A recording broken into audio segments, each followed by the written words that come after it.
One day, without any warning, mysterious bluish gates appeared all over the world. These strange portals materialized in various locations, seemingly with no immediate effect on people's daily lives. They remained stationary, silent, and unexplained, leaving citizens wary but continuing with their routines.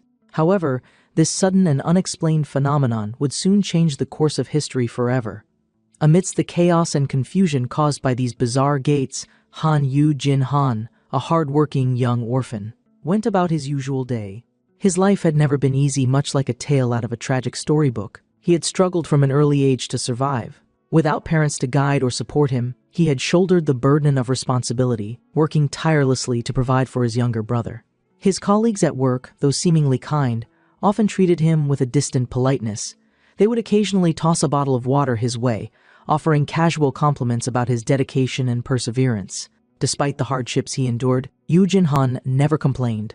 Every ounce of effort he put into his labor was for one reason alone: his younger brother's education. When asked about his plans for his paycheck, Yu-jin Han responded without hesitation. Every cent would go toward his brother's tuition fees. As he spoke, he shared their story, how they had been orphaned at a young age, forced to fend for themselves. He had sacrificed his own education to work and support his sibling, ensuring that at least one of them would have a brighter future. Taking out his phone, he proudly showed his coworkers a picture of himself and his younger brother, pointing out how strong and well-built his sibling had become over the years. His tone took on the affectionate yet overprotective nature of an older brother, murmuring about his little brother with deep care and admiration. That particular day was special. His brother's classes were ending early, and they had plans to spend time together afterward. Yu-jin Han was excited about their barbecue outing, looking forward to a rare moment of relaxation in his otherwise exhausting routine. As they finished loading up their truck and prepared for the next delivery, a discussion arose among the workers about the increasing workload they had been dealing with lately. Business had been demanding, but none of them could have anticipated how much their world was about to change. While they drove along their usual delivery route, something caught Yu-jin Han's attention. A new gate had appeared in the sky above them. Unlike the usual bluish hue they had grown accustomed to, this one bore a different color, a detail that set off warning bells in his mind. What concerned him even more was the fact that another gate had appeared on the very path his younger brother took to college. As he voiced his observations, his thoughts remained preoccupied with his brother's safety. Before he could dwell further on the matter, a loud crash echoed through the air. Something massive had collided with their truck, sending shockwaves through the vehicle. Instinctively, Yu-jin Han leaped out, rushing to assess the situation. What he saw left him in a state of disbelief. A towering pterodactyl-like creature loomed over them, its predatory gaze fixated on its newfound prey. The monstrous entity exuded an aura of menace, its wings casting an ominous shadow over the ground. But before he could fully process the situation, more of these winged beasts began emerging from the gate. The realization hit him like a thunderbolt. These gates were not just stationary anomalies, they were portals leading to dungeons. These dungeons, much like those described in fictional worlds, harbored creatures of nightmare and legend. And if left unchecked, these gates would eventually burst open in what would later be known as a dungeon break. If multiple gates were to break at once, it would lead to a catastrophic event known as the dungeon shock, a crisis that humanity was woefully unprepared to face. The world had just been thrust into an era of chaos, and millions would soon perish in its wake. In the midst of the chaos, Yu-jin Han's instincts kicked in. Spotting a wooden stick nearby, he grabbed it and sprinted toward the truck, determined to help his boss, who was still inside. As he reached him, he discovered something astonishing. His boss was standing firm, bravely facing the monster without fear. Something had changed within him. He had undergone what was called an awakening, a transformation that granted individuals newfound strength, enabling them to fight against these creatures. Those who experienced this phenomenon were referred to as hunters, and from that moment on, hunting monsters within dungeons would become the most critical profession in the world. That same day, in a twist of fate, Yu-jin Han's younger brother, Han Yu-hyun, also underwent an awakening. Unlike others, however, Yu-hyun's power was extraordinary. His abilities manifested in the form of black flames and ominous consuming fire that obliterated the monsters in his path. The boy whom Yu-jin Han had spent his entire life protecting had suddenly emerged as the world's first S-ranked hunter. 8 years passed since that fateful event. The world had adapted, but it had also changed beyond recognition. The dungeon shock had rewritten the rules of survival, and those who had awakened held the highest status in society. A news broadcast played on television, featuring an interview with a well-known female hunter named Yu-Mi. She revealed her status window, a unique feature that only awakened individuals could see. This mysterious interface functioned as though they had been transported into a video game, displaying information about their abilities and skills. As the interview continued, Yu-Mi demonstrated her nature-based power. With a simple motion, she conjured massive trees out of thin air, making them sprout instantly from the ground. She explained how her abilities had saved numerous lives during the Great Incident 8 years ago. Before her awakening, she had been struggling financially, barely scraping by. Her room had been a mess, overrun with mold and fungi, a reflection of the hardships she faced. But the moment she discovered her powers, everything changed. She quickly found work as a hunter, joining a small guild and delving into dungeons. Despite the dangers of these dungeons, they also provided immense opportunities. The resources gathered from them became invaluable, and the most profitable among them were magic stones, a new energy source that reshaped the global economy. These stones became the foundation of wealth, and high-ranking hunters amassed fortunes beyond imagination. Among those who reached the pinnacle of success was none other than Han Yu-hyun. The younger brother, Yu Jin-han, had worked so hard to support, had risen to legendary status in record time. Though he had once been just an orphan relying on his older brother's sacrifices, Yu-hyun had become not only one of the youngest awakened individuals, but also the youngest guildmaster in history. His influence and wealth were rumored to be unparalleled, with assets that exceeded comprehension. As the news segment continued, the reporter turned back to Yu-Mi, asking if she too had become wealthy since becoming a hunter. The world had changed dramatically, and those with power now determined its course. What had once been an ordinary life for Yu Jin-han and Yu-hyun had turned into something unimaginable, an era ruled by hunters, dungeons, and the pursuit of power. Yu-Mi, with a soft yet unwavering voice, denied the assumption that she had accumulated wealth as a hunter. She explained that she was merely an E-rank hunter, one of the lowest in the hierarchy, and had been carefully saving up to pay for her younger sister's tuition fees. Despite the dangerous nature of her job, the rewards were meager for someone of her rank. Her life revolved around scraping together whatever she could to support her family, much like many other low-ranking hunters who barely earned enough to survive. Little did anyone know, the very next day, Yu-Mi would become an unforgettable part of history. On what seemed like an ordinary dungeon raid, tragedy struck. She ventured into a dungeon, fully aware of the risks, yet hopeful that she would return as she always had. But fate had other plans. The raid went horribly wrong, and she met a gruesome end. Though she was retrieved from the battlefield and rushed to the hospital, her condition was beyond saving. This grim turn of events served as a chilling reminder of the other side of being a hunter. For all the glory, fame, and wealth the strongest ones amassed, the weakest were often reduced to mere statistics, forgotten casualties of the relentless battles against dungeon creatures. There was no guarantee of returning home once a hunter stepped into a dungeon. Those who entered did so knowing full well they might never see their loved ones again. Meanwhile, at another gate site, preparations for an upcoming raid were in full swing. Hunters gathered, checking their weapons, finalizing their battle plans, and mentally bracing themselves for the challenges ahead. Amidst this tense atmosphere, a loud, sneering voice cut through the air. One of the hunters, a burly, arrogant man, openly questioned the leader's decision to bring a so-called handicapped individual into the raid. His gaze, filled with disdain, fell on none other than Han Yu Jin-han. Yu Jin-han, unfazed by the insult, attempted to reason with the man, explaining that he could provide the team with buffs to enhance their combat abilities. But the bully was relentless. He continued his taunts, mocking Yu Jin-han's status as a hunter who barely scraped by, surviving only on the leftovers of others. Yu Jin-han had long been labeled the Nurturer, a title that, despite its seemingly positive connotation, had turned into a source of ridicule. Unlike other hunters who wielded overwhelming strength or devastating abilities, his talents were subtle, passive, meant to support rather than fight. However, what made him even more infamous was a peculiar phenomenon. He always managed to survive, even in situations where entire teams perished inside dungeons. The bully, clearly enjoying his verbal assault, took it a step further. With a cruel smirk, he suggested that even Yu Jin-han's own brother, the legendary Han Yu-hyun, had abandoned him. He claimed that Yu-hyun, who had risen to the top of the hunter world, saw no value in his pathetic older brother. That was the breaking point. Yu Jin-han's composure shattered as rage surged through him. His fists clenched, his voice trembled with fury, and without thinking, he lashed out, yelling at the man to shut his mouth. But his retaliation only made things worse. In an instant, the bully retaliated, kicking Yu Jinhan to the ground with ease. Before Yu Jinhan could recover, he felt rough hands gripping his collar, hoisting him up. The strength difference between them was painfully clear. He was nothing but an F ranker, while his tormentor was a D-ranked hunter, someone who could overpower him effortlessly. With a mocking chuckle, the bully shoved him down again, taunting him to go complain to his brother if he dared. Coughing and struggling to regain his breath, Yu Jinhan lay on the ground, momentarily overwhelmed by pain and humiliation. Just then, the leader of the raid team approached. Unlike the others, the leader, an older, seasoned hunter named Lim Soku, was neither cruel nor dismissive. Using his own abilities, he strengthened Yu Jinhan's body slightly, helping him recover from the assault. With a calm yet firm tone, Lim questioned why Yu Jinhan was getting into fights before even entering the dungeon.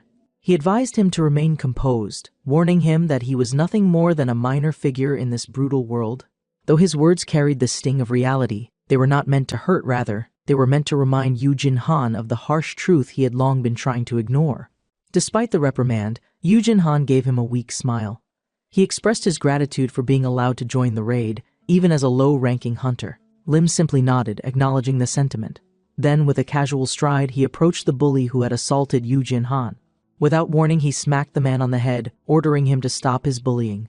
Though the bully scowled, he said nothing, unwilling to go against the team leader. As the tension eased, Yu Jinhan discreetly activated his skill, placing Lim Soku under his influence. This ability, though seemingly unremarkable, was the key to his survival. With the group finally gathered, they stepped into the dungeon. The moment they entered, they were met with an immediate threat, a swarm of monstrous bats, creatures that seemed like they had flown straight out of a fantasy game. Their screeching echoed through the dungeon, creating a deafening, disorienting noise. The raid team quickly fell into formation, engaging the creatures with practiced efficiency. Magic and weapons clashed against leathery wings, filling the dark cavern with flashes of light and the sickening crunch of battle. Though victorious, the team remained on edge.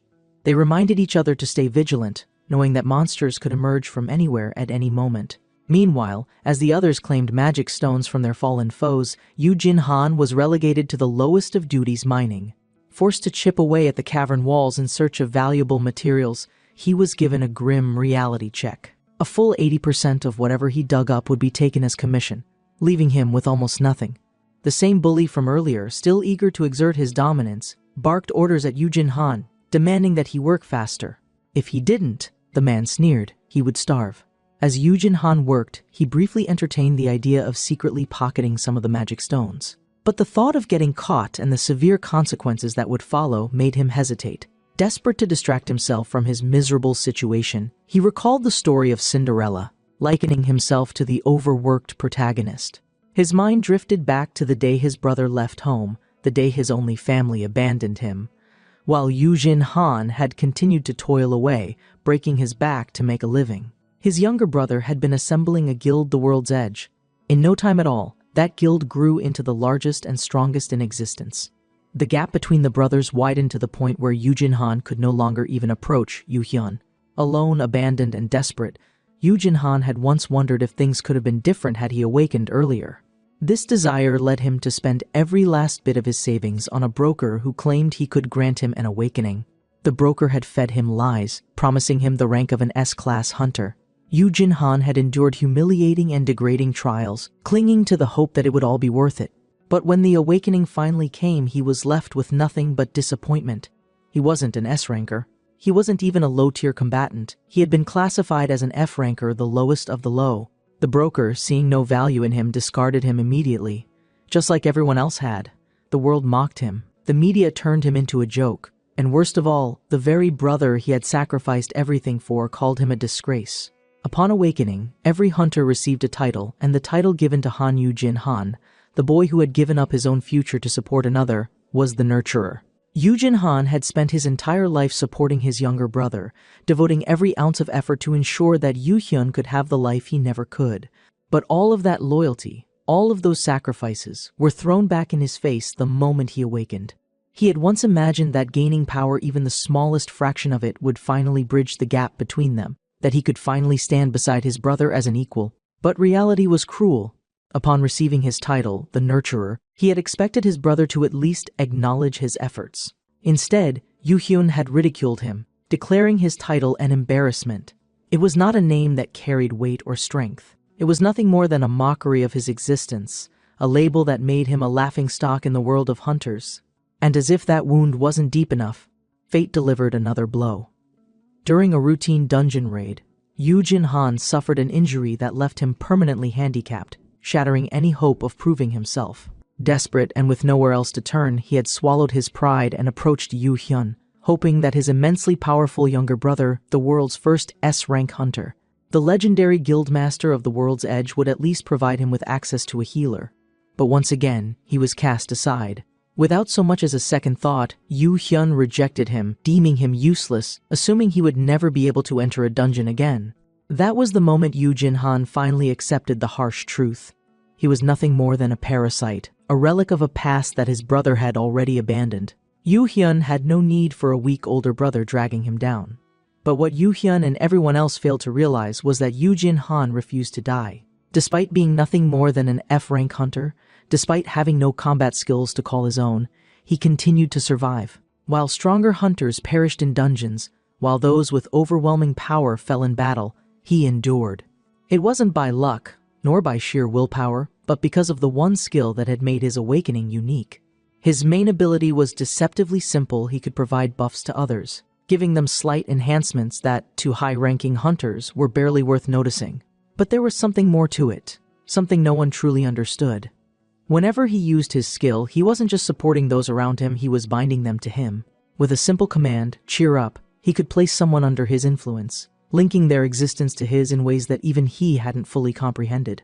His buffs were weak, his presence dismissed, yet somehow, he was always the last one left standing whenever disaster struck. The reason for his survival wasn't mere chance, it was because of his hidden skill, one that came as a part of his nurturer title. This ability, called Final Requital, was what had saved his life countless times. As he stood in the dungeon, forced to mine, while the rest of his team claimed victory and spoils, he felt an unsettling sensation ripple through his body. It was a sensation he had come to recognize all too well, a wave of unnatural energy coursing through him, a pulse of power he had not summoned. His breath hitched as his limbs momentarily trembled, and then he understood. His skill had activated. That could only mean one thing. Someone under his influence had just died. Panic surged through him as he dropped his mining tool, his heart pounding violently against his ribcage. This was just a D-rank dungeon. Nothing about this raid should have triggered Final Requital so soon. Something was very, very wrong. Desperate to understand what had happened, he abandoned his station and ran toward the battle site, the eerie silence of the cavern filling him with dread. And then, as he arrived, his stomach twisted in horror. Blood everywhere. The sight before him was nothing short of a massacre. The very teammates he had been speaking to not long ago were now nothing more than mutilated corpses, their bodies broken, torn apart by something far beyond the threats they were supposed to face. His boss, Lim Soku, lay barely clinging to life, his once proud stature reduced to a battered figure drowning in his own blood. Yu Jin-han's vision blurred with terror as he heard a weak, desperate voice crying out for help. He turned in the direction of the sound, only to freeze in place. His breath caught in his throat, his body refusing to move. A three-headed dragon towered over one of the remaining hunters, its monstrous jaws tearing into him as though he were nothing more than a snack. Yu Jin-han's mind screamed at him to deny the reality before him, but he could not look away. This wasn't an ordinary dungeon monster. This was something that should not be here. The creature before him was none other than Rars, the poison and cursed dragon king. A beast so powerful that it was considered unkillable. Its mere presence was a calamity, a force of destruction so immense that entire nations feared its return. What was a monster of this level doing inside a D-ranked dungeon? Before he could even attempt to process that question, the dragon's multiple heads shifted in his direction, its piercing eyes locking onto him. And then, in an instant, it charged. Fear surged through him, raw and all-consuming. His mind screamed at him to run. Without hesitation, he activated leg strengthening, borrowing the agility skill of his fallen boss, and sprinted toward the nearest ruins in a desperate bid for cover. But before he could even reach them, the dragon's tail came crashing down with earth-shattering force. The ruins exploded into rubble, utterly obliterated. His only hope of hiding was gone. With no time left to think, Yu Jin-han activated body strengthening, pouring everything he had into his arms, praying that he could at least block the next attack. But hope was meaningless against a monster of this caliber. With a single swipe, Rar sent him flying, his body ragdolled like a toy, smashing into the cold dungeon floor. Pain unlike anything he had ever experienced coursed through his broken body. This was it. He was bleeding out, his vision dimming, his consciousness slipping. He was going to die, and then a deafening explosion shook the battlefield. A new presence arrived. Dazed, barely clinging to awareness, Yu Jin-han forced his eyes open, only to find himself looking at someone he never expected to see. Han Yu-hyun, his younger brother, the S-rank hunter. The world's strongest. The one who had abandoned him. Yu Jin-han's lips trembled, disbelief clouding his mind. He couldn't even formulate the question lingering on his tongue. Why? Why had Yu-hyun come to save him? But Yu-hyun didn't answer. His gaze was locked onto the dragon, his stance unwavering. Yu Jin-han, still lying in a pool of his own blood, weakly pleaded for his brother to be cautious, his voice barely above a whisper. This was not an enemy to take lightly. But Yu-hyun didn't respond. He didn't need to. With impossible speed, he activated Blue Willow Leaf, his body moving like a phantom, weaving through the battlefield in a dazzling display of mastery. His sword danced through the air, each movement precise, flawless, as he struck the dragon with inhuman agility. Then, without hesitation, he ignited his blade, covering it in dark purplish flames unlike anything Yu Jin-han had ever seen before. And with one final, ruthless strike, he drove his burning sword straight into one of the dragon's heads. The weight of his brother's lifeless body pressed against him, but the world around Yu Jin-han had already begun to blur. Time felt meaningless in the face of what had just happened. Yu-hyun, the strongest hunter in the world, the untouchable, the one person who had stood above all others, was gone. And it was his fault. The realization dug into him like jagged glass, splintering through every part of his being. The memories of their childhood, the promises they made, the times they clung to each other when they had nothing left, all came flooding back. They had sworn to survive together, to never be alone again. But now, Yu Jin-han was alone. A cold, suffocating rage began to settle deep within him, mingling with the overwhelming sorrow clawing at his chest. His trembling hands placed Yu-hyun's body down gently, as if any harsh movement would shatter what little remained of his fragile world. His pulse pounded in his ears, drowning out the dragon's guttural growl. Final requital had activated. The power that now surged through his veins was unlike anything he had ever felt before. Yu-hyun's overwhelming strength, his untouchable speed, his unbreakable techniques, all of it belonged to him now, doubled in magnitude. His vision sharpened, his body moved with a fluidity that felt foreign, as though his every muscle had been reforged into something far beyond human. He had spent his life as nothing more than an F-ranker, a parasite, a disappointment, forced to crawl in the shadows of hunters who never saw him as their equal. But now he was something else entirely, stronger than the strongest, more powerful than the most powerful. He gripped the spear in his hand, the dark purplish flames enveloping it, as though responding to the fury seething inside of him. The dragon, unfazed by the loss of its opponent, loomed over him once more, its remaining heads poised to attack. But Yu Jin-han did not hesitate. He surged forward, his movements no longer clumsy or weak, but precise, effortless, divine. With one sweeping motion, the spear cut through the air, and the dragon's massive neck fell like dead weight to the ground. The beast barely had time to react before Yu Jin-han struck again, carving through flesh and bone with the ease of slicing paper. This was no longer a battle. This was an execution. The power roaring through his blood felt limitless, overwhelming, and for the first time in his life, he was the one standing above all else. Yet, amidst the carnage, amidst the sheer destruction he unleashed upon the monster that had taken everything from him, his mind was elsewhere. With every strike, every movement, the memories flooded back the realization that Yu-hyun had never truly abandoned him, that he had never stopped caring, that every cold word and every act of distance had been a shield to protect him from a world that sought to use them against each other. Yu-hyun had suffered alone, bearing the weight of power, responsibility, and guilt. Also, Yu Jin-han could live without the burdens of the hunter's world.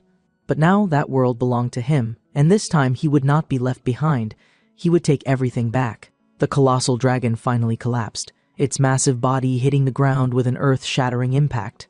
The dungeon fell silent, save for the crackling remnants of the purplish flames that still flickered in the aftermath of battle. Yu Jinhan stood amidst the wreckage, his chest rising and falling with labored breaths, his spear still clutched tightly in his trembling hands. He had won. He had achieved something no one had ever thought possible. He had slain the poison and cursed Dragon King, Rars. And yet, the weight of victory felt unbearable. His brother's lifeless body still lay where he had gently placed it, untouched by the carnage around them. What was the point of all this power if Yu Hyun wasn't there to see it? The thought crushed him more than any injury he had sustained in battle. He would have given anything at all just to hear his brother's voice one last time.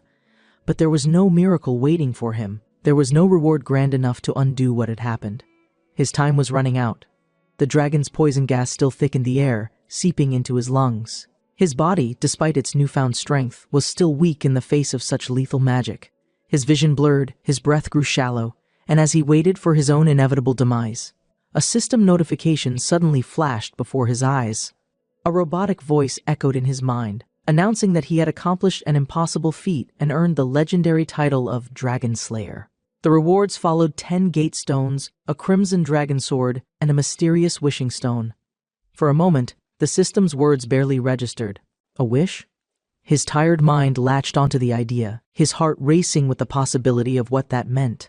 Could he bring Yu Hyun back? Without hesitation, he willed the stone to grant his wish to resurrect his little brother. But the system coldly denied him, stating that reviving the dead was impossible. The refusal crushed him, but for once, he did not wish for more power. He had spent his whole life being weak, being looked down upon, being an F-ranker, but none of that mattered anymore. The only thing he wanted was his brother. And if he couldn't bring him back, then there was only one thing left to do. Reverse time. Not for power, not for glory, but simply to save Yu Hyun from ever dying in the first place. He rejected all thoughts of strength, of becoming a mighty hunter, of proving himself. He just wanted to go back. To stop this from ever happening, with unwavering resolve he made his wish, and the moment his eyes closed, the dungeon faded into nothingness. When he reopened them, the world had changed. He found himself sitting on a couch, the familiar scent of expensive leather and polished wood surrounding him. The guild building. His brother's guild building. Disoriented, he reached for his phone and checked the date, his hands shaking as he read the screen. 5 years in the past. 5 entire years before Yu Hyun's death. His heart pounded violently in his chest as memories rushed back. This was the day he had gone to the awakening broker. The day he had been deceived into believing he would become an S-ranker. The day everything had started to go wrong. And now, somehow, he was here again. Before he could fully process what was happening, the door swung open and Yu Hyun stepped inside. Yu Jinhan's breath caught in his throat. He was alive. His younger brother was standing before him, healthy, strong, and very much alive. His emotions overflowed, and before he could think, tears streamed down his face as he rushed forward, wrapping his arms around his brother. Yu Hyun stiffened at the unexpected embrace, confusion flickering in his gaze as he scolded Yu Jinhan for engaging in reckless activities. But none of that mattered. Nothing mattered except the fact that his little brother was here. Relief washed over him in waves so overwhelming that he could barely form words. He apologized again and again, not for any specific mistake, but for everything, for feeling like a failure, for not understanding sooner, for not being able to protect the bond they had once shared. Yu Hyun, though bewildered, softened at the raw sincerity in his older brother's voice. They had never spoken like this before, never truly acknowledged the distance that had formed between them. Yu Jinhan, no longer bound by pride or hesitation, told him everything that he understood now. That he knew how difficult it had been for Yu Hyun, how heavy the burden of managing dungeons and guilds had become. He swore that this time he wouldn't be a burden. And as Yu Hyun hugged him back, murmuring quiet words of gratitude, Yu Jinhan felt something he hadn't in a long time. Peace. For the first time since becoming a hunter, he felt genuinely happy. His brother was here, safe, and they were going to have dinner together. The very same day they had fought before, they were now sitting together, laughing and simply enjoying each other's company. But just as he let himself believe that this quiet life was enough, a system notification rang in his ears. It wasn't over. He had awakened. But this time, he didn't receive just one title, he received 2, the Perfect Nurturer and the Dragon Slayer. His abilities had changed. He had changed. And when he checked his skills, he discovered something new, a special skill called My Kid is the Best, which drastically increased Yu Hyun's growth speed. He laughed, the irony not lost on him. Even in this life, his skills were built to support his younger brother. But this time, it didn't feel like an insult. It felt like a gift.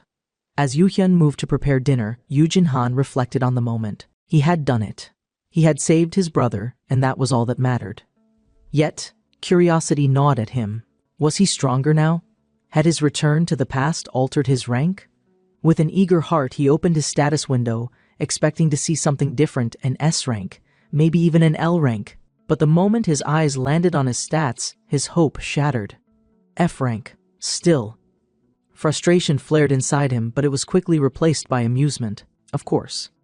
Even after all this, even after defeating the Dragon King, he was still an F ranker. Shaking his head in disbelief, he moved on to check his other abilities, skimming past the unchanged numbers until he reached his Nurturer title. His breath hitched. It had been upgraded. L rank. A rank beyond S, beyond anything he had ever heard of. His fingers trembled as he touched the title, and the moment he did, 4 new skills unlocked before his eyes. Something had changed. Maybe not his rank, maybe not the strength of his body, but something had changed. And this time, he would not waste it. Yu Jin-han stared at the newly unlocked skills, his excitement momentarily dampened by the realization that final gratitude, his old hidden skill, remained unchanged. He had hoped never to rely on it again, knowing that its activation meant someone under his influence would have to die. However, as his eyes moved past it, he was met with a series of skills that had the most ridiculous names he had ever seen. He groaned as he examined the first of them. My kid is the best. At first glance, it seemed similar to its previous version, but as he read further, he realized that instead of merely increasing Yu Hyun's growth speed by a certain percentage, it now doubled the growth rate of anyone under its influence. His second new skill, My Kid is So Great, took things to an even stranger level. It enhanced the stats of the person under his influence based on how many people he praised them in front of. The implications made him laugh, then pause in deep thought. At first, he had hoped that he had become the strongest, but now? He was determined to make his brother and the hunters in his guild the best in the world. If he couldn't be an S-rank combatant, then he would become the ultimate support, nurturing an army of unstoppable hunters. He imagined himself living a wealthy and luxurious life, not as a fighter, but as the nurturer of the strongest guild in the world, basking in riches while guiding his hunters to unparalleled greatness. However, his daydreams came to a screeching halt when his eyes landed on the keyword of activation for his skill. The moment he read the words "I love you," a deep, overwhelming embarrassment flooded his entire being. His hand instinctively smacked against his forehead, and he slammed his head against the table in frustration. What kind of absurd activation phrase was this? He imagined himself in a dungeon, casually shouting "I love you" to his entire team just to buff them, and the horrifying image of himself getting arrested for harassment flashed through his mind. Who in their right mind would take him seriously if he had to say something so sentimental just to activate his skills? With a heavy sigh, he turned his attention to his final skill, promising growth. Compared to the others, this one had more practical applications. It allowed him to assess the expected awakening rank of the unawakened, ensuring that those under his influence would awaken with their full potential. This ability, if used wisely, could shape the future of the hunter world. He could change lives. The thought sent a thrill down his spine, perhaps, just maybe. His new path as a nurturer held more promise than he initially thought. Just as he was about to lose himself in the possibilities, Yu Hyun placed a steaming plate of food in front of him, breaking his train of thought. Yu Jin-han thanked him sincerely, complimenting the meal, and his younger brother, pleased with the praise, told him to ask for more if he wanted. Curious, Yu Jin-han asked how Yu Hyun had managed to become such an exceptional cook, despite his overwhelming schedule as a hunter. Yu Hyun explained that he had developed these skills out of necessity while trying to survive in his early days. Back then, cooking his own meals was the safest option. He had no detoxification skills, no antidote items, and the risk of poisoned food was always present. He recounted how, during that time, he had been working solo and had declared his intention to form his own guild, a decision that led to many powerful individuals opposing him. Hearing this, Yu Jin-han's heart twisted with guilt. He had never known. He had never been told how much his brother had endured alone. Without thinking, he reached across the table, grabbed Yu Hyun's face, and squished it between his hands as if scolding him for his recklessness. His younger brother blinked at him in surprise, his usual composed demeanor faltering for a brief moment. With a sad expression, Yu Hyun admitted that he had his reasons for keeping things hidden, that he had watched over Yu Jin-han from afar. ensuring that he wouldn't get caught in the crossfire of the conflict surrounding him. Even though it meant damaging their relationship, he had kept his distance on purpose to prevent others from using Yoo Jin-han as leverage against him. Yoo Jin-han expressed his frustration at having been left in the dark, but Yoo Hyun countered that he had never wanted to burden him with that knowledge. He had believed Yoo Jin-han wouldn't understand back then. However, now he knew he was wrong. With quiet sincerity, Yoo Hyun admitted his mistake and told Yoo Jin-han that he loved him. He thanked him for understanding, for standing by him despite everything. Yoo Jin-han felt his face heat up, overwhelmed by the sudden surge of emotions. It was all worth it. Every second, every struggle, every decision that had led him to reverse time, it had been the best choice he had ever made. The past no longer weighed on him like a chain. This was his second chance, and he would cherish every moment of it. However, before the night could settle into peace, Yoo Hyun suddenly remembered some unfinished chores and stood up to leave. But before stepping out, he turned back with a stern expression and instructed Yoo Jin-han to delete the awakening broker's contact from his phone.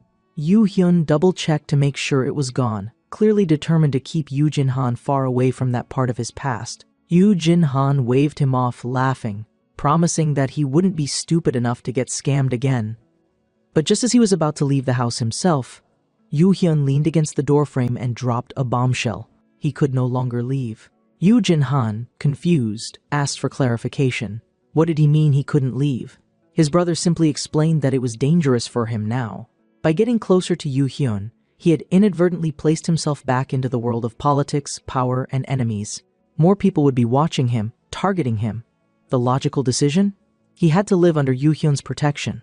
Yoo Jin-han tried to argue that he had been perfectly fine living on his own, but Yoo Hyun countered effortlessly, stating that the situation had changed. Before Yoo Jin-han could fully process this shocking revelation, a moving department worker suddenly arrived at the door, asking for his signature. Yoo Jin-han's heart sank with horror. His brother, without asking, had already moved all of his belongings into the guild residence. His apartment? Empty. His independence? Gone. His eyes darted toward Yoo Hyun, demanding an explanation. His brother's answer was infuriatingly simple.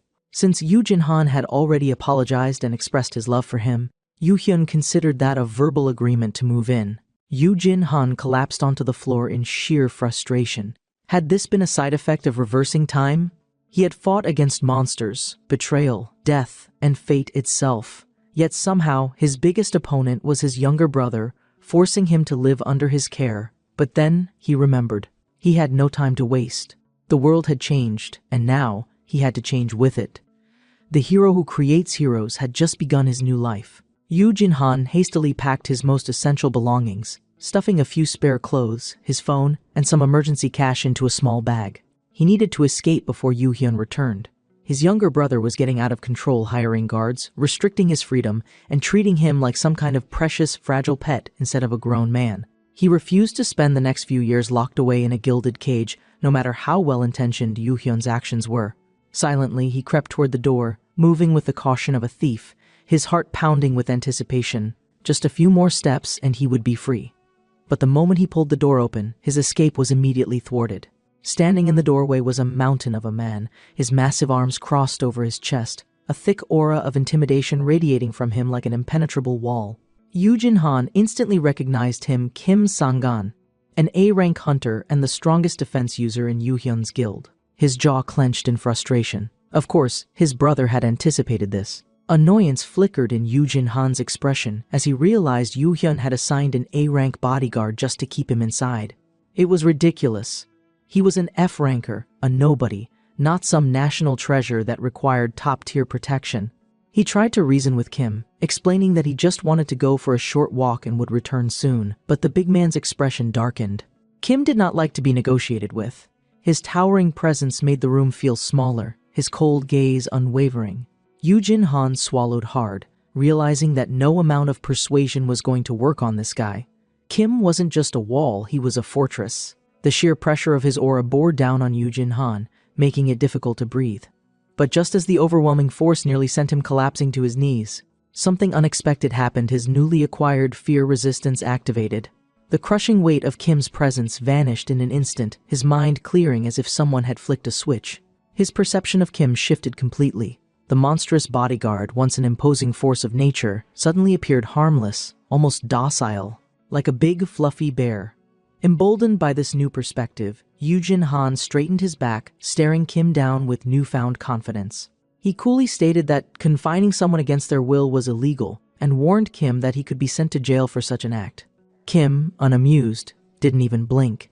Instead, he grabbed Yujin Han by the collar, lifted him off the ground like he was nothing more than a sack of rice, and growled a very clear message. Did he need a beating to understand his situation? Yujin Han's bravado shattered instantly. His skills were useless. He was still an F-rank weakling, no matter how much knowledge or confidence he had gained from his second chance at life. With zero effort, Kim tossed him back into the room, slamming the door shut behind him. Yujin Han groaned in frustration, rubbing his sore back as he scrolled through his skills in desperation. There had to be something he could use. Just then, his promising growth skill activated on its own, and a small notification appeared. Kim Sengen had the potential to awaken as an S-ranker. Yujin Han's mind spun with possibilities. 2 S-rankers in World's Edge. If he could awaken Kim, he would have 2 near-invincible guards protecting him. It was the perfect way to ensure his freedom. But first, he needed to place Kim under his influence. He hesitated for a moment, then grimaced at the reality of his activation keyword. I love you. A shudder ran down his spine. This was going to be humiliating. Steeling himself, he forced the words out, making heart-shaped gestures with his hands for added effect. But instead of charming Kim, the A-rank warrior recoiled in absolute disgust.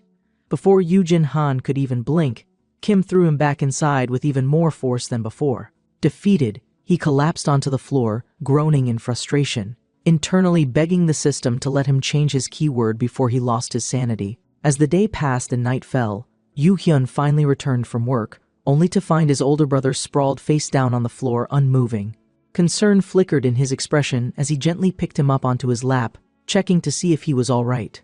He asked if Yujin Han was adjusting well to his new home, but his brother's expression of pure defeat made it clear that he was struggling. Sensing this, Yu Hyun tried to lift his spirits, promising that he would let him go soon, but only after their guild grew strong enough to eliminate all potential threats. The problem was that this would take years, at least 3 years. 3 years of being locked away. Yujin Han's mind spiraled at the thought. He envisioned himself being taken for walks like a dog, escorted by elite guards everywhere he went. His face paled, his body slumping further into Yu Hyun's lap as if his soul had already left his body. But then, an idea struck him. Before returning to the past, he had spent years researching hunters. He knew exactly who had the potential to awaken as high rankers. If he could track them down and influence them before they awakened, he could secure them as his personal bodyguards. In his mind, he envisioned an army of elite hunters, all under his control, all fiercely loyal to him. A mafia leader, surrounded by superheroes. The sheer power he could wield without ever having to fight himself sent a thrill of excitement through him. This was it. This was his path to freedom.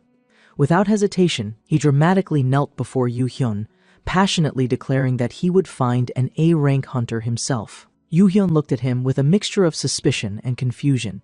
He questioned how exactly Yujin Han planned to find an A-ranker. More importantly, was he even awakened? And if he was, did he possess a skill that could help him locate high-ranking hunters or influence their awakening? Yujin Han felt a wave of panic.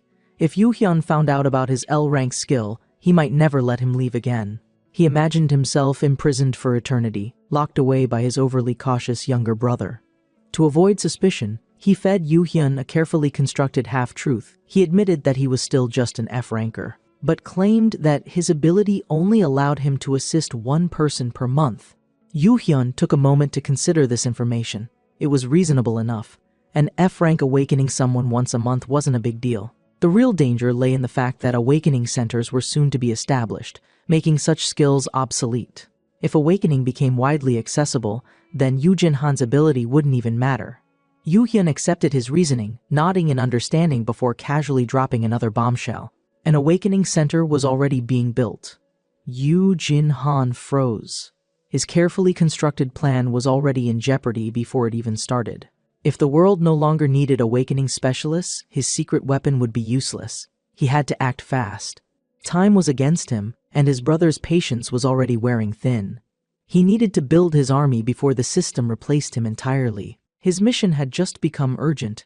Yu Jinhan, eager to solidify his freedom, assured Yu Hyun that he had absolutely nothing to worry about. He recalled that an awakening center had already been operational before he reversed time, meaning his ability would eventually become obsolete anyway. Using this knowledge, he confidently declared his skill to be useless, hoping that his younger brother would drop the matter entirely. Yu Hyun, ever cautious, reminded him to remain vigilant, emphasizing that it wouldn't be an easy task to navigate the hunter world. But Yu Jinhan hardly listened. The moment he realized that his plan had worked, he practically jumped for joy like an overexcited child.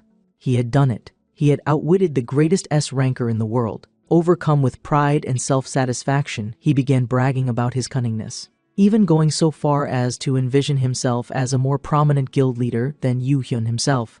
He could already see a future where he was the real mastermind, orchestrating powerful hunters from behind the scenes, while his little brother handled all the manual labor. For the first time since returning to the past, he felt a true sense of victory. The next day, Kim Sang-gun, his ever-watchful A-rank babysitter, escorted him to the Korean Hunter Association for his official registration as an awakener. The moment they arrived, the atmosphere was electric. The presence of Kim, World's Edge's shield, stirred excitement among the crowd. Everyone whispered in awe, eyes wide with admiration. Naturally, seeing Yu Jinhan walking beside such a formidable hunter, speculation ran wild. Was he an elite recruit? A new A-rank prodigy? Perhaps even a secret weapon of the guild? The excitement was short-lived. The moment they discovered he was merely an F-rank, the disappointment in their faces was almost painful. Whispers of just an F-ranker? And what a waste filled the air. Yu Jinhan, used to such reactions, brushed it off with ease. He had bigger things to worry about, like what he would do with the absurdly large budget his brother had provided. When he checked the account balance, his soul nearly left his body. The number had 9 zeros. 9. He was carrying more money than he had ever seen in his entire life. At that moment, he seriously considered abandoning all plans and simply living the rest of his life in luxury. After his registration, he visited the Hunter shopping mall, where he was met with unexpectedly warm hospitality. Of course, this had nothing to do with him and everything to do with Kim's presence. Salespeople swarmed them, showcasing an overwhelming variety of weapons, armor, and magical accessories. The sheer volume of choices made Yu Jinhan dizzy. In the end, he opted for simplicity. Among the vast collection of extravagant items, a pair of plain black fairy earrings caught his eye. They were nothing flashy, but they were practical. He purchased them immediately, adding a pair of leather gloves and a light fabric belt to further enhance his stats. Once he equipped them, he checked his updated status window and was pleased to find that his current stats were comparable to those of a C-rank hunter. Not bad for an F-ranker. Satisfied with his purchases, he made one last stop to buy some contracts and potions before heading back to the car. Kim, who had been waiting by the vehicle, greeted him with a scowl of irritation. He demanded to know where Yu Jinhan had disappeared to. Our F-rank hero, already frustrated with his lack of freedom, snapped back that he had simply gone shopping. Kim, still unimpressed, warned him to inform him of his whereabouts beforehand, as it was his duty to keep an eye on him. The big guy then asked if they were heading home.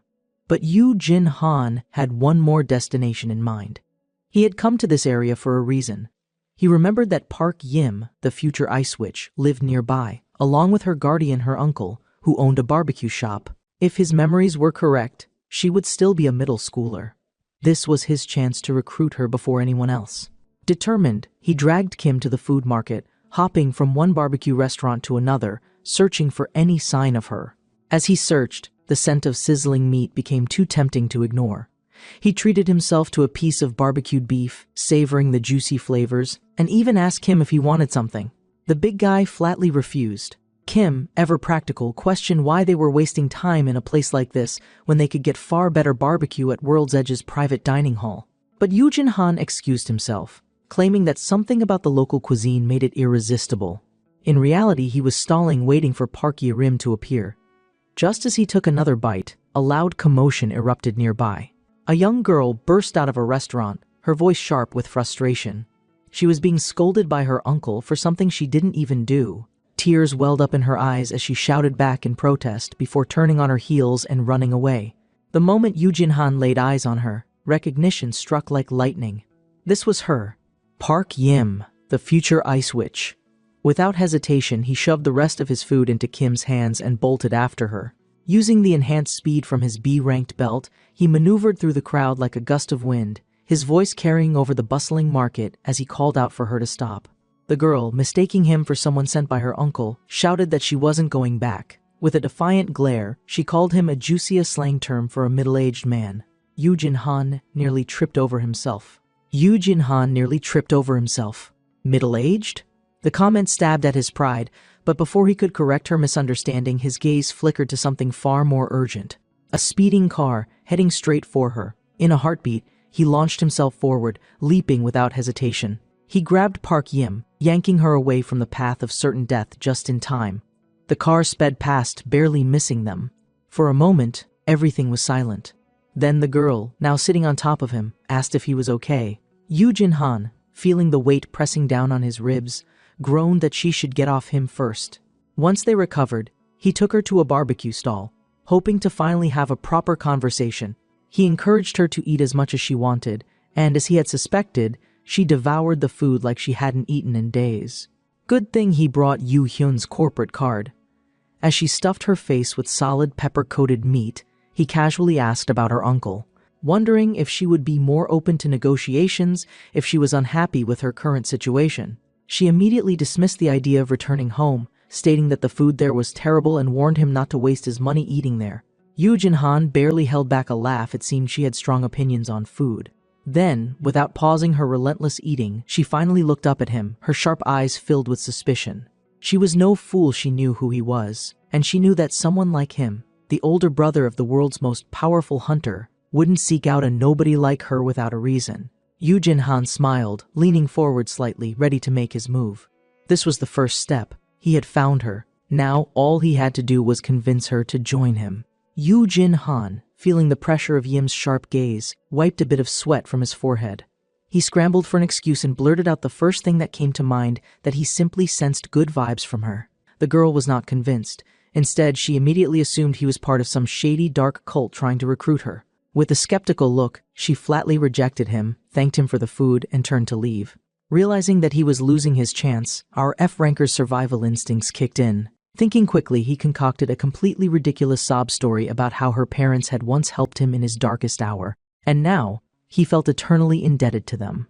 To his surprise, Yerim actually paused.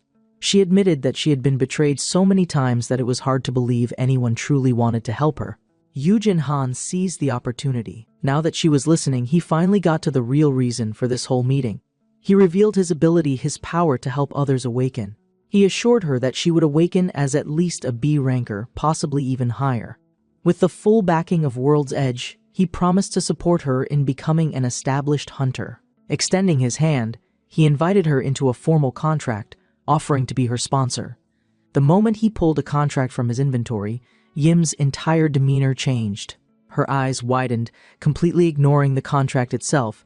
Instead, she excitedly pointed at his hand and asked if that was really an inventory. She demanded to know how he had one when he was just an F-ranker.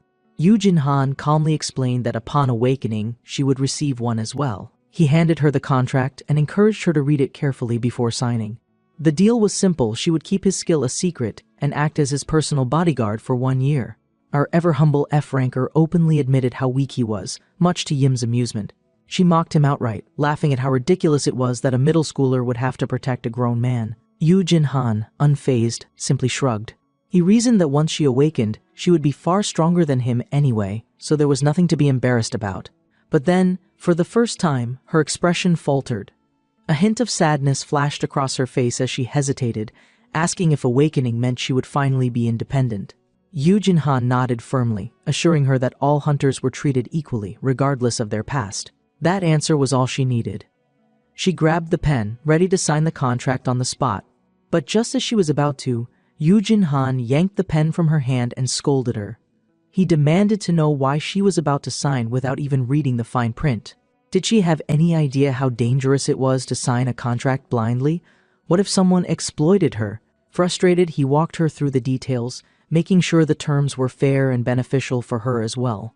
However, there was one problem. Since she was still underage, she would need a guardian's approval. Yim instantly became tense. Her fingers clenched around the paper, and anger flickered in her eyes. She gritted her teeth, muttering that her so-called guardian was the very person exploiting her. Just as Yujin Han was about to ask for clarification, a sharp voice interrupted them. Her uncle had arrived. The man stormed toward them, shouting angrily at Yirim for disappearing without permission. Yujin Han, determined to handle the situation peacefully, stepped forward, but his words were ignored. The old man immediately grabbed Yim's arm, forcing her to go back with him. Yujin Han didn't hesitate. He grabbed the uncle's arm in return, his grip strengthened by his items, causing the man to wince in pain. For the first time, the uncle actually looked at him, finally realizing that this wasn't just some random meddler. He narrowed his eyes and asked if Yujin Han was in a relationship with his niece. Yujin Han's face twitched. What kind of question was that? His frustration only grew as he glanced at Yim's worn-out clothes and tattered shoes. The sight made his blood boil. He turned to her uncle with cold, unwavering determination and flatly stated that Yirim was better off without a guardian like him. Yim, feeling truly supported for the first time, finally snapped. She let all of her bottled-up frustrations spill out. She loudly revealed that her uncle had stolen every last cent of her parents' inheritance and had given her nothing. The commotion drew the attention of the crowd.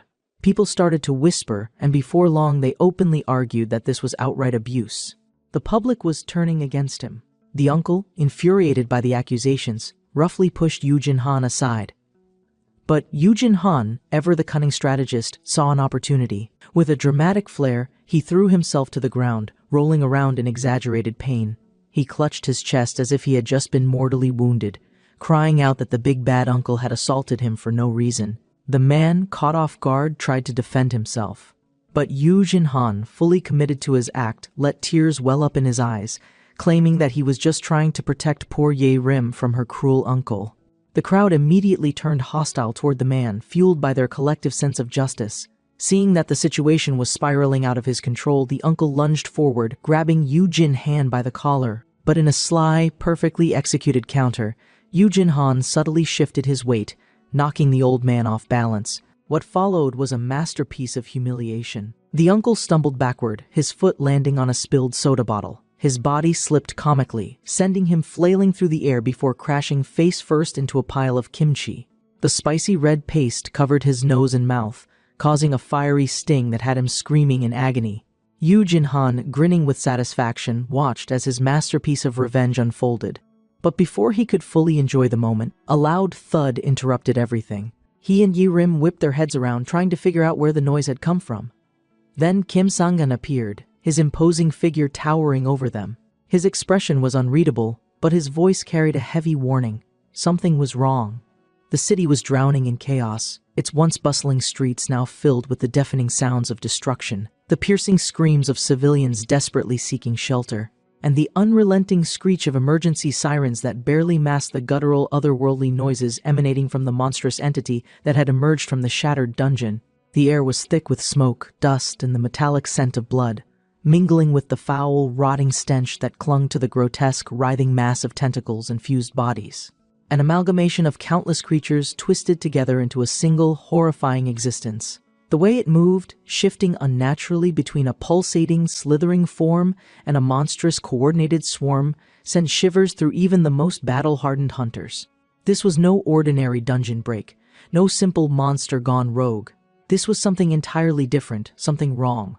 Kim Sang-gun, his years of combat experience honed to perfection, wasted no time in taking action as his instincts screamed at him to secure the area and protect those in immediate danger. His role as a defensive powerhouse kicking in almost automatically as he slammed his hands together, summoning the full power of his Tetra Shield skill. The ground trembled as an enormous, gleaming wall of pure magical energy erupted from the pavement, stretching high into the sky and imposing, seemingly impenetrable barrier that now stood between the monster and the people scrambling for safety behind it.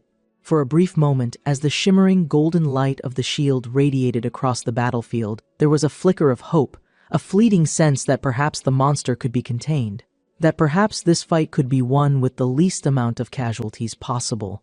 But that hope was violently shattered the moment the writhing horror lurched forward, its massive appendages slamming into the Tetra Shield with a force that sent deep, splintering cracks racing through the magical barrier. Fractures spreading like a spiderweb before anyone had time to react. Kim had barely launched himself into the air when the shield, once thought unbreakable, shattered with an ear-splitting crack that sent fragments of magical energy cascading like falling glass. The defensive line obliterated in an instant as the full, horrifying scope of the creature's true nature revealed itself. This was no single entity, no beast that could be taken down with brute force alone. Instead, what Kim had struck was merely one of the many connected bodies that made up the horrifying swarm. Yu Jin-han, his breath coming in short, uneven gasps, his mind scrambling to piece together anything that could explain why this was happening, why this event was unfolding when it had never occurred in his past life, found himself frozen for just a second too long. His thoughts drowned out by the monstrous chittering and squelching noises of the creature rapidly advancing upon them. There was no time to think, only time to run. Yu Jin-han barely registered the way his heart pounded violently against his ribs as he reached for Yim, grabbing her wrist with a firm, almost bruising grip as he yanked her forward, his entire focus narrowing to just getting her to safety before it was too late. But fate, as always, had its cruel way of intervening, because no sooner had he pulled her forward did he feel the weight of her body suddenly drop, his momentum halting as he turned back to find that her worn-out shoes, barely holding together at this point, had finally given out, sending her crashing onto the pavement with a startled gasp, her small frame momentarily paralyzed in place as she looked up, wide-eyed, to see the monstrous appendage descending toward her, closing in with terrifying speed, a grotesque fleshy limb that promised only one thing: death. But then, in a flash of pure instinct, Kim was there, his towering frame moving faster than anyone could process, his massive hand outstretched as another shield materialized in the air, the defensive magic absorbing the impact of the monster's attack just seconds before it could reach him. The force of it sent shock waves through the battlefield, rattling windows, shaking the ground beneath them, but the block had bought them precious seconds that Yu Jin-han refused to waste. Ignoring the burn in his muscles, the terror clawing at the back of his mind, he hauled Yurim to her feet and took off running once more, her hands still clutched tightly in his own as they raced toward the shelter. Yet even as they neared safety, even as the reinforced steel doors loomed ahead, promising some semblance of protection, Yu Jin-han could feel something off about Yim's silence. Her lack of resistance not stemming from relief but from something else, something that felt dangerously close to frustration. By the time they reached the shelter, the moment they were inside, Yu Jin-han was already turning back, already preparing to return to the battlefield, because this wasn't something he could ignore, wasn't something he could trust someone else to deal with. Especially not when he knew exactly how colony-type monsters worked, how they wouldn't fall unless every last body within them was destroyed simultaneously. Kim was strong, there was no doubt about that, but he was purely a defensive tank. He could hold the monster off, but he couldn't eliminate it, which meant if Yu Jin-han didn't do something, this fight would never end. But just as he was about to leave, a hand latched onto his arm, gripping him with surprising force. Yim, her face still pale, her breath still uneven from the run, looked up at him with a fire in her eyes that sent a strange heavy sensation curling in his chest as she begged him no, demanded that he awaken her. The words sent a cold shock through him, his entire body momentarily freezing in place as her voice rang in his ears, raw, desperate, filled with a fierce resolve that he hadn't expected. But still, he hesitated. She hadn't even signed the contract yet. She was just a kid. But as he met her gaze, he realized something. This wasn't fear driving her. It wasn't panic or some reckless attempt to throw herself into a battle she wasn't ready for. This was something deeper, something stronger. She wasn't asking for power because she was afraid of dying. She was asking because she was tired of being powerless, and yet Yu Jin-han still refused. He had seen too many people die thinking that awakening would solve all their problems, that gaining power would make them invincible, that the second they crossed the threshold into hunterhood, they would be safe. But it wasn't true. It had never been true. Not everyone became an S-ranker. Not everyone survived, and he refused to watch another person die because of it. So he turned away. He left her standing there, speechless, as he stepped back out into the battlefield, his mind already shifting to strategy, already calculating the next move, unaware that the very decision he had just made was about to be shattered. Because minutes later, as the tentacle monster closed in once again, as they found themselves trapped, with no escape, Yu Jin-han, out of sheer desperation, did the one thing he swore he wouldn't do. He grabbed Yim's wrist, and in that instant, a blinding blue light erupted, illuminating the entire city. A notification flashed in his mind, the words burning themselves into his consciousness as he read them. Hunter Awakening ranks as Park Yi-rim codename, Frosty Sight, and just like that, everything changed. As the ice shards settled and the battlefield grew eerily silent, Yu Jin-han, despite the chaotic situation, couldn't help but marvel at the sight of Park Yi-rim standing amidst the frozen wreckage. Her expression bright with excitement as she admired the results of her first ever awakening. It was strange she had always been known as the Ice Witch, an S-rank hunter feared for her ruthless, overwhelming strength. Yet in this moment, there was nothing cold or distant about her. She was smiling genuinely, purely, with a kind of joy that even the calamity surrounding them couldn't diminish. However, before he could let himself bask in that moment, the reality of the situation snapped back into place, as the frozen tendrils of the tentacle monster still twitched, its grotesque form struggling against its sudden entrapment. The thing wasn't dead yet. With the entire colony still pulsing, trying to reassemble itself, Yu Jin-han couldn't help but wish she had an even wider area attack to wipe them all out at once. That thought had barely formed in his mind when, as if in answer, a deep, familiar voice cut through the icy battlefield. From above, a flickering violet flame illuminated the sky, casting long shadows against the frozen ruin. A second later, a torrential blaze descended like a meteor, consuming the creature in an all-devouring inferno. The frozen tentacles shattered like brittle glass as the flames surged, reducing the monster to ash in a single devastating sweep.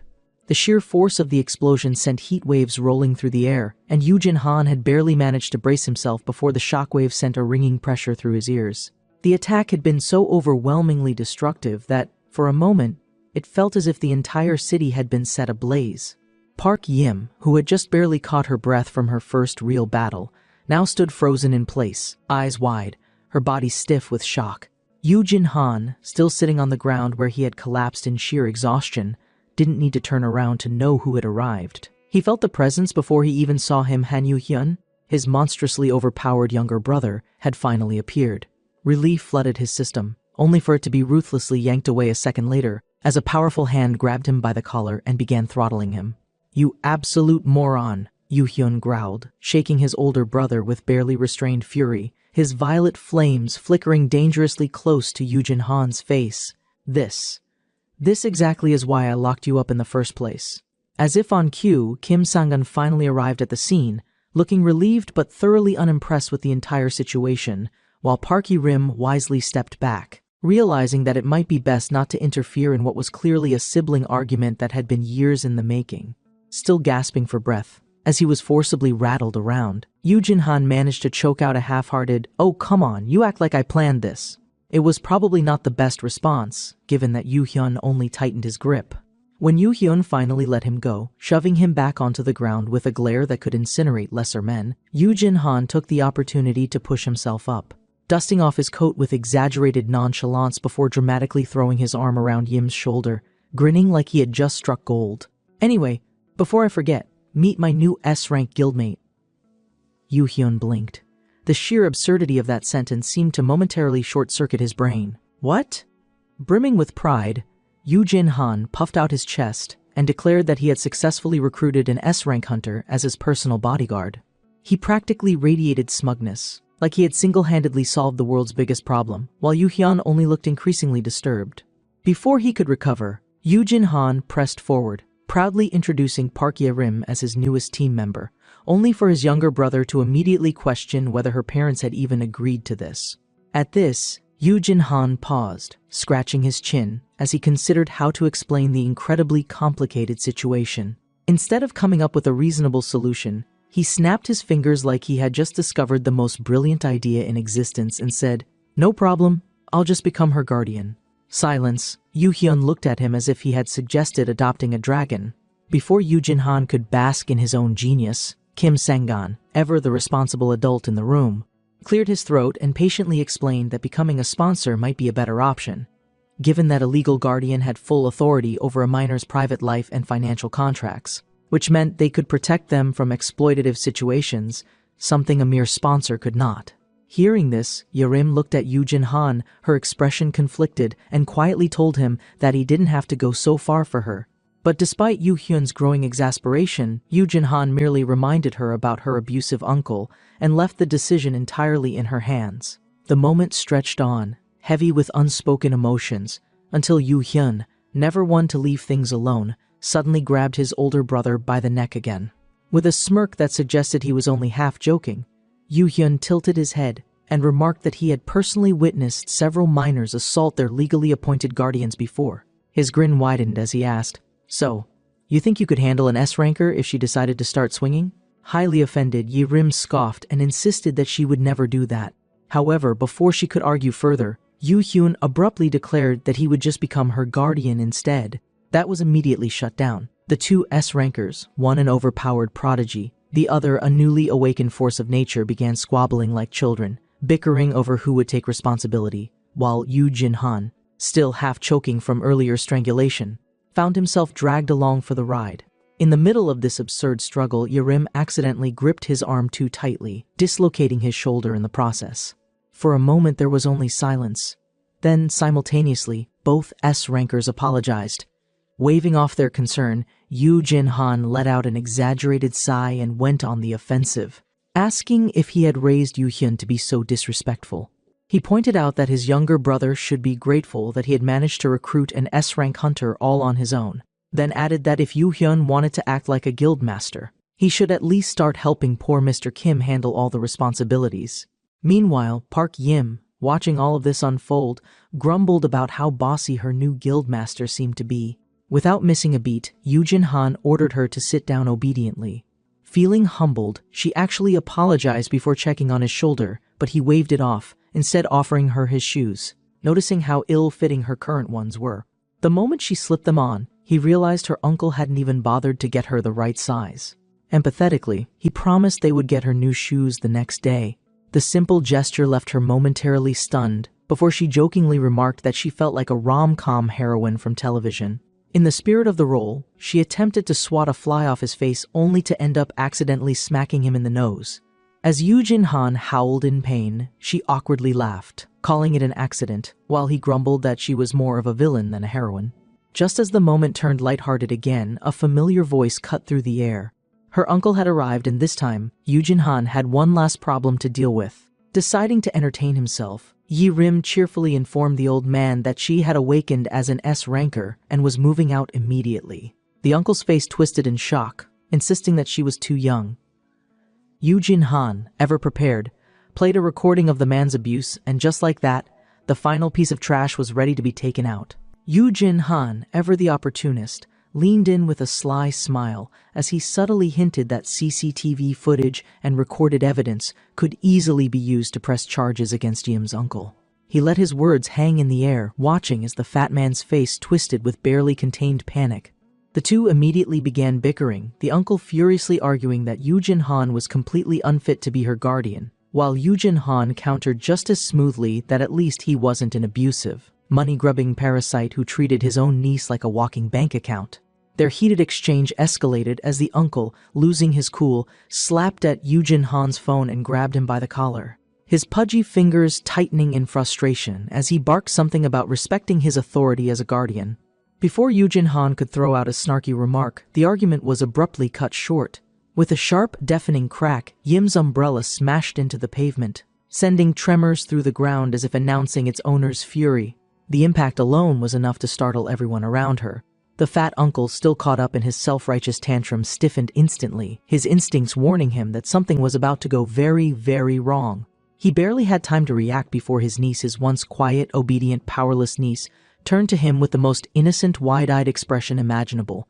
Instead of raising her voice or making threats, she tilted her head slightly, her tone soft, almost pleading, as she sweetly begged him not to resort to violence. The old man, caught completely off guard by the drastic shift in her demeanor, opened his mouth to continue scolding her, but his words immediately died in his throat as he watched her effortlessly snap the solid metal rod of her umbrella clean in half with one hand. Yoo Jin-han, despite knowing exactly how strong S-rankers could be, felt his fear-resistance skill activate. For a moment, even he felt a slight chill. The uncle's entire body visibly trembled, his expression shifting from frustration to outright horror as he took a step back, suddenly wondering if the girl in front of him was truly the same niece he had once controlled so easily, or if she had become something else entirely, a monster in human skin. Seeing his fear, Yim, for the first time in her life, finally let loose. All of the anger, the frustration, The helplessness she had felt growing up under his thumb, all of the resentment she had swallowed down over the years, came rushing out in an unstoppable wave. She looked her uncle dead in the eye and made it very clear that she owed him nothing. There was no hesitancy in her voice, no flicker of doubt, only cold, sharp certainty as she warned him that if he ever dared to try and take advantage of her again, she wouldn't hesitate to crush him like a watermelon. To prove her point, she casually grabbed his shoulder, applying just enough pressure to make the old man's face turn sickly pale, his knees nearly buckling under the sudden force. Then, as if he wasn't even worth the effort, she released him with a look of complete disgust, adding that she was only letting him go because he wasn't even worth wasting energy on. But just before turning away, she delivered one final, spine-chilling threat. If he ever harmed Yu Jinhan in any way, she would make sure that what happened to her umbrella would be a mercy compared to what she'd do to him. With that, the encounter was over. As they left the scene, Ye-rim hummed cheerfully, turning to Yu Jinhan with a playful smirk as she mimicked his usual smug tone, asking if her evil Yu Jinhan impression was convincing enough. Yu Jinhan, finally freed from dealing with the useless excuse of a guardian, grinned and stretched his arms, basking in his newfound freedom. With an S-rank bodyguard by his side, he could finally start moving around without restrictions. The next morning, however, any illusion of peace was shattered instantly as Yu Hyun came storming into his room, his expression urgent and demanding, leaving Yu Jinhan blinking blearily from under his blankets, wondering what in the world was so important that his younger brother had to wake him up like this. Without wasting a second, Yu Hyun immediately demanded the items Yu Jinhan had bought during his shopping spree. Still groggy, Yu Jinhan stared at him in confusion, wondering what his little brother was even talking about. Wasn't he free to spend the money as he wanted? Had Yu Hyun changed his mind about letting him have financial freedom? His confusion only deepened when Yu Hyun clarified that he specifically wanted the A-rank venom pods. That statement woke Yu Jinhan up instantly.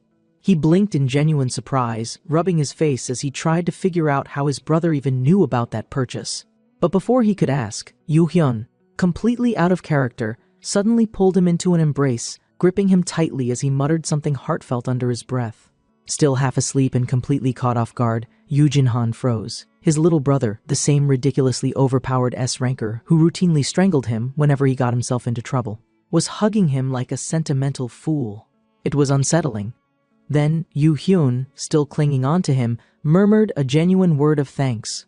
For a brief, shocking moment, it almost felt touching, but then Yu Hyun continued. He thanked Yu Jinhan for being willing to commit suicide if any enemies ever held him hostage. Yu Jinhan jerked back immediately, eyes widening in horror as realization slammed into him like a brick wall. He had completely forgotten that he had an insanely high poison resistance. To his emotional little brother, buying a rank venom pods was basically the equivalent of preparing for a self-sacrificing last resort plan in case anyone ever captured him and tried to use him as a bargaining chip. He could just off himself painlessly instead of being a burden. What? He didn't even know how to begin explaining the situation. His mouth opened, but nothing came out. On the one hand, it wasn't wrong to say that he had planned to use the venom pods to his advantage in combat. On the other hand, it wasn't supposed to be some tragic, noble sacrifice. Yeah, it was better to just let Yu Hyun believe whatever he wanted. So, instead of clarifying, Yu Jinhan simply patted his younger brother's back and told him that he had asked Director Sok to deal with Yim's uncle. Yu Hyun, still half emotional, half suspicious, tilted his head, asking how exactly they had handled it. Yu Jinhan casually explained that, after doing some background research, they discovered that the uncle had already squandered Yim's entire inheritance on his failing business ventures. Since the man was broke, they offered him a deal they wouldn't press charges or publicly expose him in exchange for him never contacting Ye-rim again. And of course, to sweeten the deal, they had even bribed him with a little extra cash, knowing full well that greedy people like him would take the money and run. Yu Hyun, still processing all of this, finally asked why Ye-rim hadn't wanted to sue him outright. Yu Jinhan sighed, shaking his head, clarifying that she didn't want justice, she just wanted to be rid of him entirely. At that moment, the conversation was interrupted by a loud crashing sound. The two brothers turned to see a training room completely obliterated, the remains of sparring dummies and shattered pillars scattered across the floor.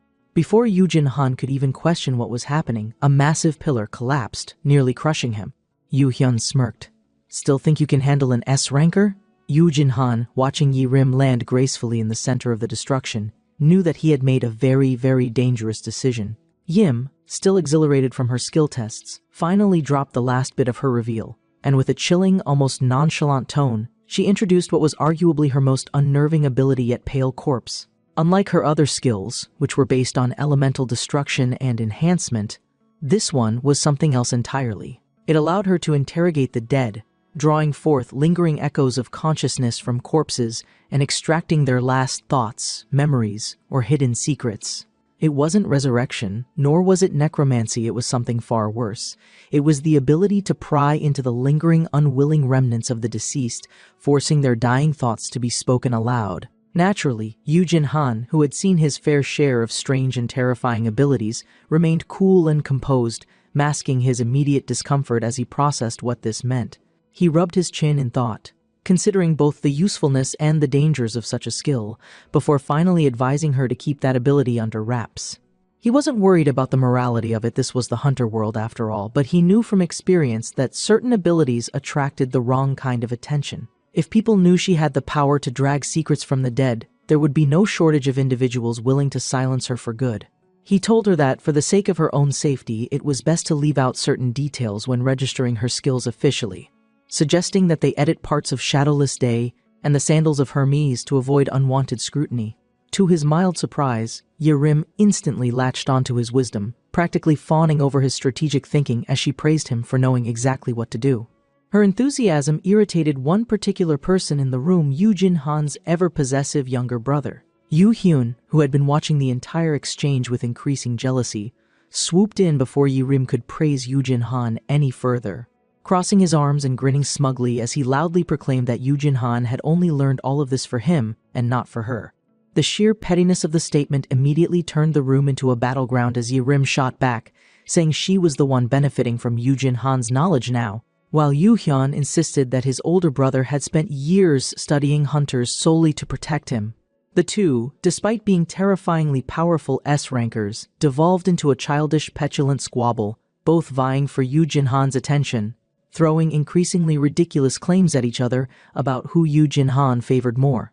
Slightly concerned, Yu Jinhan stood there, caught between a self-proclaimed little sister figure and an actual little brother, wondering if they would ever get along or if he was doomed to referee their arguments for the rest of his life.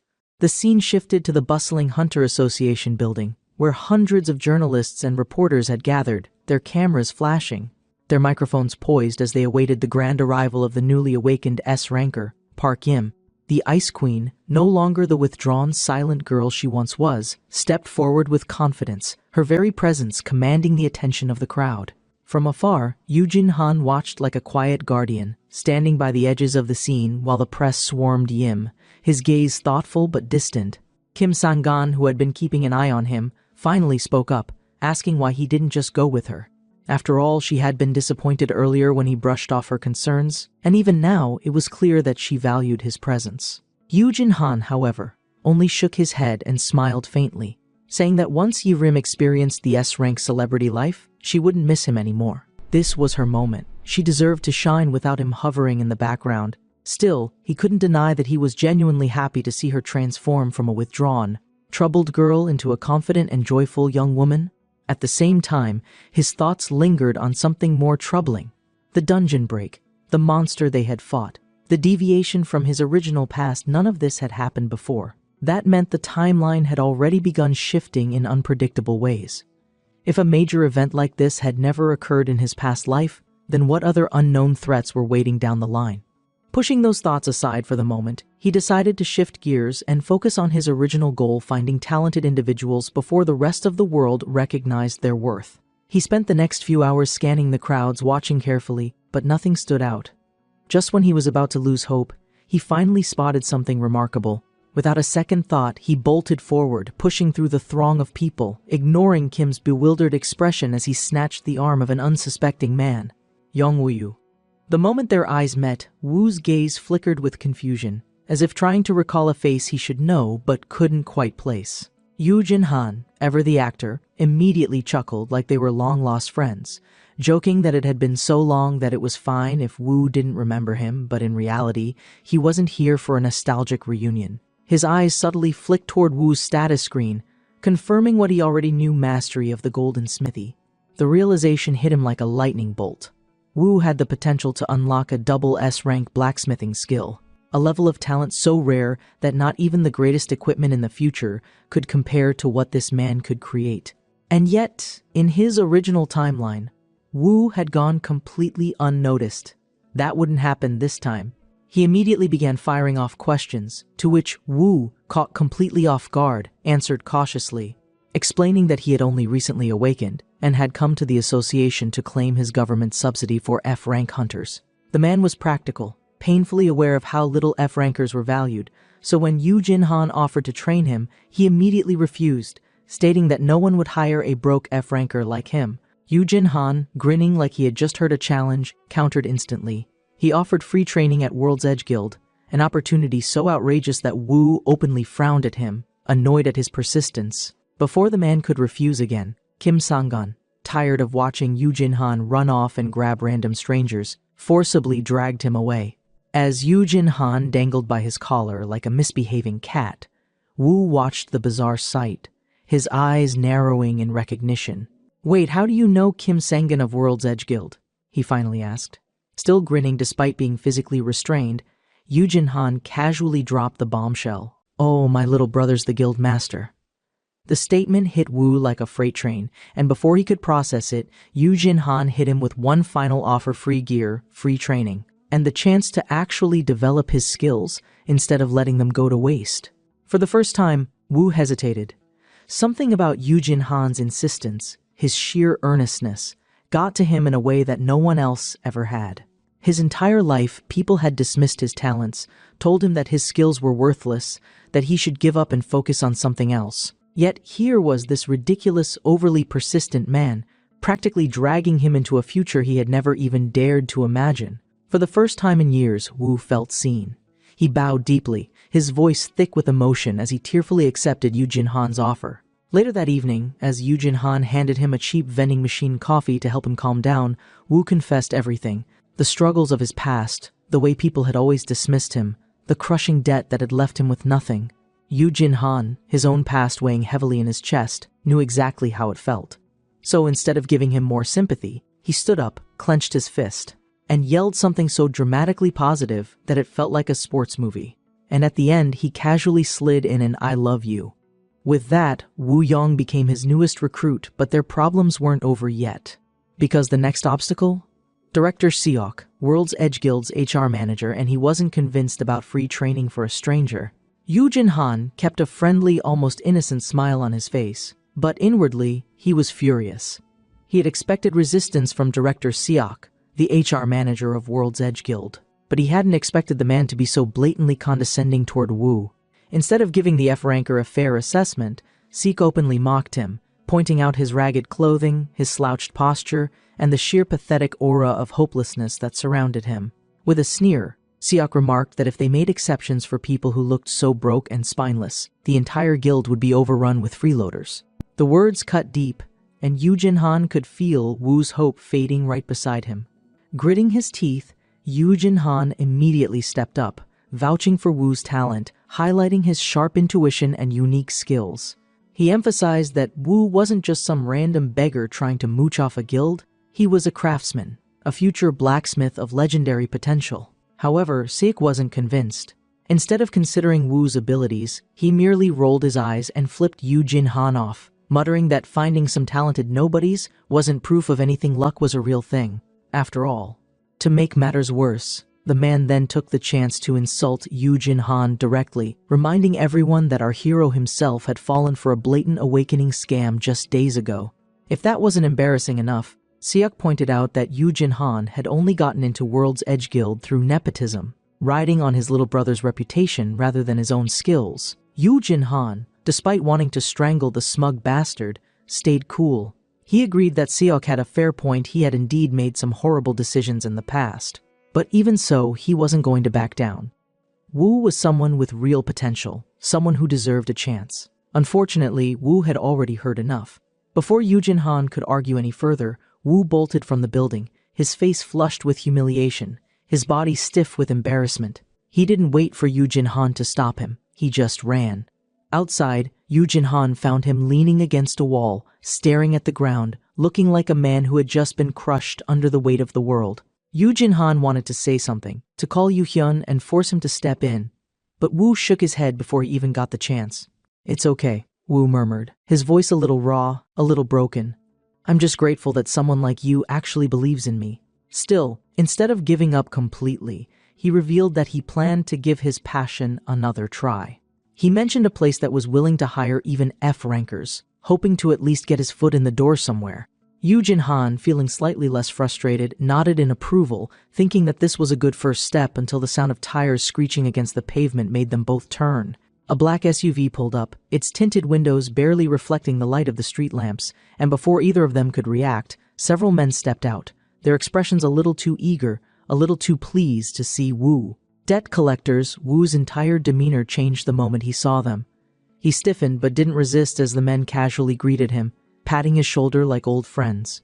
With mocking cheerfulness, they asked about the subsidy he had received, knowing full well it wouldn't be nearly enough to cover what he owed. Without hesitation, they motioned for him to get in the car, claiming they had a new job for him, one that would help pay off his mountain of debt. Yoo Jin-han, not about to let Woo get dragged into something shady, immediately called them out, bluntly accusing them of exploiting him. The gangsters merely laughed, giving him a once-over, before one of them, a bald guy with tattoos covering his arms, asked Yoo Jin-han the real question. "Why do you even give a crap?" Yoo Jin-han, sweating bullets, had to think fast. Well, he cleared his throat and forced out a grin. I want to come along." That caught them off guard. Now stuffed in the backseat of the car, Yoo Jin-han awkwardly shifted in his seat, glancing at Woo, who looked just as confused as the gangsters themselves. "All right, spill it," one of the men finally said, turning to Yoo Jin-han with a suspicious glare. "Why the hell are you here? You don't owe us anything." Woo, despite the tension, tilted his head slightly, also curious. Yoo Jin-han grinned like an idiot, throwing an arm around Woo's shoulders before cutting him off before he could reveal that he was Yoo Hyun's brother.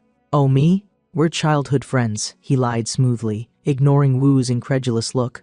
"I just couldn't let my old buddy get dragged off alone." He then went the extra mile, claiming that as a fellow F-ranker, he was totally interested in the job they were offering. One of the gangsters, the tattooed bald guy, smirked at him. "Unlike big guilds, we actually let F-rankers join the workforce," he said, acting like he was doing them a favor. Yoo Jin-han, keeping up his act, clapped his hands together like he was genuinely thrilled. "Wow, you guys turned out to be pretty nice." The men laughed, seemingly amused until their expressions turned cold. "All right, sign here." A contract was thrust in front of him, and Yoo Jin-han's casual grin faltered slightly as he recognized the scam immediately. Years ago, he had been tricked into signing one of these exact contracts. The mining contracts were a scam. Workers like Woo would be forced to mine inside dungeons, with up to 80% of their earnings taken as a protection fee. Even worse, hunters tasked with leading the mining teams didn't actually protect the workers. If a monster showed up, the hunters would leave them behind to die. Yoo Jin-han kept up his friendly mask, but inside, he was seething. When they finally arrived at the guild building, Yoo Jin-han loudly, sarcastically complimented their amazing guild name. That earned him a swift kick in the back. As he hit the ground groaning, he looked up just in time to see Woo also get kicked. The bald guy mockingly apologized but immediately blamed Yoo Jin-han for voluntarily getting involved. Yoo Jin-han, gritting his teeth, pulled Woo into his arms, holding his crying, humiliated friend as the man repeatedly apologized for dragging him into this. Before Yoo Jin-han could console him, he was forcibly dragged away. The boss of the operation sat across from him, shoving a document into his hands, casually explaining that he would be paid a generous 20% of his labor before fees. Since Yoo Jin-han didn't have debt to tie him to the contract, the terms were magically enforced by a curse. Without giving Woo a second to think, they pressed his fingerprint onto the contract, sealing his fate. Yoo Jin-han, eyes darkening, glanced at the boss. "Hey, before I sign, let me compare contracts." The gangsters laughed, amused by his audacity, but handed it over anyway. One glance, and Yoo Jin-han saw red. Woo's contract only gave him 10% of his earnings. The boss grinned, saying it was to help pay off his debt faster. Yoo Jin-han, his anger finally boiling over, declared it for what it was.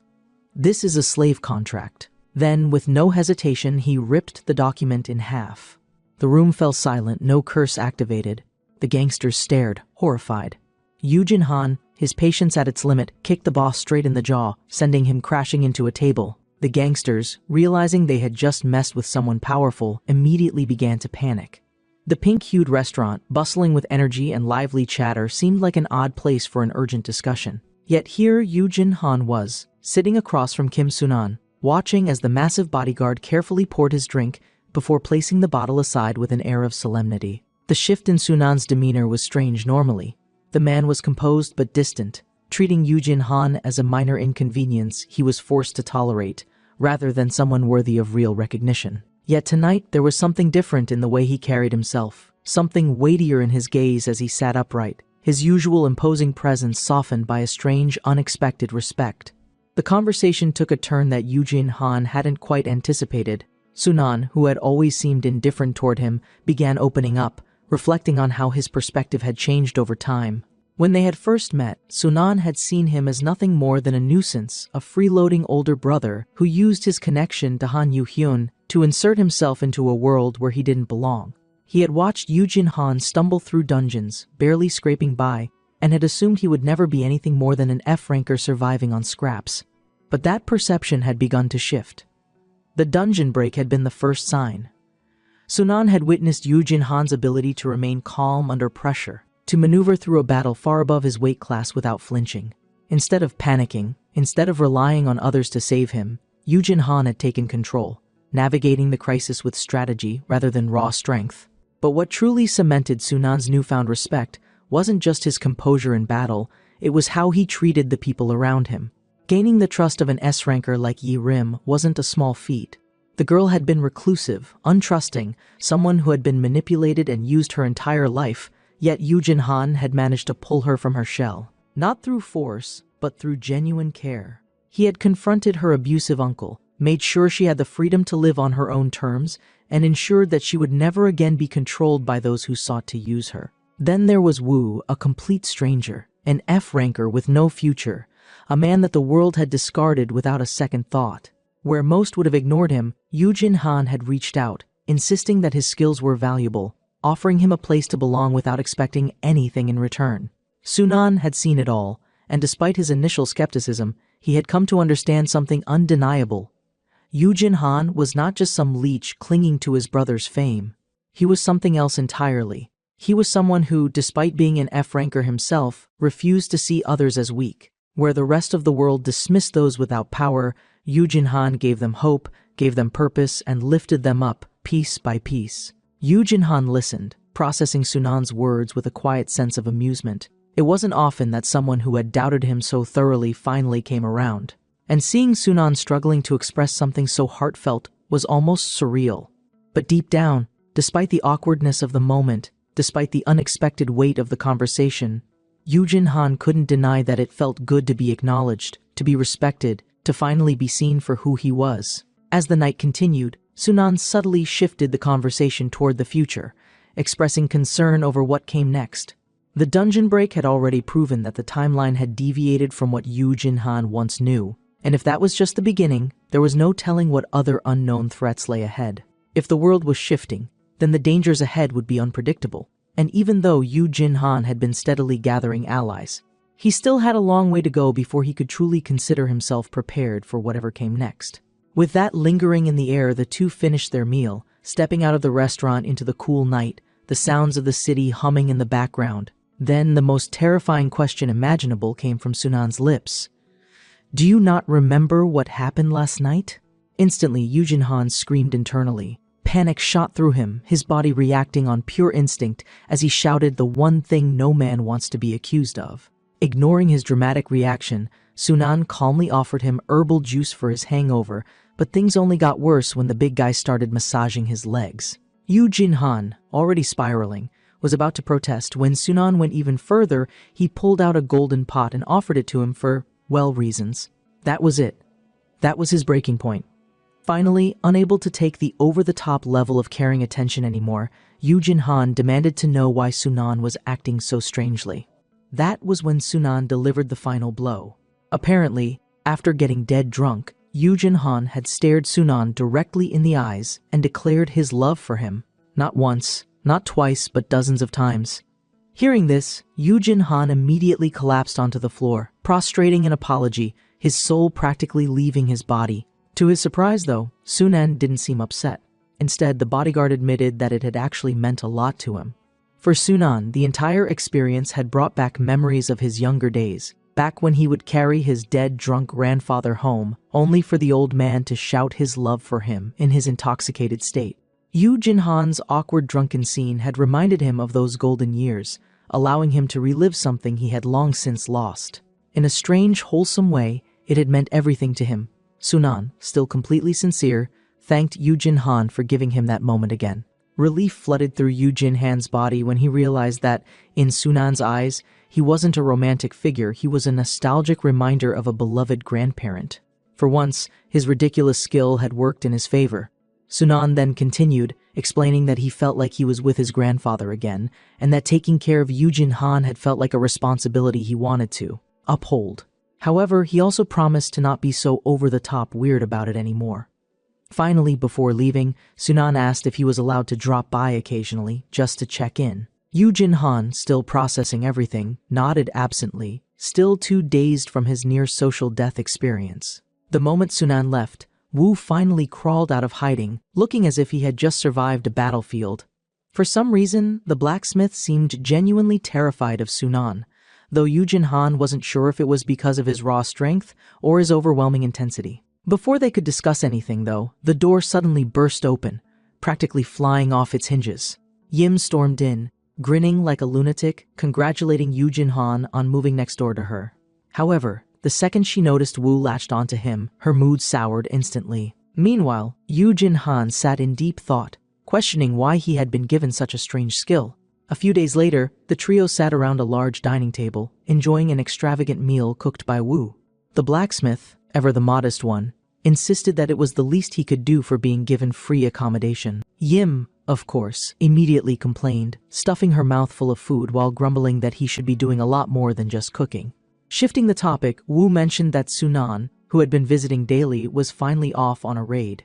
Yu Jinhan, still recovering from his most humiliating drinking experience to date, finally breathed a sigh of relief at the news. At least for now, he was safe. Yu Jinhan, ever the instigator, casually mentioned to Yerim that once she started raiding dungeons, she'd be appearing on TV regularly. The Ice Queen, as smug as ever, grinned with uncontainable excitement, already picturing herself becoming famous and making tons of money. With an exaggerated air of arrogance, she declared that her first goal with her newfound fortune would be to buy a mansion, and then in her grandest scheme yet steal her guardian back from Wu. Yu Jinhan merely smiled wryly, amused by the endless bickering between the two. However, their smugness quickly crumbled when he dropped a bombshell on them. The two of them were going to camp together. The realization hit like a truck, and almost instantly, chaos erupted. Wu, clearly unenthused about having to spend an extended period of time with an overly competitive S-ranker, groaned, while Yerim, offended by the mere suggestion that she should have to share space with him, rolled her eyes.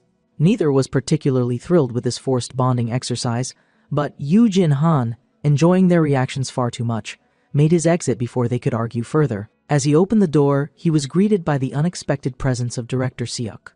The man had arrived in person to pick them up due to an apparent change in schedule, making it clear that this was happening whether they liked it or not. Before long, the trio found themselves dropped straight into the middle of a battlefield, staring down a horde of demons armed with nothing but a giant black pole. Panic immediately set in. Yu Jinhan, feeling genuinely horrified, shouted that basic training was supposed to involve taking on one monster at a time, not a full-blown invasion. Director Seek, watching the spectacle with far too much amusement, simply laughed, explaining that the more monsters they encountered, the quicker they would get used to it. Yu Jinhan, completely unconvinced, mentally noted how flawed this logic was. But before he could argue any further, the trio had no choice but to engage. Yim, wasting no time, took off ahead of them, urging them not to worry. Leaping onto the nearest monster, she unleashed a freezing storm of ice, the sub-zero temperatures burning through the creatures' bodies like wildfire. Without even breaking a sweat, she stabbed one of the dead monsters with the black rod, then turned to Yu Jinhan, smiling sweetly as she asked if they could grill and feast on it. Director Seok, impressed by her sheer strength, was in the middle of admiring how effortlessly an S-ranker could handle a battlefield, when a voice interrupted him from behind. A lady approached, questioning whether it was really appropriate to let newbies handle this many monsters all at once. Adjusting his spectacles, the director waved off her concerns, expressing more worry about something entirely different, the possibility that Yu Jinhan and Wu wouldn't even get a chance to fight a single monster before Ye Rim wiped out the entire field. His concerns quickly became a reality. Just as he made the comment, Ye Rim had already defeated the remaining monsters, stacking their frozen corpses into a disturbingly perfect Christmas tree shape. It should have ended there. But just as they thought the battle was over, one of the defeated monsters, still half buried in the pile, launched a surprise attack. Its target? A completely defenseless Wu. Yu Jinhan, seeing the attack coming, immediately shouted for Wu to grab the spear and aim at the monster, but fear overtook him. Instead of fighting back, Wu panicked, threw the weapon away, and bolted, tears streaming down his face as he ran for his life. The monster lunged at him, but before it could strike, Yu Jinhan leapt forward, making a daring save. Afterward, he scolded Wu for abandoning his weapon, explaining that the so-called monsters were nothing but F-ranked tooth moles, known for their poor eyesight and predictable movement patterns. Since they could only run in straight lines, they were among the easiest monsters to take down. Director Siak, watching the battle unfold, found himself carefully analyzing Yu Jinhan's movements. He was too experienced, far too composed for someone who had supposedly just awakened. There was something off about him, something that didn't quite add up. While Yu Jinhan reassured Wu, the young blacksmith praised him for his fearless demeanor, saying it felt as if he had been an active hunter for years. The comment struck a chord. For a brief moment, Yu Jinhan wondered if he had overdone it, if he had made himself stand out too much. To remedy the situation, he quickly tossed the spear aside, pretending to be scared, letting the next tooth mole jump over him harmlessly. Director Siak, watching the spectacle, suddenly found himself re-evaluating his initial assessment. Perhaps Yu Jinhan wasn't the hotshot he initially suspected. As the test concluded, the trio stepped outside, each reacting very differently to the experience. Wu, still gloomy and shaken, trailed behind them. Yim, on the other hand, was practically bouncing with excitement, already eager for a second round. Wu, feeling ashamed, apologized for his cowardice, expressing regret for not being able to fight properly. Yu Jinhan, ever understanding, reassured him, suggesting that combat might not be his forte and that was completely fine. Yim, feeling bold, couldn't resist boasting about how much better she had performed. Yu Jinhan, not wanting another argument to break out, urged her to stop comparing and instead focus on getting along. Director Sok then reappeared, congratulating them for successfully completing their basic training. He praised Yim's outstanding performance, while teasing the other two for their lackluster efforts. With the training over, he announced that their theoretical education would begin the next day. That was when he introduced the lady from earlier, the one who had questioned his methods, as their in-charge professor. The moment she introduced herself, something clicked in Yu Jinhan's mind. A spark of recognition flashed in his memory. She was no ordinary researcher. She was Sok Kayan, the young genius who had traveled to America and uncovered the fundamental principles of dungeon formation. She was a pioneer in the field, someone who had changed the way the world understood dungeon structures. Before he could stop himself, the name Dr. White slipped from his lips. That caught her attention immediately. Her gaze sharpened as she scrutinized him, clearly intrigued by the fact that he knew that name. Considering only a select few referred to her as Dr. White, her curiosity intensified. She remarked on his knowledge, noting how rare it was for an F-ranker to be aware of her alias. Yu Jinhan, thinking fast, casually brushed it off, claiming he had heard it from the HR team. But as he said it, something clicked in his mind again. Both Director Siok and Dr. White shared the same surname. That meant they were connected. And suddenly things started making a lot more sense. Yu Jinhan's mind raced as he turned back to his younger brother, his thoughts consumed by the possibilities that had just unfolded before him. The system notification had caught him completely off guard. He had never once considered the idea that his nurturer's skill, a skill designed to influence and enhance humans, might extend to monsters as well. If that was true, if he could somehow use his ability to tame this cub, then not only would they be able to keep it, but his brother would gain an incredibly powerful mount in the future. Yu Hyun, still frustrated from the endless struggle, breathed heavily, his expression dark with irritation as he glared at the mischievous fire lion cub now confined in the garden. His patience had been tested to its absolute limit, and he had all but given up on the creature, declaring that it was too wild, too uncontrollable, too much of a liability. If he couldn't tame it, then no one should be allowed to get their hands on it. It was too dangerous to be auctioned, too powerful to fall into the wrong hands. Yu Jin-han didn't like the sound of that. As his younger brother spoke, Yu Jin-han found himself staring at the tiny monster, his mind still running through the implications of what had just happened. This wasn't something that had happened in his previous timeline. This was completely new territory. If his skill could extend its influence to monsters, then what else was possible? Could he tame even higher-ranked creatures in the future? Could this be the key to altering the course of history in ways he had never even considered? Yu Hyun, noticing his older brother lost in thought, scoffed and reminded him that it was pointless to get attached to a monster that refused to be tamed. But Yu Jin-han, now thrumming with excitement, wasn't so sure. If this skill activation had happened naturally, then there was a chance he could control it. Cautiously, he approached the cub. The creature, sensing his presence, immediately bared its tiny fangs, its fur bristling, flames flickering along its horns and tail as it hissed a warning. But instead of reacting with intimidation, Yu Jin-han took a deep breath and did something that no one in their right mind would have attempted. He spoke softly to it. He didn't try to command it, didn't try to force his will onto it. Instead, he did exactly what he did best. He nurtured. Somewhere deep within him, he activated his skill, focusing his intent not on dominance, but on recognition, on acceptance, on forming a bond. He let his presence settle, allowing his ability to connect with the creature the same way it did with humans, and then something shifted. A new system notification appeared before his eyes. The target is resisting influence, attempting to stabilize connection. Yu Jin-han's breath caught in his throat. It was working. The cub, though still tense, had stopped snarling. Its flames dimmed slightly, and its body lowered, ears flicking forward as it watched him closely, its natural aggression wavering just enough to show that something inside of it was beginning to change. Yu Hyun, noticing this, narrowed his eyes, watching carefully. His brother had never once displayed taming abilities before, yet here he was, slowly but surely breaking through the resistance of a beast that had fought back against every other attempt. The progress bar continued to climb.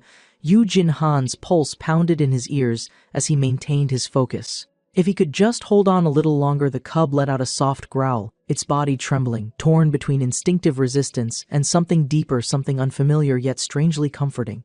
Then, just as the process was nearing its final stage, Yu Hyun, still watching with a mixture of suspicion and curiosity, finally spoke up, his tone unreadable.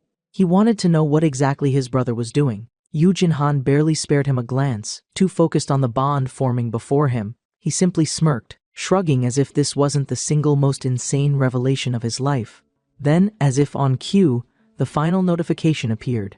Bonding successful. The infant horned fire lion has recognized you as its caretaker. The moment the words flashed across his vision, the cub stopped growling completely.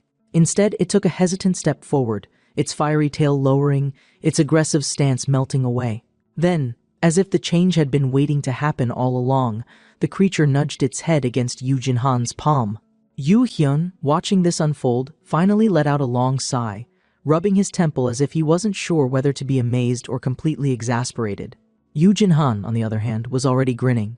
He had just tamed a magic beast, and now the real fun was about to begin. Yu Jin-han, now fully aware of the enormous value of taming a magical beast, couldn't help but pry further, wanting to know just how common or rare it was for guilds to have beast mounts. His little brother, Yu Hyun, explained that while a few guilds had managed to tame certain creatures, they were all low-ranked and domesticated species, ones that couldn't be used in battle or serve as powerful mounts. There was no record of a high-tier, combat-capable magical beast ever being successfully tamed.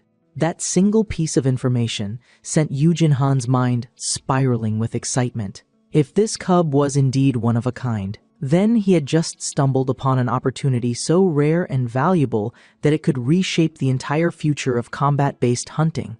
The sheer potential of raising a magical beast that no other guild had access to, a creature that could one day become a force of nature in battle, was too much to ignore. The implications weren't just about power. This was an entirely new market, one that he could monopolize if he played his cards right. Without hesitation, he began trying to convince his brother to let him take full responsibility for the cub, passionately explaining that abandoning such a creature would be a tragic waste and that, with enough time and training, it could become the strongest companion a hunter had ever tamed. He spun an elaborate web of persuasion, listing every possible benefit, highlighting how an untamed beast of this caliber could give their guild an unprecedented advantage, and even subtly slipping into fantasies of wealth, imagining himself as the first and greatest beast tamer of the modern world. Yu Hyun, ever the realist, listened to his older brother's rambling sales pitch, but after hearing a solid 5 minutes of business talk, strategic predictions, and an embarrassing moment where Yu Jin-han muttered about naming himself the Tamer of Legends, he finally cut him off, asking the most critical question: how exactly did Yu Jin-han plan to tame and raise the creature? Yu Jin-han, still brimming with enthusiasm, grinned confidently and immediately began explaining his care plan, acting as if he had been preparing for this moment his entire life. The first step, of course, was feeding. He pulled out a kibble bowl, a remnant from one of his past part-time jobs, and asked what the cub preferred to eat. At first, Yu Hyun humored him, casually explaining that, based on its species, the fire lion cub's diet would likely require a mixture of monster meat and a C-ranked mana stone. Yu Jin-han, still deep in self-congratulatory mode, nodded along enthusiastically, completely missing the key detail until his brain finally caught up with the numbers. A C-ranked mana stone worth 10 million won per piece. His enthusiasm died instantly. He felt his entire spirit leave his body. His dream of becoming the world's greatest beast tamer was now competing against the harsh reality of financial ruin.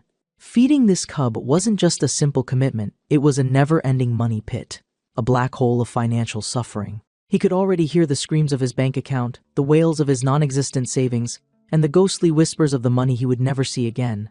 His once grand visions of raising an unstoppable beast army, of standing atop the hunter world with a fleet of magical creatures, crumbled before his eyes. He barely managed to keep his composure as he mechanically prepared the meal, carefully mixing the meat with what might as well have been solid gold, and set it down for the cub, his hands trembling slightly as he calculated how much it would cost to keep feeding it for months, let alone years. Just as he was mentally writing his will, preparing for the financial death that awaited him, his younger brother, in his usual nonchalant tone, casually mentioned that he would cover the costs. 10 billion won annually? No problem. Yu Jin-han nearly collapsed in relief. His suffering was short-lived, and now, as he watched the cub happily devour its luxurious meal, he found himself oddly charmed by the little creature. It was strangely adorable, even with its wild, unruly nature, and despite all the chaos it had already caused, he felt an unexpected attachment forming. The more he looked at it, the more he found himself blushing at how ridiculously cute it was. He had never been one to fawn over animals, but there was something about the way it chomped down on its food with tiny, satisfied growls, the way its tail flicked happily as it ate, that made him feel like he was raising an actual baby. His curiosity grew. Was this thing smarter than it let on? Could it understand commands the way humans did? Could it somehow interpret speech beyond just basic instincts? He decided to leave that mystery for another day, moving on to the next phase of bonding. With a grin, he removed his belt and started a game of tug-of-war with the small beast, testing its strength and reactions. Having worked part-time at a veterinary clinic, he knew just enough about animal behavior to keep things under control, though the sheer power of the cub quickly became apparent. He jokingly dubbed it the tug-of-war of death, as the little creature nearly dragged him across the room. Eventually, after tiring the beast out slightly, he pulled out the tamer's token, holding it before the cub. At first, the fire lion reacted with hostility, but after sniffing the token, something shifted. Its aggression diminished, its body relaxed, and much to Yu Jin-han's absolute delight, a system notification popped up. The nurturer's title amplifies the tamer's token effect. Magical beast recognition increased. The once ferocious creature suddenly turned affectionate, nuzzling into him with unexpected warmth. Just as Yu Jin-han was enjoying his success, Yu Hyun stepped closer, and in an instant, the cub bit his hand. Yu Jin-han, reacting instinctively, scolded the creature like a strict mother, causing it to whimper and back away. Fortunately, Yu Hyun's S-rank status meant he was uninjured, and instead of being angry, he actually felt relieved, realizing that the cub wasn't aggressive toward his older brother at all. Seeing the obvious bond that had formed, Yu Hyun finally gave in completely, agreeing to let Yu Jin-han take full responsibility for raising it. Yu Jin-han, meanwhile, was already lost in another daydream. He imagined himself surrounded by an army of magical beasts, their majestic forms standing behind him as he became the most legendary beast tamer in history. He could already see the headlines, the awe, the admiration, until Yu Hyun asked where exactly he planned to keep it. Snapping back to reality, Yu Jin-han confidently stated that he would raise it at the dormitory, explaining that he had Ye Rim and Wu to help out. Yu Hyun at first seemed annoyed, but his expression quickly turned sentimental. Yoo Jin-han realized something important: his little brother didn't want him to leave. Recalling Kim Sunan's advice, Yoo Jin-han patted his younger brother's head, reassuring him that he wasn't moving out entirely. He'd still be around, splitting time between both places. Eventually, Yoo Hyun accepted the answer, and in an unexpected shift, Yoo Jin-han asked if his brother was free in the evening. When Yoo Hyun asked why, Yoo Jin-han casually suggested they have a drink together, reminiscing about how they would have probably been sharing drinks without a second thought if the world were still the same as before. Yoo Hyun, caught off guard, blushed slightly before agreeing. The warmth of the moment lingered, and with that, Yoo Jin-han moved to the final task: naming the cub. After pondering for a while, he settled on something symbolic. He named it Peace, because, in his mind, taming the wildest creatures of the world was the first step toward true peace. Yoo Jin-han couldn't help but feel a mix of embarrassment and amusement at his brother's overprotectiveness. Yoo Hyun, despite being the mighty guildmaster of World's Edge and an S-rank hunter, still acted like an overbearing younger sibling, constantly watching over him. It was overwhelming in a way that Yoo Jin-han hadn't quite adjusted to yet. The attention Yoo Hyun received was just as intense. The crowd buzzed with excitement, snapping pictures as he stood alongside Yi-rim during an interview. As expected, his little brother handled the media effortlessly, his presence radiating confidence as he discussed his role as both a senior hunter and a guildmaster. Yoo Hyun smoothly declared that he wanted to personally guide the new S-ranker, ensuring she reached her full potential. Meanwhile, Yoo Jin-han deliberately stayed in the background, avoiding the flashing cameras as he observed the spectacle unfolding before him. He had always known that Yoo Hyun was a natural at this sort of thing, effortlessly blending strength and charisma, but watching him promote the guild so skillfully was fascinating in its own way. The way he spoke about teamwork, strategy, and growth only served to reinforce how different things had become. Not long ago, Yoo Jin-han had been dismissed as useless, as a burden, but now he was stepping into the dungeon with people who actually cared about him. That realization sent a surge of unexpected happiness through him, and he silently vowed to never let things fall apart as they once had in the past. He couldn't change everything, but he could at least change what mattered most. His gaze drifted from Yoo Hyun's interview to the two S-rankers standing together, a perfect contrast, one wielding blue fire, the other glacial frost. They were complete opposites, yet their abilities combined made them a formidable duo. It was a powerful visual one that the guild could capitalize on heavily in the future. Watching them, Yoo Jin-han's thoughts drifted to Kim Sunan. When would he awaken as an S-rank? He knew that it was inevitable, but the timing of such an event was something he couldn't predict. With a hopeful glance, he placed a hand on Wu's shoulder, mentally encouraging him to work hard. After all, in the future, Wu would be one of the greatest blacksmiths, crafting equipment unparalleled in quality. As the time to enter the D-ranked dungeon approached, the crew was given the opportunity to rent equipment for free, a rare perk for fresh recruits. Wu, excited by the selection, eagerly examined the various weapons and armor, though his enthusiasm was quickly dampened when the weapons master informed him that any damages to the gear would have to be paid for in full. That single sentence sucked the joy right out of him. Knowing that Wu would one day forge weapons far superior to anything here, Yoo Jin-han stepped in and handed him a high-ranked piece of gear, casually reassuring him that he wouldn't have to worry about costs. As he continued browsing, Yoo Jin-han's eyes landed on a shelf of potions, prompting him to curiously ask if they were also free. The answer, unfortunately, was no, they were only available for official guild members. Not wanting to pass up the opportunity for free supplies, he turned to Yim, subtly nudging her to grab a few extra potions and share them with him. Yim, always eager to push boundaries, complied without hesitation. However, in her exploration of the storage room, she stumbled across a nasty-looking weapon, a massive, oversized axe. Intrigued, she immediately asked if she could use it, only for Yoo Jin-han to advise against it, pointing out that such a weapon didn't match her frame or fighting style. It was a lesson she would eventually learn on her own, but he figured it wouldn't hurt to save her the trouble early on. Meanwhile, Yoo Hyun remained occupied with his interviews, speaking at length about the strength of his guild and the bright future of its members. Eventually, after wrapping up his media obligations, he approached Yoo Jin-han, apologizing for the delay. However, his tone quickly turned serious as he explained that the gate before them led to a D-ranked dungeon, a dangerous one that would seal itself upon entry. Once they stepped inside, there would only be two options: defeat the boss or face annihilation. To ensure their safety, Yu Hyun handed them a gate stone, an extremely rare emergency item, capable of teleporting them out if things became too dire. Holding the gate stone in his hand, Yu Jin-han found himself deeply reflecting on how much his life had changed. Just yesterday, he had been seen as worthless, as nothing more than a parasite clinging onto his brother's shadow. Now he was stepping into the unknown with a team of people who trusted him, people who had his back. A powerful sense of determination flooded him, and as he stepped through the gate, he silently vowed to never let history repeat itself. He was going to prevent the tragedies of the past from ever becoming a reality.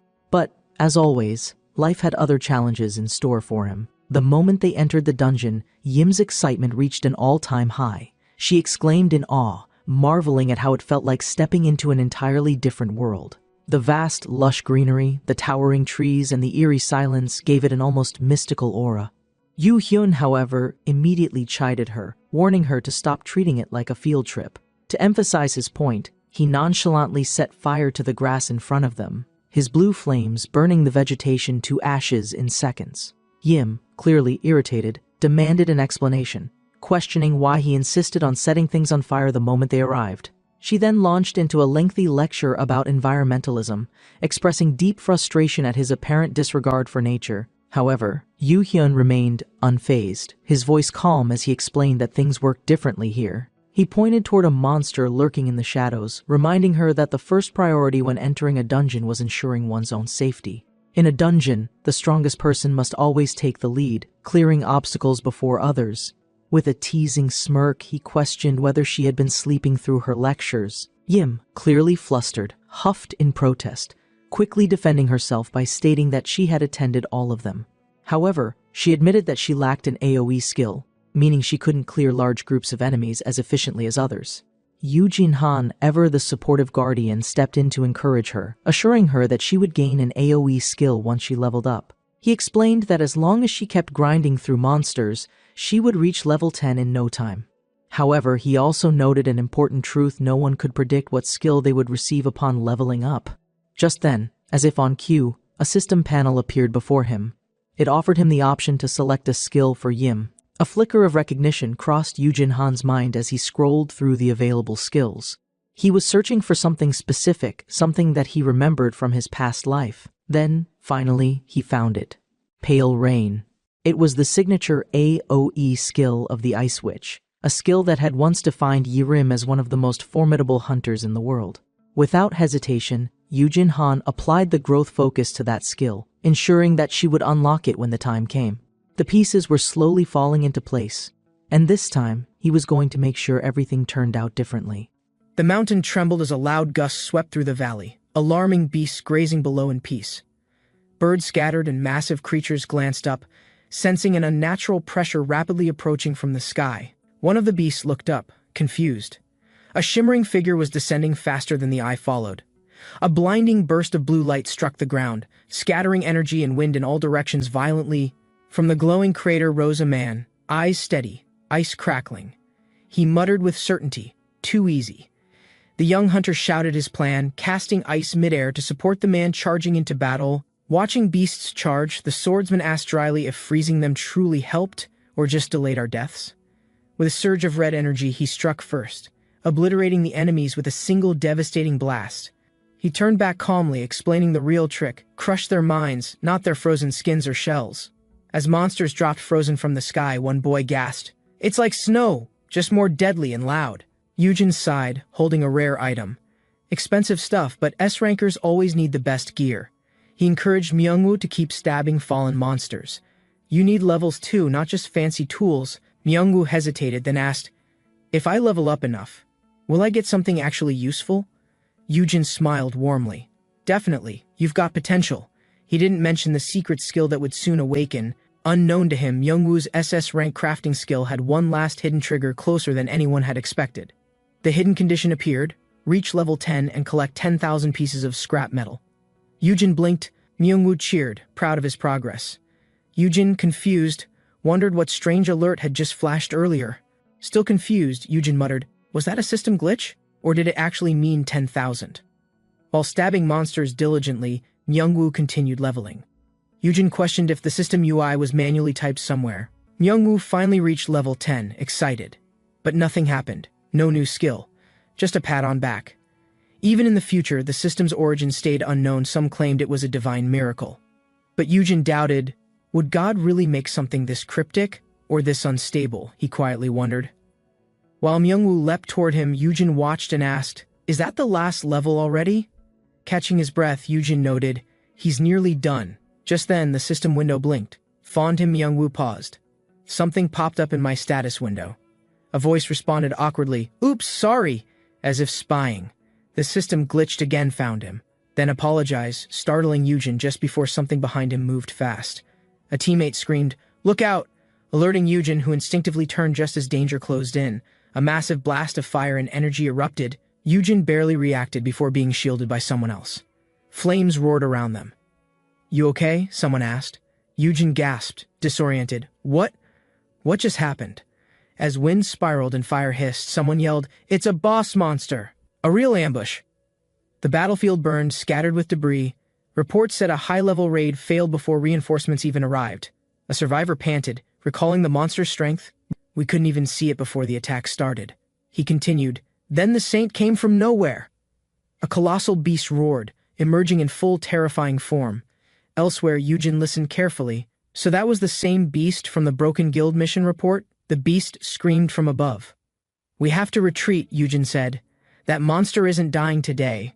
Jinwoo handed Yujin a crystal. If it gets bad, run. Don't try to be heroic. Yujin stared silently at the crystal, heart pounding. His grip tightened around it, uncertainty sinking deeper. The world blurred. Yujin trembled. Is this happening again? The same moment. The same awful choice? He remembered last time Yoo-hyun standing behind, facing death alone while Yujin escaped, helpless to intervene. As the crystal passed hands again, Yujin caught it tightly. His choice this time would be different. Yujin whispered, we might need this. But his eyes said more. He knew what came next. The monster emerged, stronger than expected. Yujin's eyes flared blue. He recognized it from his past life. It's an S-rank beast, immune to most fire. Its weakness is a precision attack at the heart. The others stared. How do you know that? Yujin replied, we fought it once. We all lost. As the beast shrieked again, Yujin muttered, this time, we won't repeat the past. We end it. Yujin clenched his fists. I won't make the same mistakes again. Not this time. He quickly gave orders. Yerim, create a barrier using Frosty Sai. We'll strike together next. Yerim unleashed her power with focus. Cold wind burst outward, forming a shimmering defensive shield. Frosty Sai activated. Ice swept up in waves, surrounding the team with protective, glowing magic. Yujin pointed. Yoo-hyun, you take the bird. Yoo-hyun nodded once, eyes sharp. Will do. Yujin looked at Yerim. Please keep him safe. His voice was calm, but his eyes serious. Yerim nodded. Don't worry, I've got this. She handed Yujin the gate stone just in case. As the battle started, Yujin shouted, Yoo-hyun, aim for the head! The phoenix soared in, fire blazing. Yerim hesitated. Should I help? I can fly. Yujin stopped her. You'll roast without fire resistance. Yoo-hyun charged through flames. He couldn't fly, but his speed and flame resistance made him the best. The phoenix screeched from above, its wings flaring wide as it descended like a burning meteor. Flames spiraled behind it, scorching the sky. Yoo-hyun stood firm, facing the beast head-on.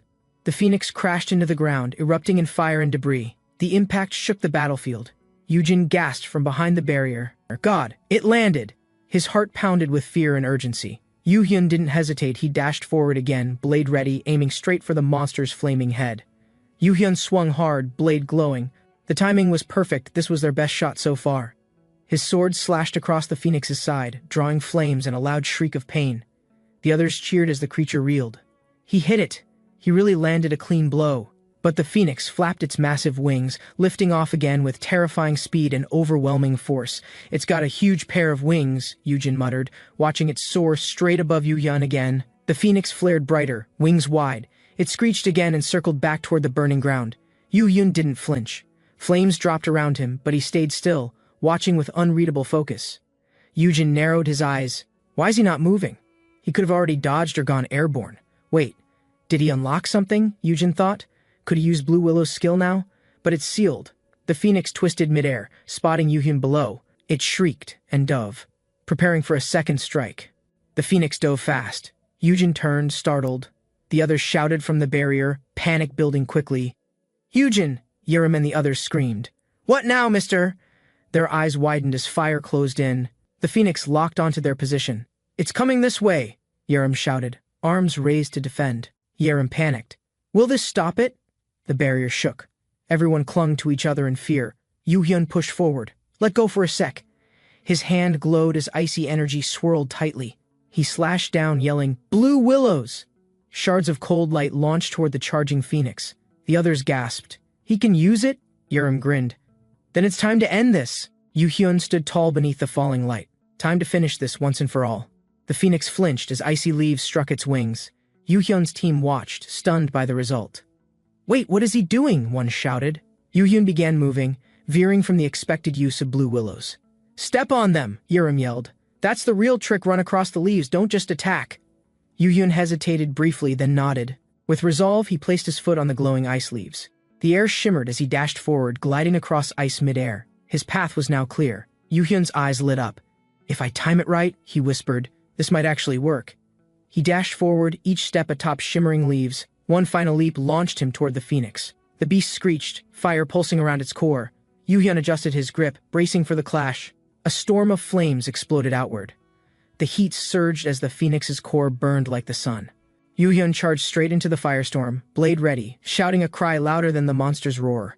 Yu-hyun closed in, his blade engulfed in flames. The phoenix's core pulsed, inches from his strike. He thrust forward. Fire and light erupted as his blade pierced through, triggering a violent explosion. The phoenix shrieked in agony. Yu-hyun's strike had hit its heart precisely as Yujin had instructed earlier. The sky split in red light. The phoenix was consumed in a blinding, spiraling column of fire. A final explosion rocked the battlefield. Everything vanished in flames until only silence and falling ash remained. The explosion shook the ground. Yerim gasped, shielding her eyes from the burst of light. A voice called through the smoke. "Yerim, there's still time. You're the only one who can." The phoenix's remains thudded to the earth. Cold air spiraled around as silence slowly returned. Yu-hyun stepped down, light fading from his blade. He exhaled slowly, standing amidst frozen petals. Yujin ran forward, his voice breaking. "Yu-hyun!" Relief and worry mixed as he saw his brother standing. Yujin rushed over, eyes wide. "Are you okay?" Yu-hyun turned, smiling faintly.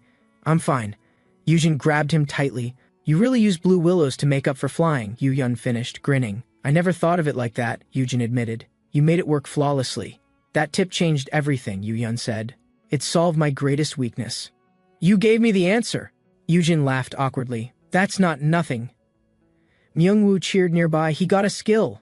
Let's celebrate like we lived." Yu-hyun smiled at Yujin. "It's all thanks to you. You're the reason I succeeded." Yujin laughed. "Maybe I'll check your other skills when we're back." Excited voices rang around him. As the portal activated, Yerim shouted, "Check mine too, mister." They all vanished in glowing blue, and reporters rushed in. "Are you okay, sir?" Civilians gathered, relieved the threat was over. Yujin noticed the cameras. "I should keep my distance. Better let them talk to the association." Yujin thought, "I'll just return the gear quietly. No attention, no interviews, just peace." Suddenly, thunderous footsteps echoed. "Mr. Han!" someone shouted, sprinting straight toward him like a charging beast, and the man skidded in, bowing hard. "I knew I should have gone with you, sir." Yujin flushed. "I'm fine, seriously." Crowds began murmuring and staring. His plan had completely backfired again. From the side, Myung-woo watched blankly. "Totally attracted all the attention," he muttered, eyes half-lidded in judgment.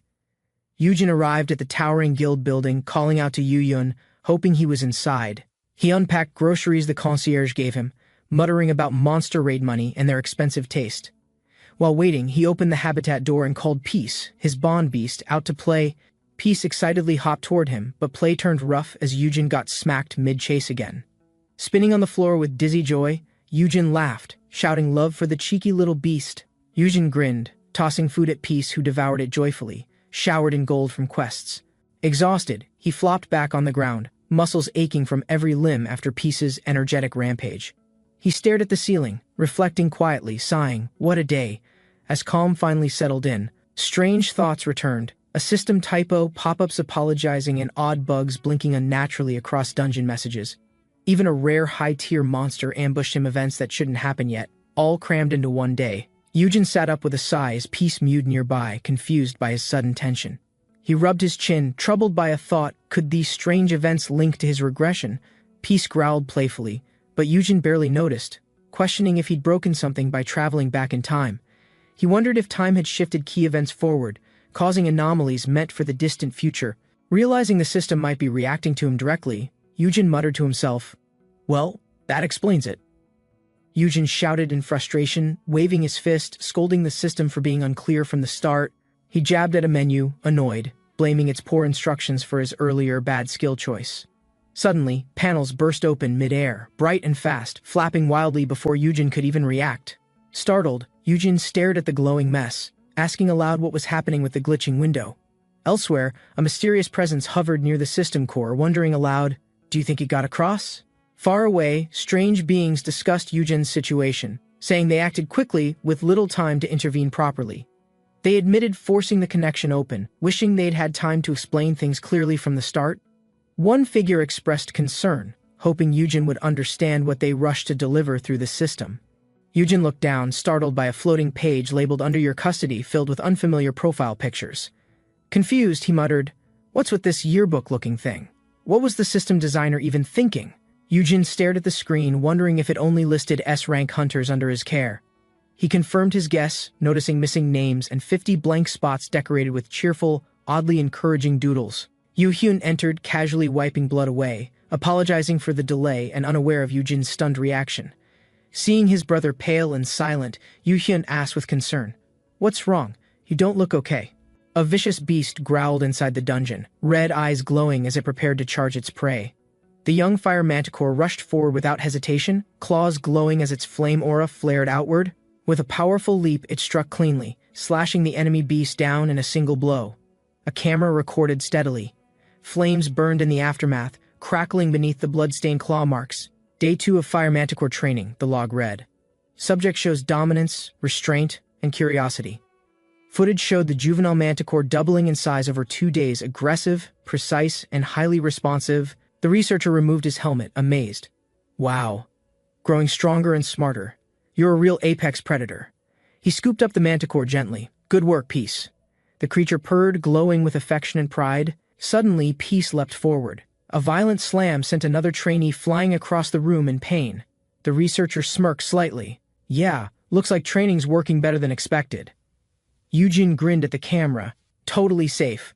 Stats flashed STR plus 94, STR plus 45.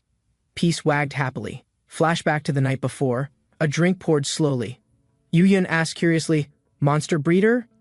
Yujin poured just enough. "Yeah, it popped up last minute after I reached level 10. Better to keep it vague," he thought. "No need to mention brainwashing or mind control effects," he explained calmly. "It lets me tame and level monsters alone. It's S-rank good for top creatures." Yu-hyun glared intensely. "You know how dangerous it is for someone like you to have that?" Yujin panicked. "Hey, don't lock me up again." He grabbed snacks, clearly trying to stay calm. He argued, "Think about it. A proper mount for every guild piece is just the beginning. Imagine storming huge dungeons on mounts. You'd ride, not walk. It'll change everything," Yujin said confidently. Peace was already tamed and under Yujin's care. "Fetch," he shouted as the cub dashed forward, and Yujin trained with Peace beside him, punching hard. The system wants 50 S-rankers tamed. If I tame monsters instead of brainwashing people, it might seem way less suspicious, he thought. Later, he collapsed on the gym floor, gasping.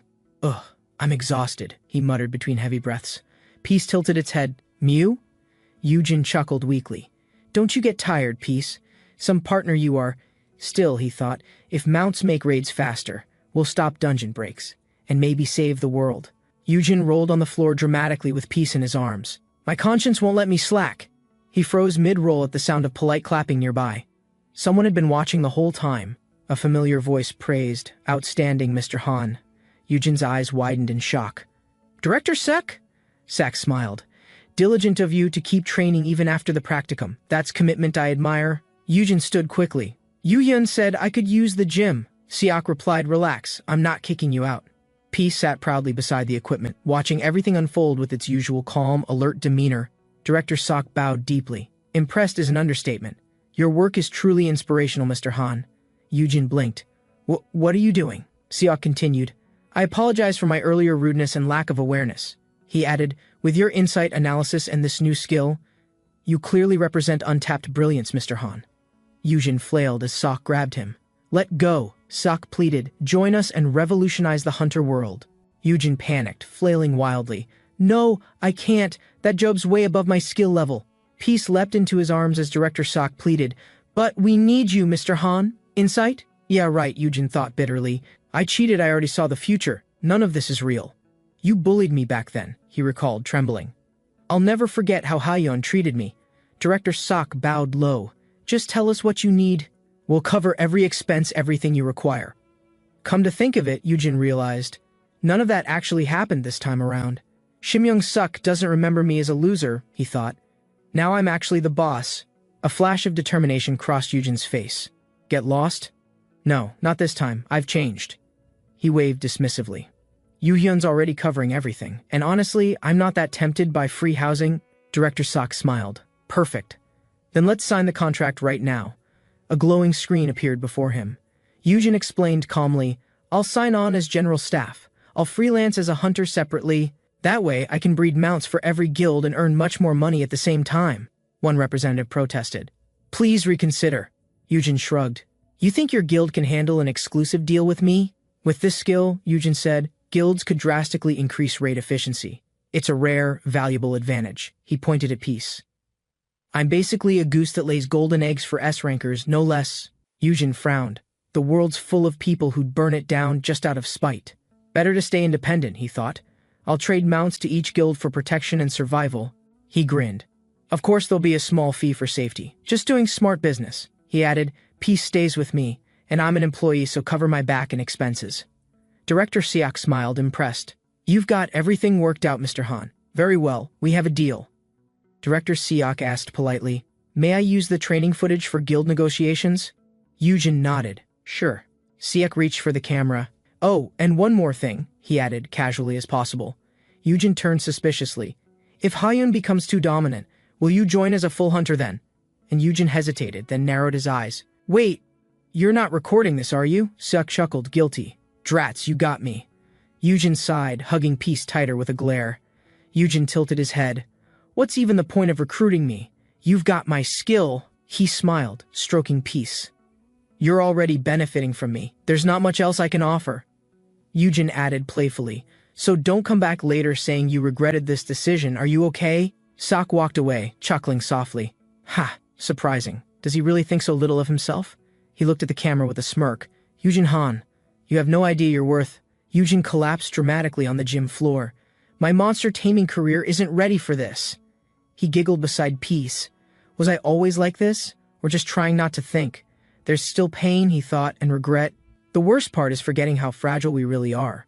Even now, I'm unsure. I only remember the pain, the losses, names I barely hold anymore. But this time, he vowed, with Peace beside me, I'll shape a future no one forgets. Director Sok stared solemnly. Perhaps Yujin doesn't yet grasp how serious this could become for hunters. Or maybe, he mused, it's just another way for Yujin to protect his younger brother. No matter the reason, he concluded, all eyes will eventually turn toward that boy, Yujin Han. Elsewhere, other guild leaders watched the same footage, now fully alert to Yujin's potential and presence. Hyuna folded her arms, smirking. She knew things were about to get a lot more interesting. In a quiet penthouse, a powerful figure lounged in thought, observing the recent developments with interest. Fingers tapped softly. Interesting. Let's pay Haeyeon a visit. There's opportunity here we can't afford to miss. Elsewhere, Yujin rested with Peace in his arms. They'll soon realize how dangerous I really am. Yujin proudly revealed the handcrafted house to the red beast, Peaks, declaring it their official new home. Peaks purred contently as Yujin cuddled him, explaining he'd now stay safe inside instead of wandering outside. Yerim and others spotted Peaks, rushing over excitedly. Aw, who's that fluffy little cutie? She squealed. Despite warnings, Yerim hugged Peaks tightly. The red creature growled, annoyed. Yoohyun stepped in, calmly correcting her mistake. Yujin arrived just in time, chuckling as Yerim scrambled back. Oh, hey, Yoohyun!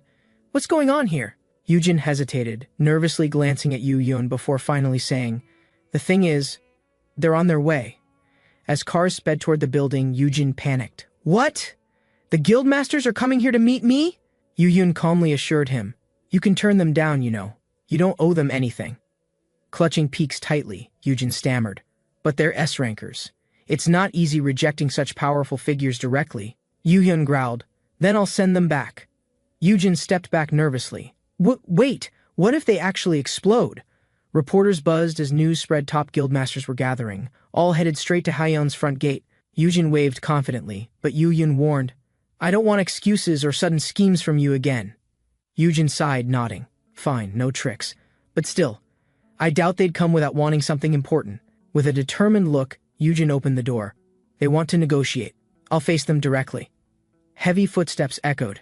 The guildmasters entered the room, radiating pressure. Everyone immediately quieted as negotiations were beginning. One guildmaster eyed Yujin silently, calculating. His expression was unreadable, but tension filled the entire room. Yujin forced a smile. His system activated resist fear. Yuyun introduced him confidently to the waiting guildmasters. A suited man stepped forward. Excuse me, may I see your hand for a moment? Startled, Yujin nodded. As he raised his hand, a glowing circle appeared, scanning him thoroughly. The examiner gasped in shock. Something in Yujin's skill data had triggered an unexpected powerful reaction. Yujin flailed dramatically, yelling, I want to save myself for someone special. Everyone stared in confused silence. Internally, he panicked. A skill appraiser? They'd expose his S-rank skill and worse, its real function. Visions of chaos flashed through Yujin's mind. If they discovered brainwashing, everything would spiral out fast. The appraiser reached out again. Just a moment, your hand, please. Yujin hesitated. Peaks growled protectively in warning. Suddenly, Peaks leapt between them, fur bristling. He landed firmly, growling at the appraiser, ready to fight. The appraiser backed off nervously. It's okay, he's not a bad person. Peaks still growled protectively. One guildmaster asked, was that beast trying to use a skill on its master? Silence followed briefly. Park, leader of Hanshin Guild, and the chairman both observed. It's rare for a juvenile creature. Moonhyuna smiled, stepping forward. No need to appraise, that beast clearly protects its master instinctively. She offered a seat. Let's not keep important people standing, Mr. Monster Tamer. Yujin blushed, then sat. Yujin looked up in awe. Wow, she's huge! Hyuna smiled warmly, towering with natural confidence. She teased, didn't know Haeyeon's pretty boy had such a dependable big brother. Yujin smiled awkwardly, still holding Peaks. Yujin wondered nervously, are all S-rankers this intense? Will Yerim overpower me like this someday? Hyuna inspected Peaks closely. A fire manticore? Fully grown, they're equal to S-rank dungeon bosses, you know. She grinned. Want to trade clubs? Yuhyun stepped forward calmly. Only if you've got a top-tier frost-resistant juvenile creature. And Hyuna chuckled. So you want to mount for Yerim too? Yujin blinked awkwardly. She grinned playfully. Don't be greedy. Across the table, murmurs grew louder as tension quietly thickened. Sukwon Choi stood abruptly. Haeyeon's hoarding all the juveniles, he accused, slamming the table with sharp frustration. Pointing at Yujin, he barked, You've bought out the market. Now you want to trade too? Choi growled, You expect us to work for mounts like delivery boys? Using your brother's name. Choi pointed accusingly, Do you think hiding behind your brother's guild changes what you're really doing? He added, Yuhyun's your brother, he'll always protect you. So you basically belong to Haeyeon anyway. Hyuna stepped in calmly. That's enough, Choi. Haeyeon's just one of many partners, not the owner. Yujin responded firmly, I get help because I need it, not because I've chosen Haeyeon alone. He gestured at Peaks. I can only care for so many monsters at once anyway. Peaks mewed. Yujin stepped forward, meaning everyone here gets priority access to top-tier mounts, same as Haeyeon Guild. He smiled.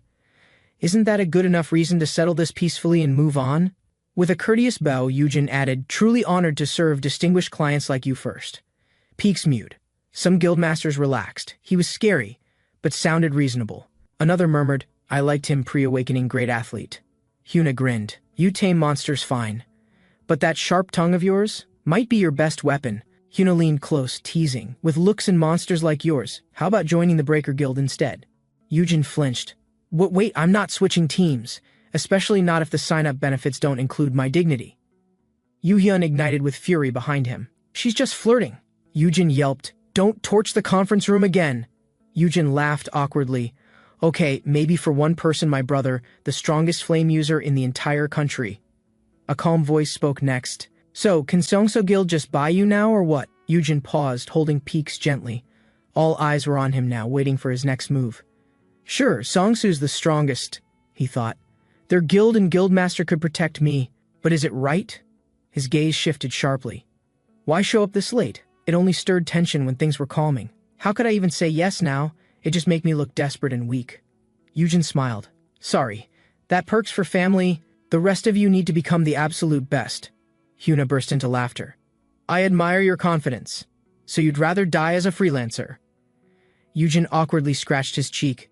Stubbornness has always been a problem, honestly. Peaks purred for support. Oh gosh, the pressure, Yujin thought. Without my resist fear skill, I'd have passed out instantly.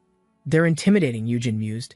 Even when silent, S-rankers radiate danger. It's like standing in a battlefield. He sighed internally. And yet, I'm still here. How did I survive next to Yuyun again? Yujin smiled softly, stroking Peaks' head. You did great, he whispered. Thanks for sticking with me. One guild master chuckled. No wonder that kid started a guild. He's clearly bold like his brother. Yujin laughed. Hey, what's wrong with my brother? He's actually way nicer than any of you. He added calmly, honestly, I'm harsher than him. He's probably the kindest one in this entire room. And Yuhyun's voice rang out from behind. Do you really mean that? Yujin turned, startled. Yujin rushed forward with excitement, his small hands holding tightly to something hidden behind his back. He waited near the door, then hugged his brother tightly the moment he appeared to leave. Smiling brightly, Yujin handed over a flower bouquet and card, carefully prepared for his brother's birthday. They laughed together, posing for a picture. Yujin dreamed of school. Proud of his protective older brother, years later, Yujin worked endlessly, rarely home, still remembering the warmth from his brother's silent care. Yujin nervously joined the meeting, trying to speak formally. But the room's mood turned uncomfortable fast. His awkward tone confused everyone. Then laughter broke out, loud and sudden, catching him completely off guard. They couldn't stop laughing. Yujin calling someone docile was too ridiculous. Even the guildmaster found it hilarious. Yujin's efforts to act polite were mocked. They saw through it, laughing harder than ever before. Yuhyun stepped forward, protective and firm, warning them not to insult his brother just for being kind. Laughter lingered in the room. Even the chairman couldn't stop wiping tears from laughing so hard. Yujin forced a smile, hiding his frustration, then reached out to take the document with composure. Inside, Yujin questioned their jokes. He knew Yuhyun wasn't perfect, but being young didn't mean incapable. Yuhyun reassured him calmly. The team had already discussed details and prepared everything before Yujin arrived. Yujin stared at the paper, surprised by their progress. He nodded slowly, ready to take part. Yujin skimmed the contract and paused, confused by a clause about owning a specific new building. A guild leader clarified they needed a facility for creatures and decided Yujin would hold its ownership. Overwhelmed by their support, Yujin teared up, touched by the unexpected respect and generosity he was shown. The terms were clear: a safe place, joint funded, officially granted to Yujin after its full completion. Now all that remained was Yujin's final approval. They handed him the document to sign. Yuhyun noticed Yujin's awkward grin, asking if something was wrong with his strangely tense smiling face. Yujin nervously pressed his cheek, realizing he couldn't hide his excitement from the good news earlier. A whole building in Central Seoul was now his. Real estate there was incredibly valuable now. He felt pure joy. Forget the pressure, he was winning big and swimming in absolute personal satisfaction. With confetti falling, Yujin stood proud. His own building, protected by 5 guilds, was officially his. Everyone praised Yujin's success. The new building boosted his influence more than anyone had expected it would. He wondered if Hyeon-suk might move her research back, now that resources were more available. During a live interview, Yujin was asked how he transformed into a top celebrity-level public figure. Smiling with confidence, Yujin gave credit to the guilds. He toasted, grateful for their strong support. Now wealthy, relaxed, and adored, Yujin joked about early retirement while enjoying affection from his loyal companion. After the meeting, she thanked Yujin with a playful tone and left while everyone chuckled softly. Another guild master reminded Yujin about a previous promise, his expression unreadable as he turned to leave. Yujin was confused but nodded politely. He wasn't sure what exception the man was referring to. Yuhyun approached, praising Yujin's work, but admitted he missed the meeting's ending from zoning out. Yuhyun reassured Yujin calmly he had nothing to hide and wouldn't do anything against his conscience. Yujin patted Yuhyun's arm, casually brushing off the tension. He understood leadership wasn't always clean work. He then praised Peace, the little fox, for staying calm despite everything during the long meeting. Feeling satisfied, Yujin reflected on the outcome. The contract terms were better than he had hoped. He looked up at the city skyline. His heart-light life suddenly felt clear and full again. Returning home, he gasped joyfully at the dinner spread, surprised and touched by the perfect welcome. Yujin looked at the food, surprised.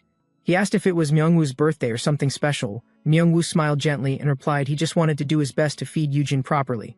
Because Yujin meant a lot to him, Myungwoo said. Yujin blinked, unsure how to respond sincerely. Yujin took a bite. It tasted amazing, like comfort and safety. He grinned, cheeks full of joy. Myungwoo casually asked about Yujin's belongings.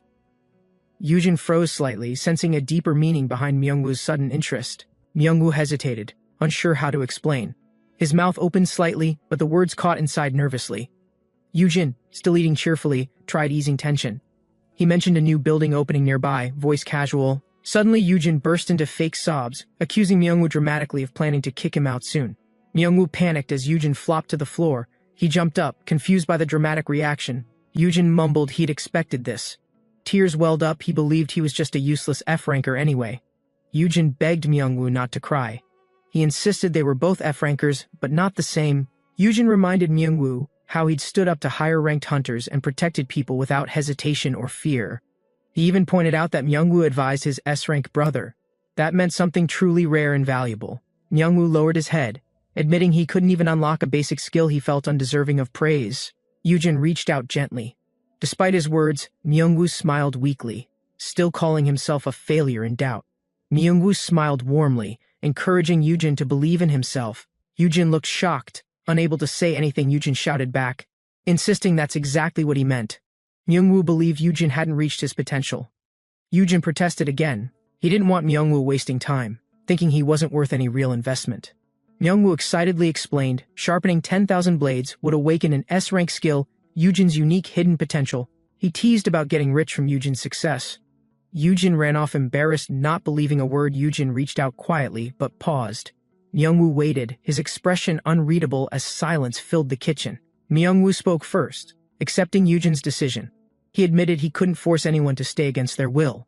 He apologized for not realizing Yujin felt burdened, and regretted making him handle all the household chores, but Myungwoo hinted at new information, something important he learned, that might actually benefit Yujin a lot. Then he backtracked in panic, flustered. He claimed he had no right to share it now. Yujin gave in, flustered but curious. Myungwoo called him buddy with a grin, making Yujin freeze. Yujin stammered quickly, asking Myungwoo to tell him. He clearly didn't want to miss anything helpful. Myungwoo smiled again, saying it wouldn't hurt to share, especially before Yujin decided to leave him. He claimed Dr. Seok said there's training for people like Yujin to awaken a special skill. Privately, Myungwoo admitted to lying. He used a fake quote, hoping it would still motivate Yujin.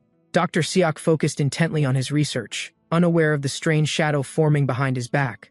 A dark figure emerged silently, its presence pulsing with danger, watching the doctor without making a sound.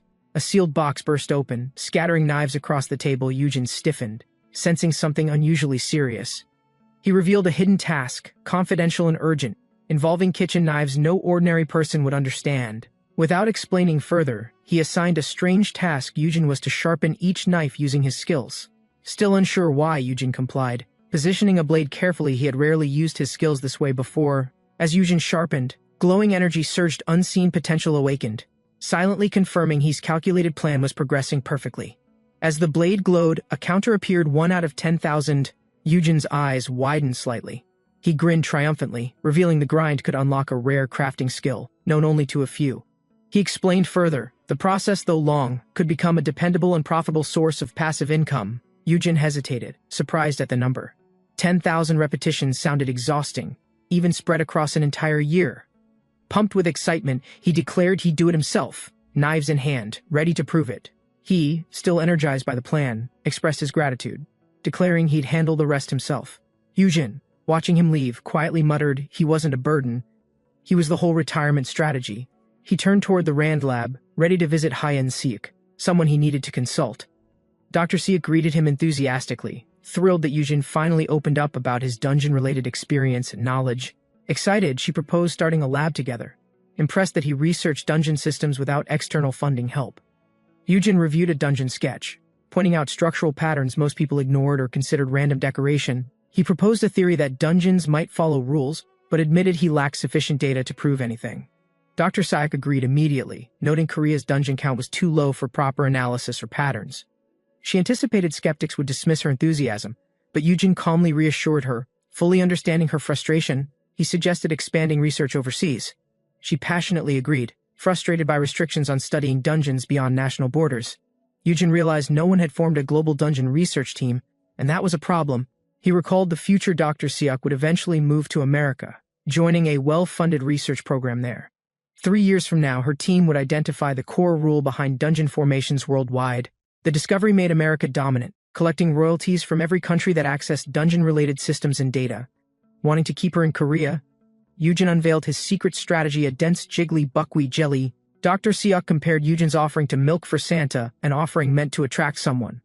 She casually mentioned Dokebi, a teleporting hunter surrounded by mystery, known only through rare public appearances. The hunter, named after a Korean spirit, was infamous for vanishing instantly during critical, chaotic moments. Despite countless sightings, nobody ever confirmed Dokebi's identity, not even their age, voice, or physical build. Only one detail remained consistent in every encounter: Dokebi's precise, unmatched ability to teleport without trace.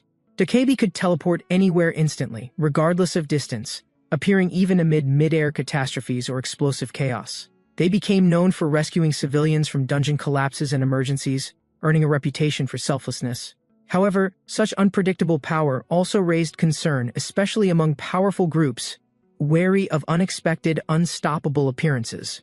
During secret meetings or armed negotiations, Dokebi would suddenly arrive, bypassing all security without leaving a trace. Panicked guards shouted, recognizing the intruder. Dokebi had materialized mid-operation, catching everyone unprepared, guns barely raised in time. A gunshot rang out as Dokebi arrived, bullets barely missing as chaos instantly filled the room. Amid gunfire, they dodged every shot, weaving through explosives while maintaining complete control of their momentum. Missiles and bullets collided with the teleportation aura, but Dokebi advanced unshaken, heading straight for the leader. Landing forcefully, they raised a hand, startling the man who failed to react fast enough in time. Dokebi warned him coldly, "Do not fear my strength, fear what I choose to destroy." Dokebi issued a cryptic warning, claiming knowledge of secrets hidden by those who sought power and control. They promised not to reveal anything as long as no one tried to expose or capture them first. With a faint sound, Dokebi vanished again, leaving behind silence and fear in the shaken room. Their untouchable nature made them safe. Every group feared retaliation, knowing Dokebi likely knew their darkest skeletons. Dr. Seok cheerfully roasted buckwheat, explaining her theory Dokebi might be drawn to the smell of it. Dr. Seok cheerfully explained her theory, while Yujin remained skeptical about attracting a real hunter spirit. Lights suddenly flickered off. The library went dark, and an eerie silence settled over the entire room. Yujin noticed the moon through the window, suspecting a power outage had caused the sudden blackout. Thinking it was nothing serious, he reached for his phone and turned on the flashlight feature. Illuminated by the soft glow, Yujin looked around carefully, alert now to the unnatural quiet surrounding him. Dr. Seok stood frozen in the darkness, her phone light revealing an unfamiliar, tense atmosphere around her. Her hand slowly covered her mouth as her eyes widened, fear creeping across her normally cheerful face. Yujin turned, confused by her expression, only to realize something terrifying was right behind him in the dark. A loud shriek tore through the silence, followed by chaos as both of them fell in panic. Papers scattered across the floor as Dr. Seok collapsed, overwhelmed by the shock of what she saw. Yujin supported the unconscious Dr. Seok, bracing himself as books and files clattered around them. A system message appeared. His passive skill Resist Fear had activated, stabilizing his mind against creeping panic. He calmed down, reasoning that this was an illusion, not a ghost, just a fear tactic. Determined, he shouted toward the source, calling Dokebi out directly for the dramatic scare. With a glowing flash, Dokebi appeared mid-air, playfully responding to Yujin's frustration with a teasing remark. Dokebi grinned behind the mask, amused by Yujin's reaction and impressed by his mental composure. Yujin held Dr. Seok protectively, wondering whether that touch had been a real, active skill effect. He cautiously asked Dokebi if they could help wake Dr. Seok using one of their skills. Dokebi scanned him, his name displayed as Yun, but the skill couldn't activate just yet. The system stated the condition wasn't met, but Dokebi realized he could still act on this hunter. Yujin gently checked Dr. Seok's condition, hoping she would wake up soon from the sudden shock. He realized that with Dokebi's support, Dr. Seok might never need to leave Korea for research. Determined, Yujin saw this moment as the ideal opportunity to convince Dokebi to stay and help. Yujin smirked and dismissed the earlier scare, challenging Dokebi's antics with confidence and calm defiance. Dokebi pouted, insisting they'd seen him tremble, then teased him loudly while hopping around like a chicken. Yujin recalled how Dokebi valued pranks, often risking everything just to execute one flawlessly and dramatically. With a daring smile, Yujin challenged Dokebi to a wager. He claimed they couldn't scare him again. Dr. Seok slowly woke up in a hospital bed, disoriented but regaining her senses and awareness. Startled, she sat up suddenly, panicking as she remembered the encounter, asking urgently where Dokibi had gone. Yujin calmly reassured her that Dokibi had already disappeared, leaving no trace behind after the incident. Recognizing Yujin beside her, she relaxed slightly, then immediately criticized Dokibi's bizarre outfit with visible irritation. The room fell silent as Yujin listened, both unsure how to properly explain what had happened. Dr. Seok sighed in relief, grateful everything had calmed down without anyone getting seriously hurt. She expressed regret that Dokibi vanished, wishing she could have asked the mysterious hunter many questions.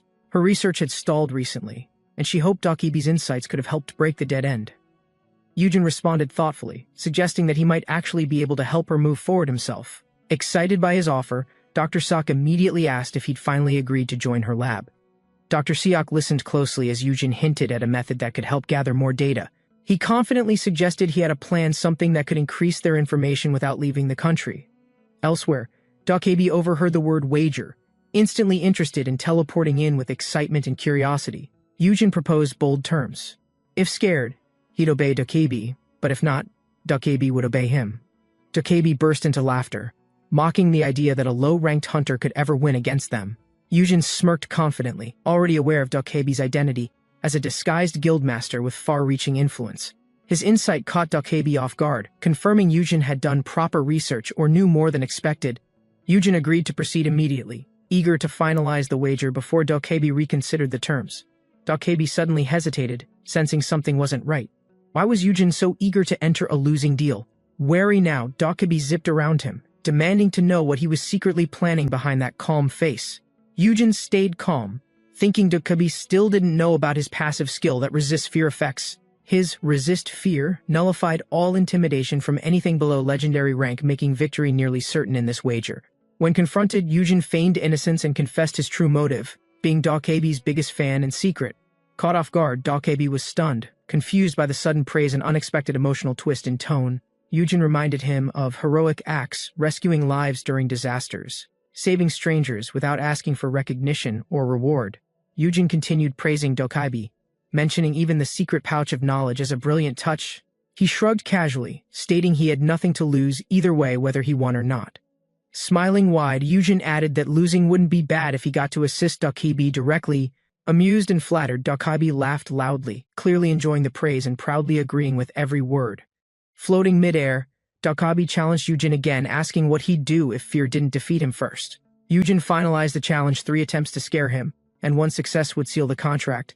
Dokibi agreed enthusiastically, declaring the deal official and vowing to try scaring Yujin 3 times within a week. Back at the hospital, Yujin assured Dr. Seok he'd deliver useful data without needing to leave Korea. He admitted he lacked academic expertise but offered to partner with her based on the insights provided. Dr. Seok considered his proposal. If she could decode dungeon generation from the data, they'd share profits equally. Dr. Seok promised to work hard on the research, eager to contribute with her full strength.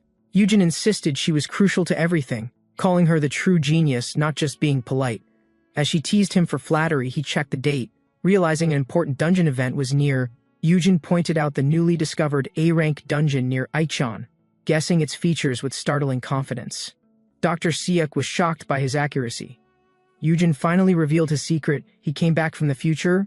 Yujin stood, preparing to leave, hoping Dr. Seok would seriously consider everything he had said. He reassured her, though his claims sounded strange, he firmly believed her research could truly succeed. Yujin confidently suggested she ask her uncle to place a bid for dungeon management rights immediately. Exiting the room, he let out a breath.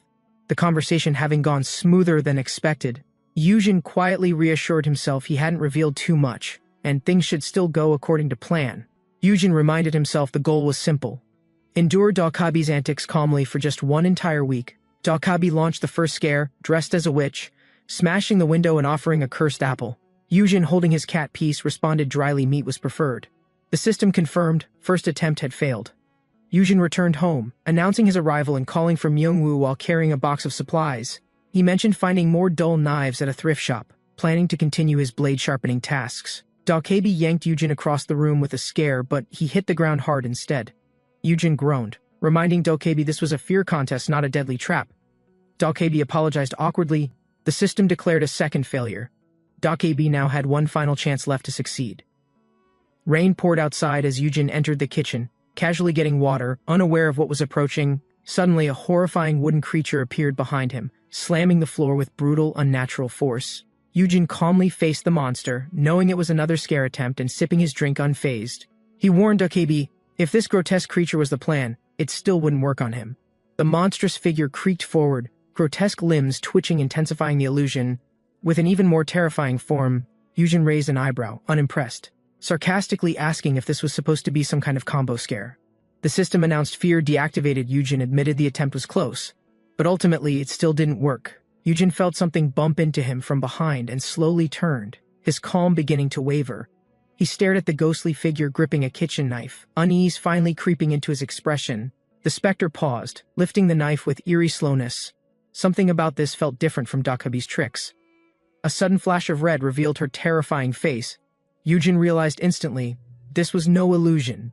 A loud shriek echoed. Dokebi screamed it was a real ghost, while Yujin casually greeted Myungwoo nearby. Yujin joked with Myungwoo about knives, while Dokebi still trembled nearby, unable to shake off fear. Suddenly, Myungwoo saw the ghost and screamed, collapsing from shock before Yujin could explain or react.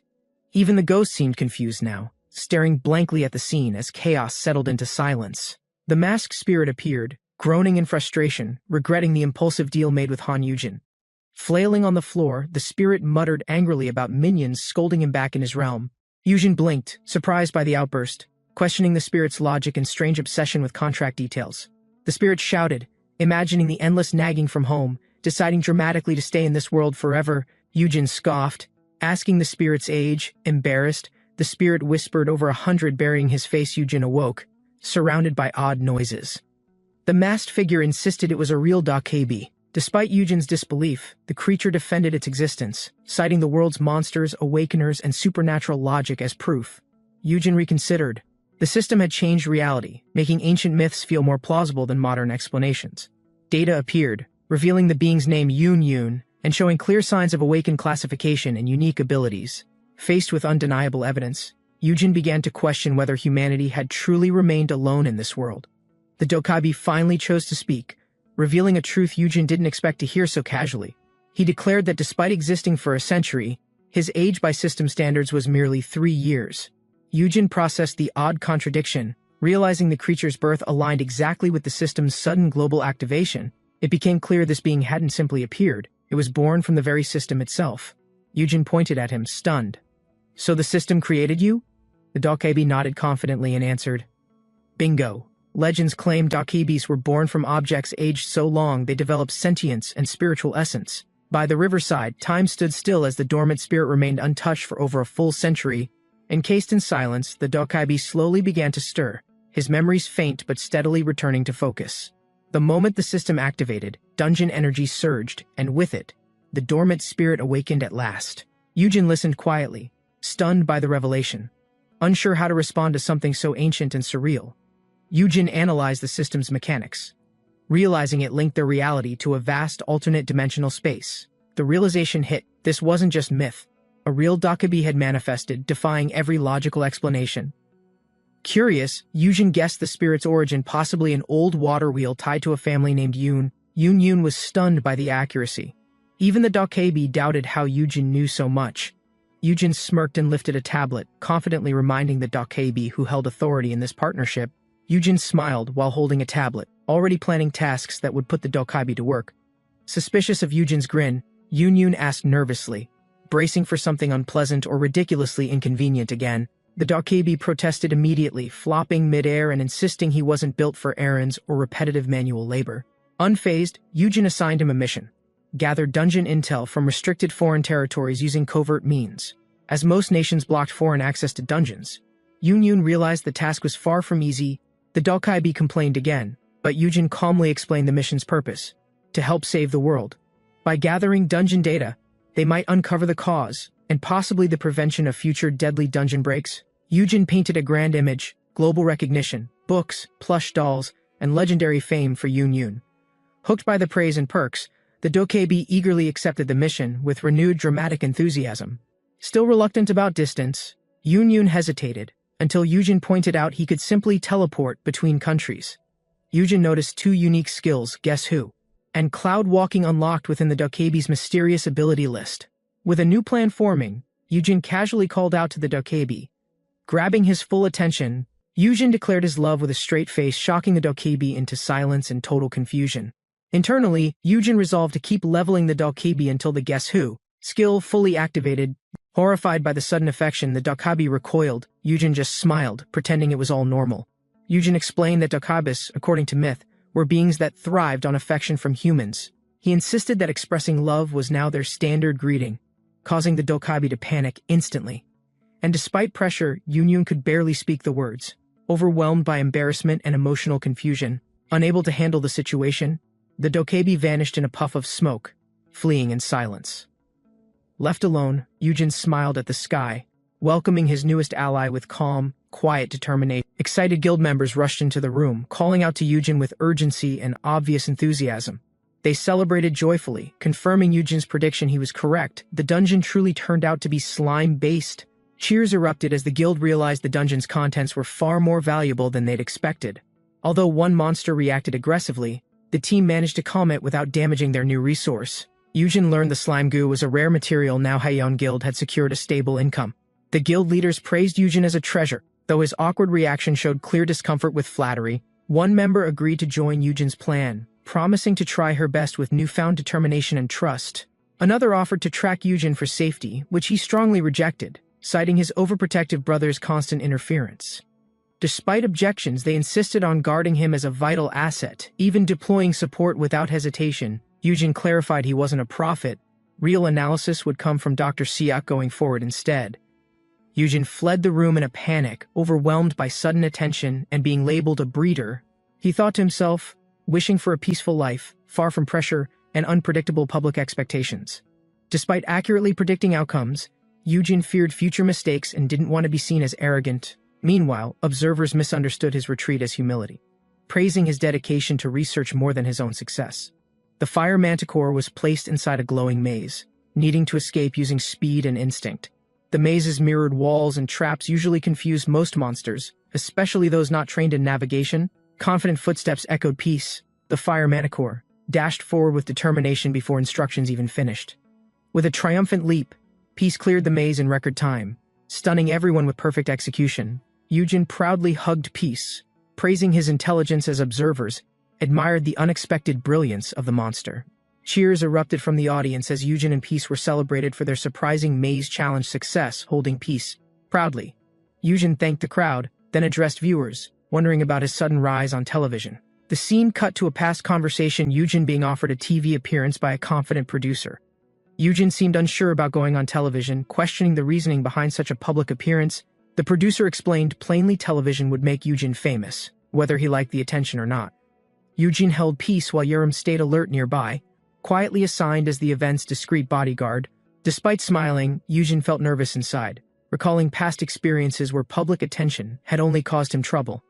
To his surprise, Peace quickly charmed everyone, earning admiration and praise from a crowd enchanted by his cuteness. Audience members gushed over Peace, declaring him the most adorable monster they'd ever seen on television. Watching the cheers and applause, Yujin smiled genuinely, realizing agreeing to this appearance had been completely worth it.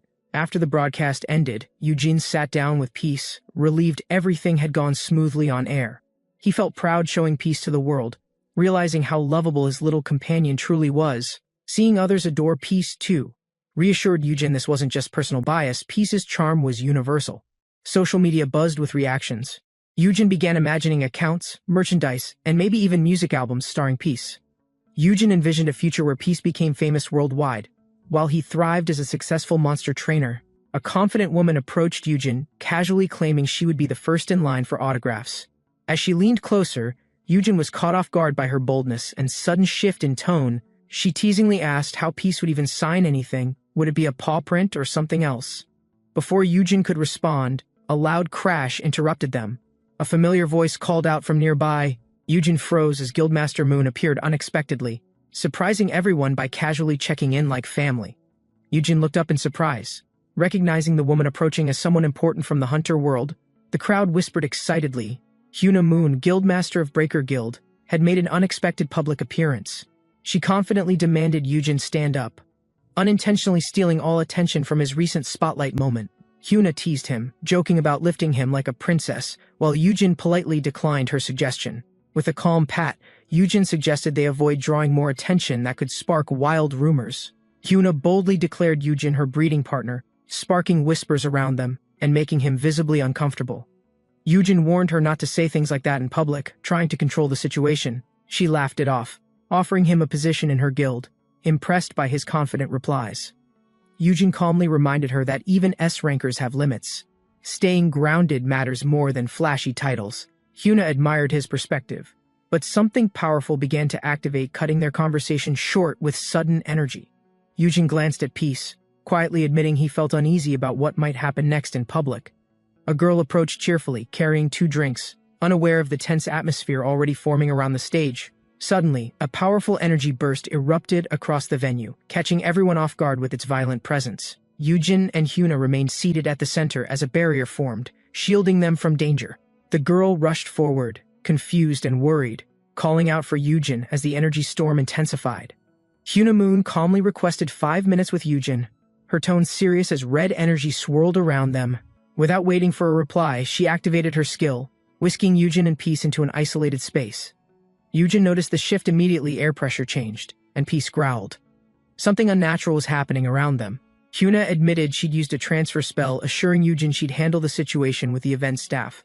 Confused but cautious, Yujin realized he was stuck in her domain, waiting to hear her real intent. Hyuna stood confidently in the isolated barrier, ready to speak freely now that they had privacy. Yujin nervously laughed, trying to lighten the mood while asking what kind of secret she meant. Hyuna warned him not to badmouth others, specifically referencing things he'd said about his younger brother. Her tone sharpened. She implied Yujin didn't truly understand his brother, and may have judged him unfairly. Locking eyes with Yujin, she finished pointedly, "See," making her message clear without raising her voice. Yujin stayed silent, but Peace growled, already sensing Hyuna's intentions and preparing to defend his partner.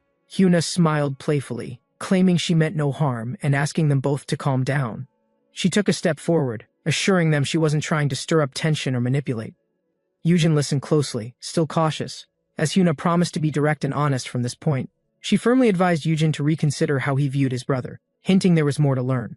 Hyuna questioned Yujin's idealism, mocking how others viewed him as a harmless angel in the business. She warned that emotional attachment wouldn't help if he planned to survive in this dangerous profession.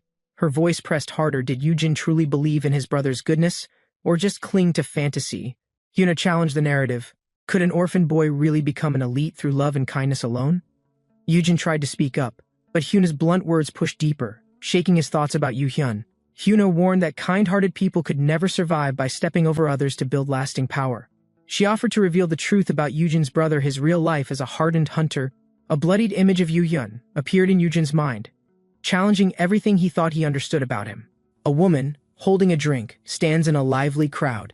She reflects on her unexpected career path.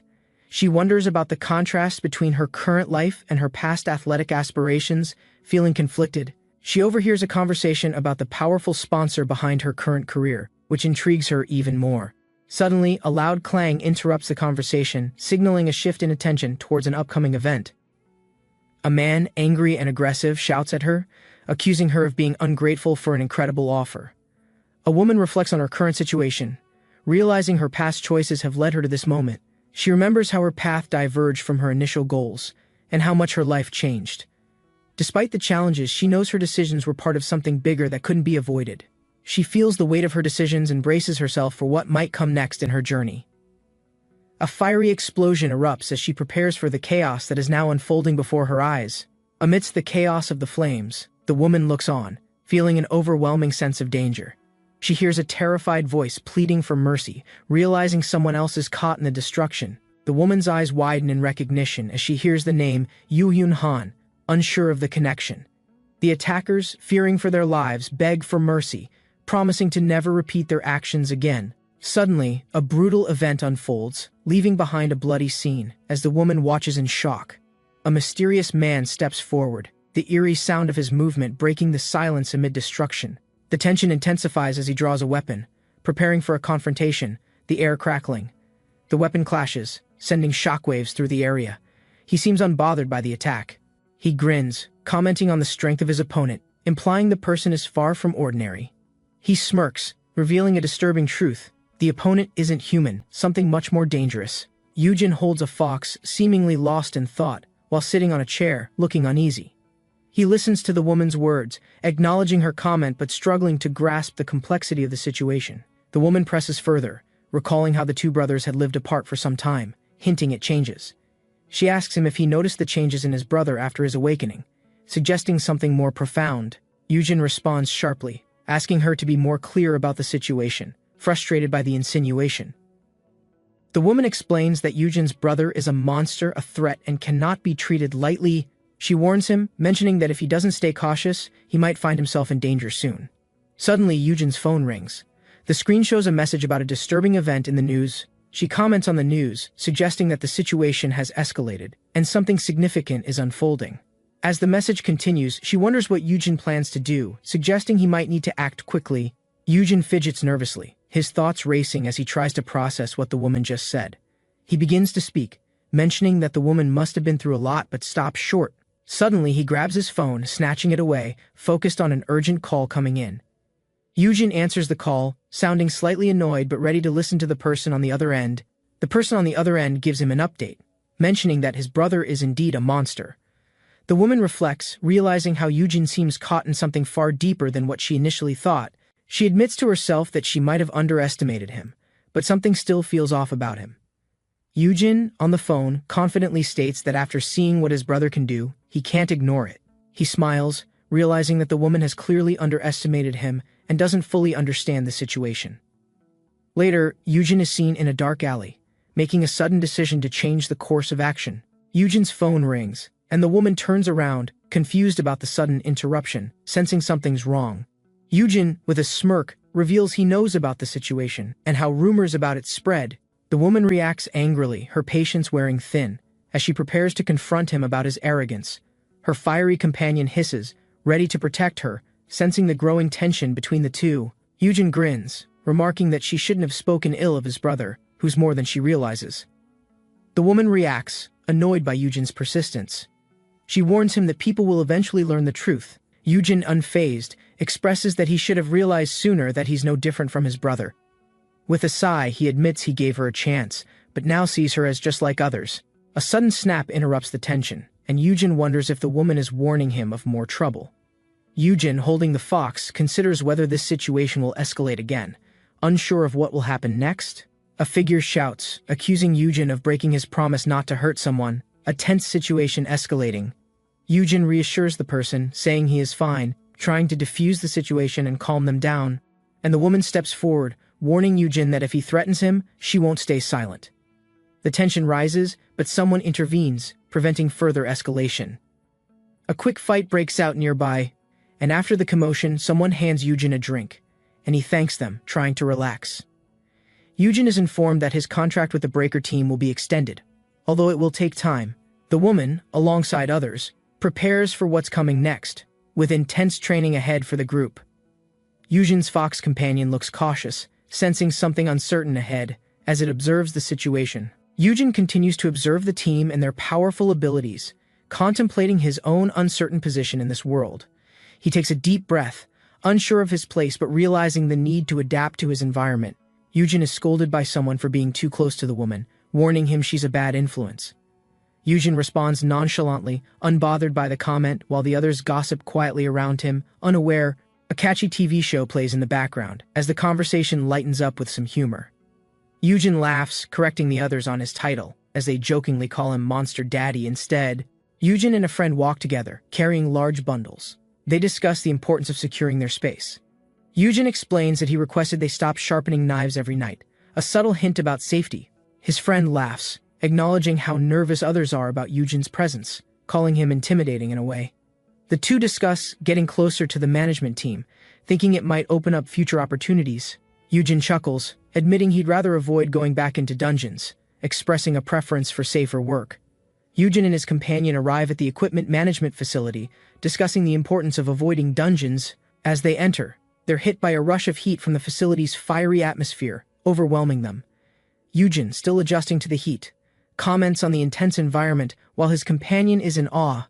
The workers in the facility continue their tasks amidst the fiery scene, focused on their work. Yujin reflects on the facility's purpose, realizing this is where the equipment for dungeons is managed and created. A worker at the facility discusses the high rank of the equipment, explaining it's meant for E-rankers and above. Yujin notices a glowing magic stone and asks about it, his curiosity piqued by its unusual nature. A worker quickly reacts, warning him not to touch anything, clearly concerned about the dangerous surroundings. The worker sternly reminds Yujin that this area is restricted, indicating he's not authorized to be here. Yujin, realizing the misunderstanding, quickly clarifies, mentioning his friend's arrangements and the working space they had been promised. Yujin and his companion walk through the facility, noticing the significant difference in the physiques of others. Curious, Yujin asks if his companion knows how to use the sharpening machine, recalling some past experience. His companion, impressed, comments on the special grinding machine in the room, marveling at its capabilities.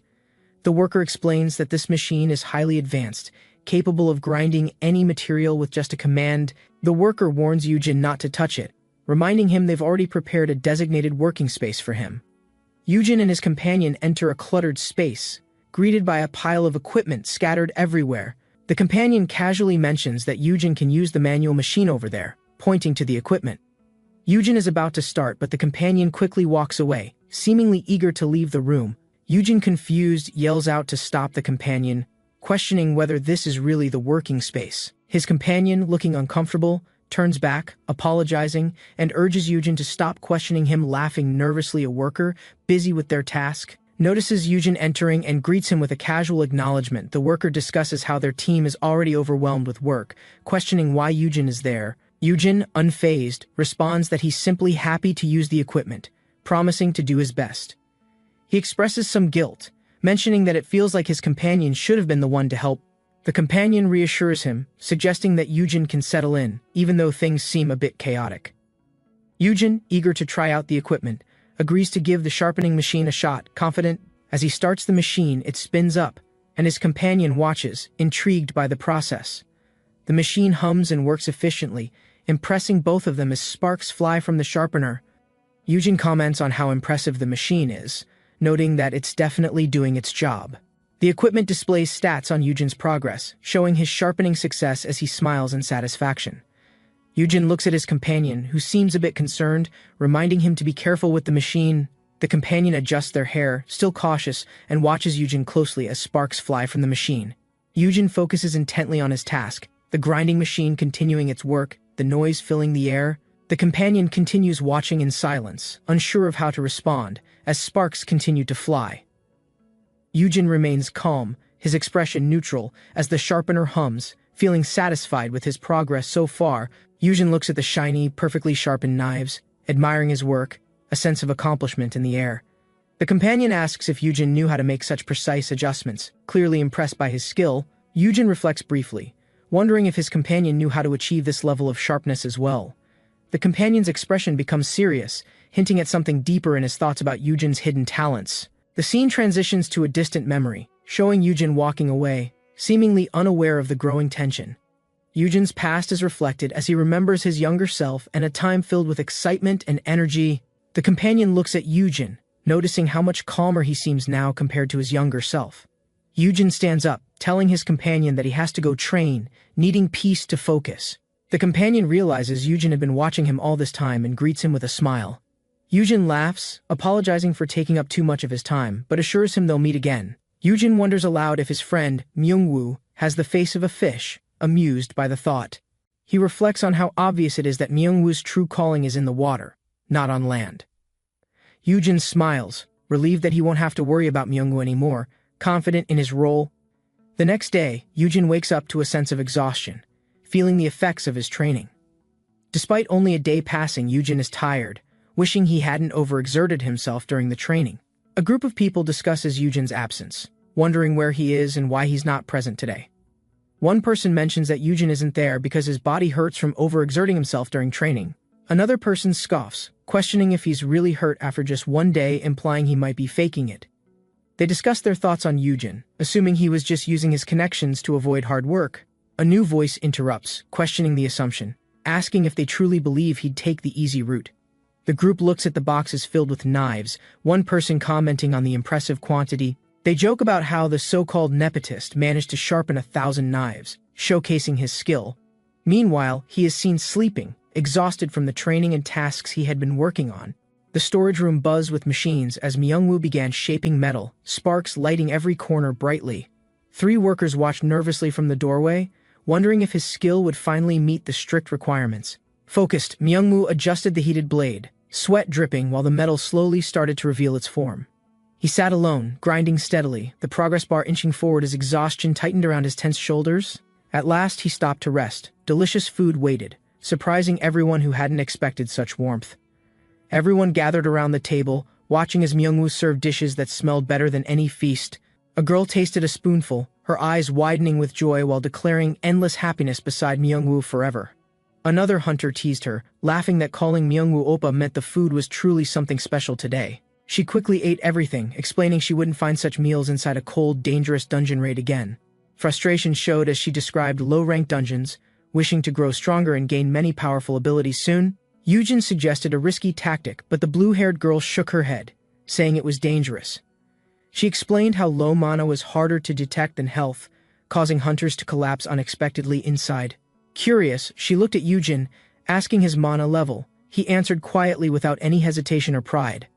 Hearing 102, she compared it to her own, realizing his was still much greater overall. Changing the subject, she asked when Yujin planned to leave for another raid, her voice sounding interested.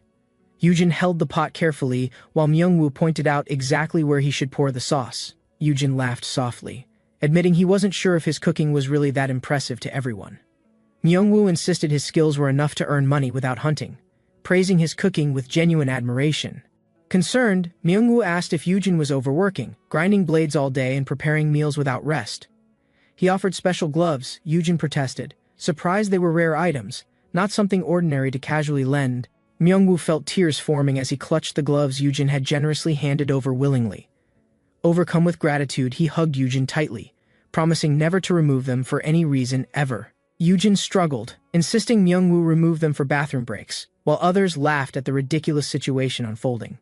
Later, Myungwoo dropped a heavy load of sharpened blades into a crate, satisfied with the progress. Wiping sweat, he noted the heat inside, knowing any smithy was always sweltering during long hours. One worker handed Myungwoo a blue towel, saying it would help him feel cooler inside. He explained the towel contained mana stones, which could maintain a comfortable temperature around Myungwoo's tired body. Myungwoo wiped his face, grateful for the kindness, admitting the forge became unbearably hot every afternoon. Feeling hopeful again, Myungwoo thought things were slowly improving as he worked alone without any complaint. Lifting the hammer, he paused, realizing his arm ached and the day had already nearly ended. Myungwoo entered the quiet workshop, raising his hand carefully as he noticed the sudden heavy silence. He looked around the empty room, wondering if everyone else had already finished and quietly gone home. His eyes were drawn to a crystal, softly pulsing with blue light on a nearby table. He stepped closer, amazed it glowed alone without any lamp, curiosity pulling him to reach out. A voice shouted urgently not to touch it, startling Myungwoo so much he jumped back in fear. Myungwoo stammered nervously, insisting he hadn't touched anything, as the other man watched him calmly. The worker explained it was a rank S mana stone worth at least 1,000,000,000 easily. Myungwoo gasped in shock, staring at the crystal, amazed something so valuable was simply sitting here untouched. The man said it remained unused because nobody knew exactly how to process it without causing damage. He added that someone like Myungwoo, an F-ranker, could never manage working with something so important. The man asked if Myungwoo had used connections to join, making him stammer nervously in reply. He explained their workshop only accepted people chosen fairly, valuing skill and merit above anything else always. But sometimes, he added, life gave someone an unexpected moment to prove hidden potential others overlooked. Myungwoo listened quietly, feeling hope grow in his chest at the unexpected kindness in those words. The man praised Myungwoo's work sharpening tools, saying everything looked completely new thanks to his careful effort. The man repeated there were no favors involved, offering Myungwoo a chance to prove himself honestly. He added that if Myungwoo wanted to stay, he needed to keep working hard every day. Even lacking strength stats, Myungwoo could rely on special gear, and he promised to try his best. For a moment, Myungwoo felt everything was finally steady, his life moving forward without any sudden trouble. Suddenly, the door slammed open, and someone loudly asked if Hunter Myungwoo Yu was present inside today. A woman in a suit stepped forward, stating firmly they needed to talk to Myungwoo immediately. 2 agents approached him, asking politely but firmly for him to come with them right now. Confused, Myungwoo hesitated, demanding to know exactly what was happening and why they needed his help. One agent explained they were investigating the sudden disappearance of Hunter Yujin Han from his last mission. Myungwoo froze in shock, unable to speak as the terrible realization spread through his mind slowly. Myungwoo insisted Yujin never mentioned disappearing, and hadn't received calls that could explain his sudden absence. The agent confirmed this ruled out Yujin hiding willingly, as Yerim burst in demanding answers immediately. Surprised, Myungwoo asked why Yerim wasn't raiding. She explained she returned quickly after receiving the urgent message. An agent motioned for Yerim to follow, saying the guildmaster had returned and might have information. Yerim offered help, but the agent advised her to remain there, warning it was safer for everyone. Myungwoo stood in silence, feeling uncertain as new worries started to fill his restless thoughts again. Hours earlier, the building had been quiet, the guild's logo shining proudly across the polished glass. Inside, Yujin rested on a couch, thinking how tired he felt after finishing so many reports. He listened to messages about meetings, tearing papers apart without concern, his mind already drifting elsewhere calmly. A small creature purred beside Yujin, tugging his hair playfully as he greeted it with a smile. Yujin petted the small creature, thinking calmly about what he needed to do next today. He stood up, telling the guards he planned to step outside for a short time alone. One guard asked politely where he was headed, watching carefully as Yujin paused near the elevator doors. Yujin thought their presence felt excessive, remembering top guilds insisted on bodyguards under the excuse of protection. He confirmed he was going to the basement training floor, carrying the creature securely in his arms. Peace stretched out a paw and pressed the button for the second basement floor without hesitation. Yujin laughed in surprise, praising Peace for being clever enough to know exactly which floor automatically. He lifted Peace proudly, asking if anyone had ever seen such a smart creature before now. One guard cleared his throat awkwardly, not reacting while Yujin remembered how others always adored Peace instead. The elevator finally arrived with a soft ding as Yujin prepared to step inside with Peace. A man pushed a large suitcase into the elevator, nodding politely to the guard standing inside. He apologized for the big luggage, while Yujin smiled and assured him it was completely fine. Quietly, the man studied the others, his eyes narrowing slightly as he considered their unfamiliar uniforms carefully. He thought these men seemed too low-ranked to belong to Haeyeon, something feeling strange about their presence. Curious, he finally asked whether they were from another guild, waiting calmly for them to answer. The man explained lower-ranked guilds stored bulky loot like armor inside big containers for easier transport. He added they sometimes used training rooms here to test equipment, reassuring everyone it was normal. Laughing, he reminded them their luggage passed all security checks, so nothing about them was suspicious. As the elevator doors opened, he smiled and wished Yujin a good day before departing quickly. Yujin watched them leave, whispering to himself that they still looked extremely suspicious despite their story. Yujin glared, wondering how anyone could dislike Peace when she was so small and gentle always. He sighed, deciding maybe people just felt uneasy around monsters, even harmless ones like Peace sometimes. Stepping into the training room, Yujin announced their arrival cheerfully, while Peace jumped down onto the floor. Peace mewed excitedly, tugging at a toy, eager to start playing before Yujin even prepared himself. Smiling, Yujin slipped on gloves, unaware the suspicious men were quietly watching every move from behind. Yujin turned with a smile, ready to begin, when something unexpected happened right beside him instantly. A red powder exploded into the air, surprising everyone as it spread quickly around the whole room. Confused, the man stared at his hand, wondering what kind of substance they had just released here. A system alert appeared, confirming poison had been detected, but also that Yujin's resistance canceled the effect. Peace growled low, sensing danger, his fur bristling as he prepared to protect Yujin without hesitation.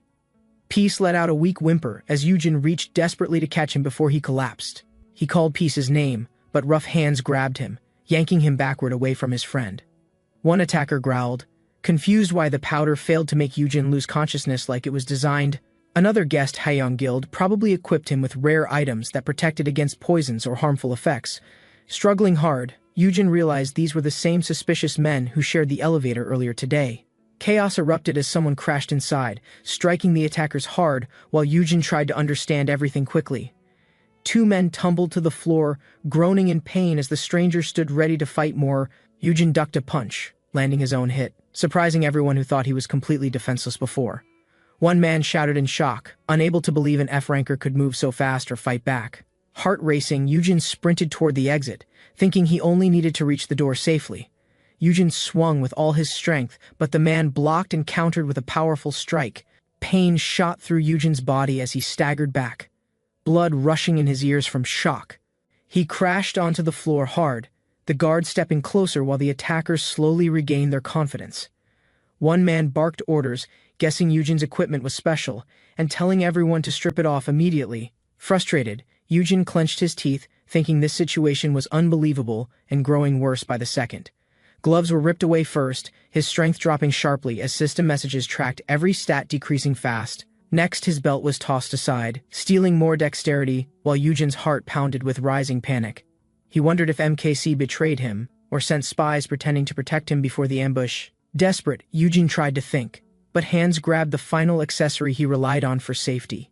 His mana drained dangerously low as the studs were removed, and darkness crept around his vision quickly.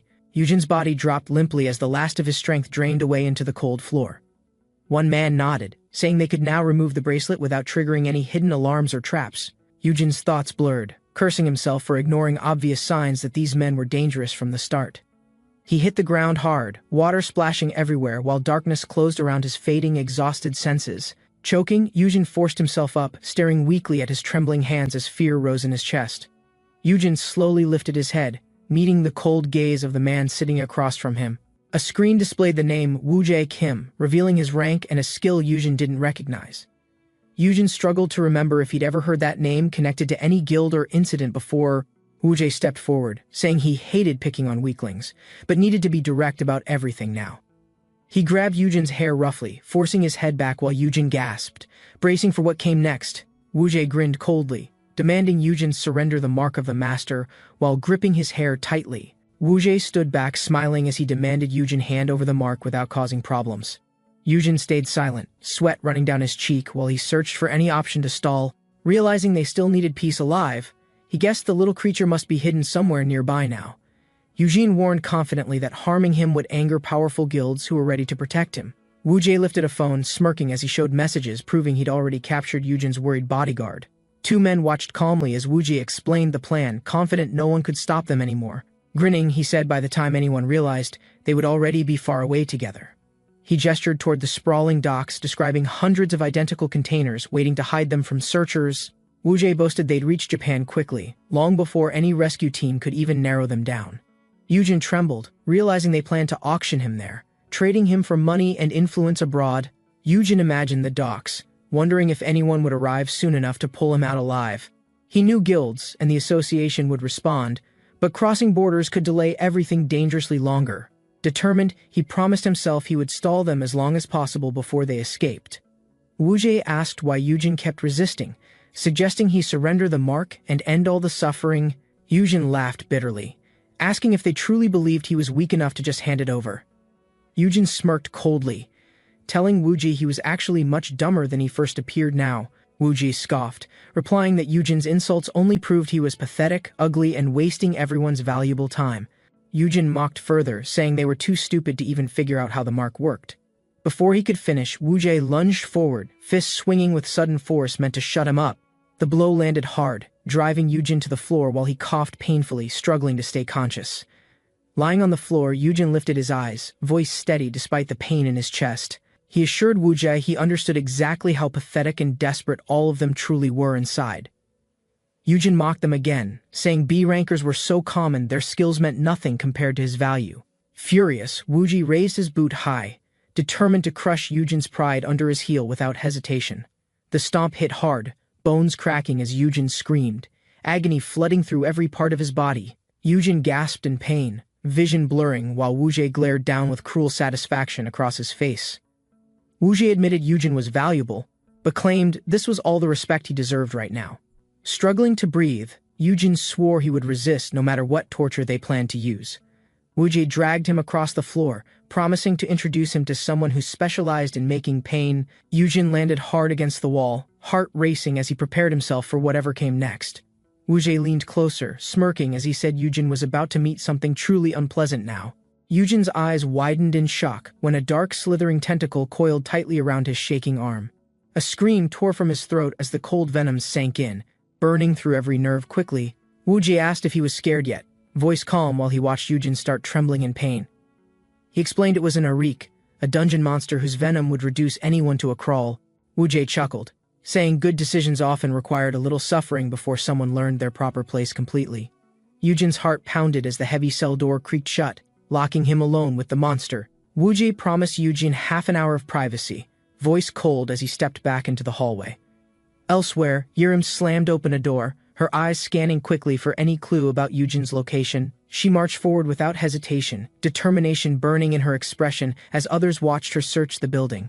Yerim walked swiftly down the corridor, her expression dark and tense with every step she took. She grabbed a man's collar, yanking him around with surprising force and anger burning in her eyes. Staring him down, Yerim demanded answers, voice low as she said he had explaining to do now. She reminded him Haeun Guild claimed unmatched security, asking how Yujin was captured despite all their promises. The man swallowed hard, admitting under normal circumstances nothing like this could have possibly happened at all. One man explained Haeun Guild's security was legendary, built stronger than anything to protect their treasures fully. He said even hunters rarely managed to breach it without help. The defense is almost impossible to surpass. Yerim demanded to know why Yujin was taken if everything was supposedly guarded so perfectly without fail.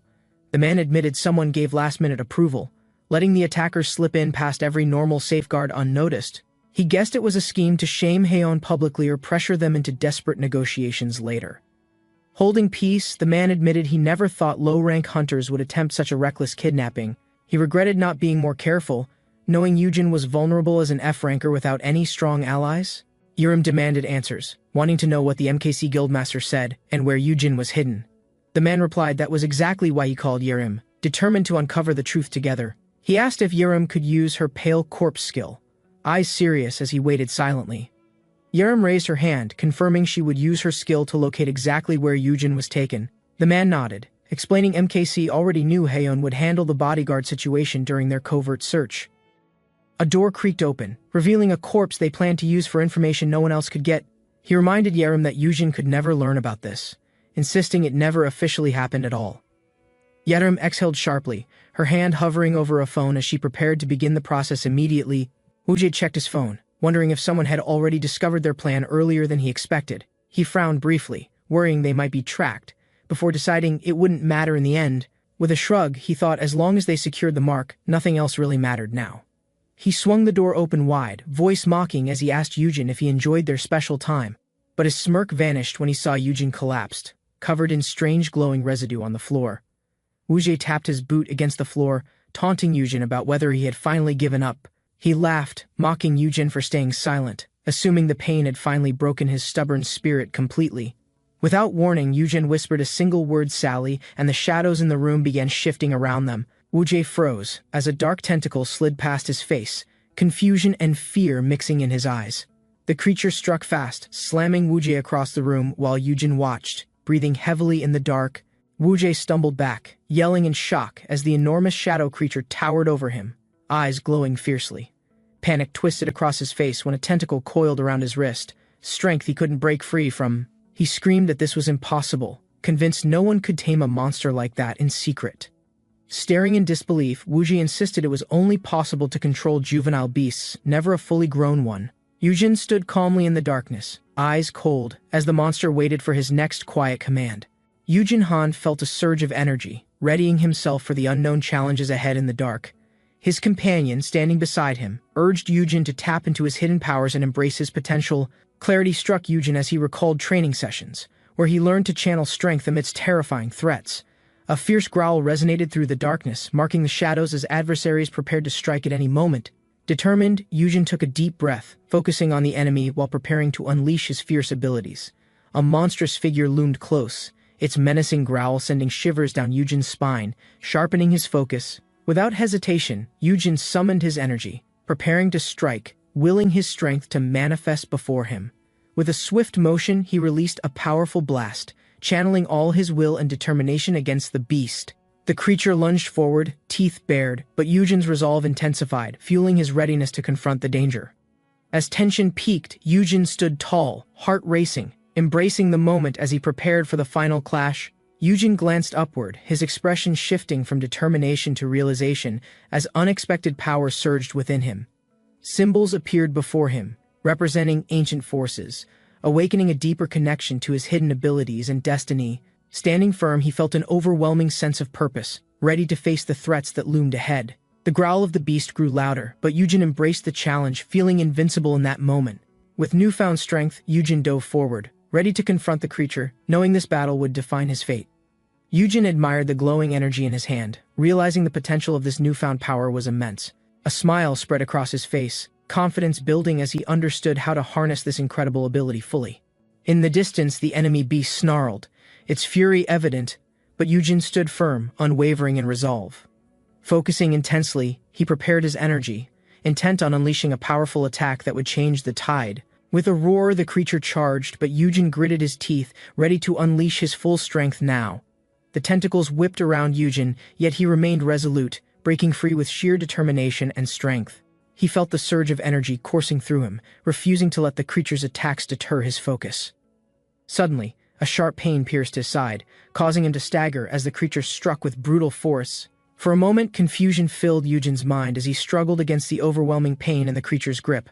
Despite the injury, he gathered his will, focusing fiercely on regaining control. Determined not to fall, Yujin gritted his teeth, realizing the battle was far from over, and he needed to summon all his strength. His ally, filled with determination, prepared to strike back with everything they had against the formidable monster. As the creature lunged, Yujin felt the urgency rise, and he steeled himself for another powerful attack. With a swift motion, his ally aimed to strike, recognizing the monster's rank remained a significant threat. Resolute, Yujin reassured himself that together they would overcome, ready to unleash their combined powers against the beast. With renewed determination, Yujin leaped into action, wielding his weapon with precision aimed at the beast. The blade sliced through the air, a powerful slash connecting with the creature as it roared in outrage. Impact echoed loudly as the monster staggered, its dark energy flickering under the force of their combined assault. Breathing heavily, Yujin prepared for the next move, aware that victory was still a challenging path ahead. Reflecting on their teamwork, he felt a surge of pride, knowing they had the strength to succeed together. Struggling against the dark energy, Yujin acknowledged the challenge ahead, urging himself to push through the pain. His ally, sensing the tension in the air, reassured him, trying to lighten the mood despite the dire circumstances. Suddenly, Yujin felt a wave of dizziness wash over him, causing him to stumble as the exhaustion took its toll. The tension mounted as they both braced themselves, knowing the confrontation with the monster was far from over. As they regrouped, they understood that their mission was vital not just to defeat the monster, but to protect those they cared for. Yujin felt a surge of power as a new skill activated, enhancing his capabilities in the heat of battle. A voice echoed in his mind, informing him that his abilities would now have double the effectiveness against their fearsome opponent. With a fierce determination lighting up his eyes, he prepared to unleash this newfound energy in the confrontation. The intensity of the moment gripped him, but he channeled it, knowing he had the strength to change their fate. Clenching his fists, he resolved to fight with everything he had, ready to face the monster and protect what mattered most. Yujin, with a fierce intensity in his eyes, reflected on the power he had gained, knowing he had to use it to confront the creature. He gripped his opponent firmly, determination flowing through him as he demanded answers about the monster's origins. His ally, bewildered and struggling, looked up, sensing the gravity of the situation and the depth of Yujin's resolve. The tension hung thick in the air as they faced each other, Yujin refusing to back down despite the overwhelming odds. With steely determination, he declared that he would stop at nothing to protect those he cared about, his mind set on victory. Channeling his energy, Yujin prepared to unleash a powerful attack, knowing that this was the moment to turn the tide. As the dark energy coiled around him, he felt the tension heighten, aware that the confrontation was reaching its peak. The enemy writhed in pain, a mix of anger and fear crossing their face as they realized the true extent of Yujin's power. With fierce determination, Yujin's resolve deepened, echoing his commitment to protect those he cared about. He vowed to put an end to the threat before him, knowing it was time to conquer the darkness once and for all. His hands trembled as dark energy consumed him, body dissolving slowly into smoke under flickering purple light. He stepped toward the gate, shadows wrapping around him, his final act hidden beneath quiet, necessary sacrifice. A loud crack echoed through the dark room, startling the young man as he cautiously approached. He wondered if he could trust his instincts, gripping the object tightly in his trembling hand. His heart raced as shadows flickered, revealing the eerie atmosphere that surrounded him in the room. Determined to push through the fear, he reassured himself that discovery awaited him within this darkness. With newfound resolve, he activated the hidden mechanism, releasing a surge of energy into the air. A brilliant flash illuminated the room, revealing glowing symbols and a mysterious interface before his eyes. Confused, he realized these symbols might represent the powers he could harness in this strange world. Suddenly, a sharp pain shot through his foot, jolting him back to reality amidst his excitement. He stumbled slightly, wincing at the sudden twinge, but remained determined to understand this new power. Searching for clarity, he vowed to uncover the secrets behind the symbols, eager to harness them effectively. Yujin Han felt an electric pulse as the portal activated, pulling him into a new dimension. He braced himself, a mix of excitement and fear coursing through him as the light engulfed him. Emerging from the portal, he took in the shimmering landscape, vast and unfamiliar, waiting for exploration. Determined, Yujin stepped forward, ready to face whatever challenges this new realm had in store for him. Behind him, the others watched, their expressions a blend of awe and concern for his journey ahead. The portal closed with a sudden thud, leaving Yujin Han disoriented yet exhilarated by the experience. He stumbled forward, trying to regain his balance, the world around him swirling with vibrant colors. In the new space, he noticed figures watching him intently, their expressions a mixture of curiosity and concern. Gathering himself, Yujin straightened up, acknowledging their stares while wondering what challenges awaited him. He prepared to introduce himself, determined to make his mark in this unfamiliar yet enticing world ahead. Yujin Han faced the stranger, the tension in the air palpable as they exchanged uncertain glances. The stranger's words hinted at dangers lurking nearby, adding weight to the atmosphere of impending threat. With a deep breath, Yujin prepared himself for what lay ahead, sensing his resolve building rapidly. The stranger pointed towards a glowing object, revealing it as a key element crucial for their mission. Energized by the revelation, Yujin felt an undeniable urgency. He was ready to embrace his destiny ahead. Yujin watched as the stranger wielded the bloodbath axe, its energy crackling ominously with potential. The atmosphere shifted, charged with intensity. Yujin felt the weight of responsibility weighing heavily on him. Determined not to back down, he accepted the challenge, ready to prove his worth in battle. The stranger's swift movements showcased skill, each strike a reminder of the trials they both faced ahead. With newfound confidence, Yujin prepared to counterattack, feeling the adrenaline surge as they engaged in combat. The tension escalated as confusion spread. Yujin sensed the frustration rising among his companions. He faced the stranger, a mix of determination and uncertainty brewing within him about their fate. As he moved closer, Yujin struggled to maintain his composure, feeling overwhelmed by the chaotic energy. The stranger's sudden laughter caught him off guard, breaking the tension with an unexpected lightheartedness. With a newfound ally beside him, Yujin considered the possibilities. This journey held more than he anticipated. Yujin flinched as dark drops dripped ominously, a sense of dread creeping into his thoughts. Panic briefly overtook him. The atmosphere crackled with energy, heightening the stakes of their situation. He focused, determined to control the chaos, seeking clarity amidst the overwhelming uncertainty surrounding them. With a burst of power, a radiant light erupted, illuminating the darkness and revealing hidden paths. Encouraged, Yujin felt the growing strength within him. He resolved to face whatever challenges awaited him. Yujin felt a strange mix of camaraderie and tension with the stranger, silently agreeing to work together. As they prepared for action, a sudden slip startled them, heightening the urgency of their situation. Regaining his balance, Yujin focused on the task ahead, ready to wield his newfound energy effectively. He sensed a looming threat, knowing their time was limited and every moment counted in their quest. Without hesitation, Yujin dashed forward, determination shining in his eyes as he embraced the challenge ahead. A sudden clash echoed as Yujin felt the force of an unexpected blow, pain shooting through him. Gritting his teeth, he quickly regained focus, determined not to let the setback deter him. The stranger's voice cut through the chaos, offering insight into their powers and potential strategies. Yujin processed the information, realizing the importance of teamwork as the stakes escalated. With renewed determination, he prepared to unleash his abilities, ready to confront the challenges before them. A surge of energy enveloped Yujin, causing him to gasp as he realized the magnitude of his newfound power. The sensation was both exhilarating and daunting, as a voice revealed the potential for transformation within him. Struggling to harness this overwhelming force, Yujin felt it pulse through him, both frightening and exhilarating.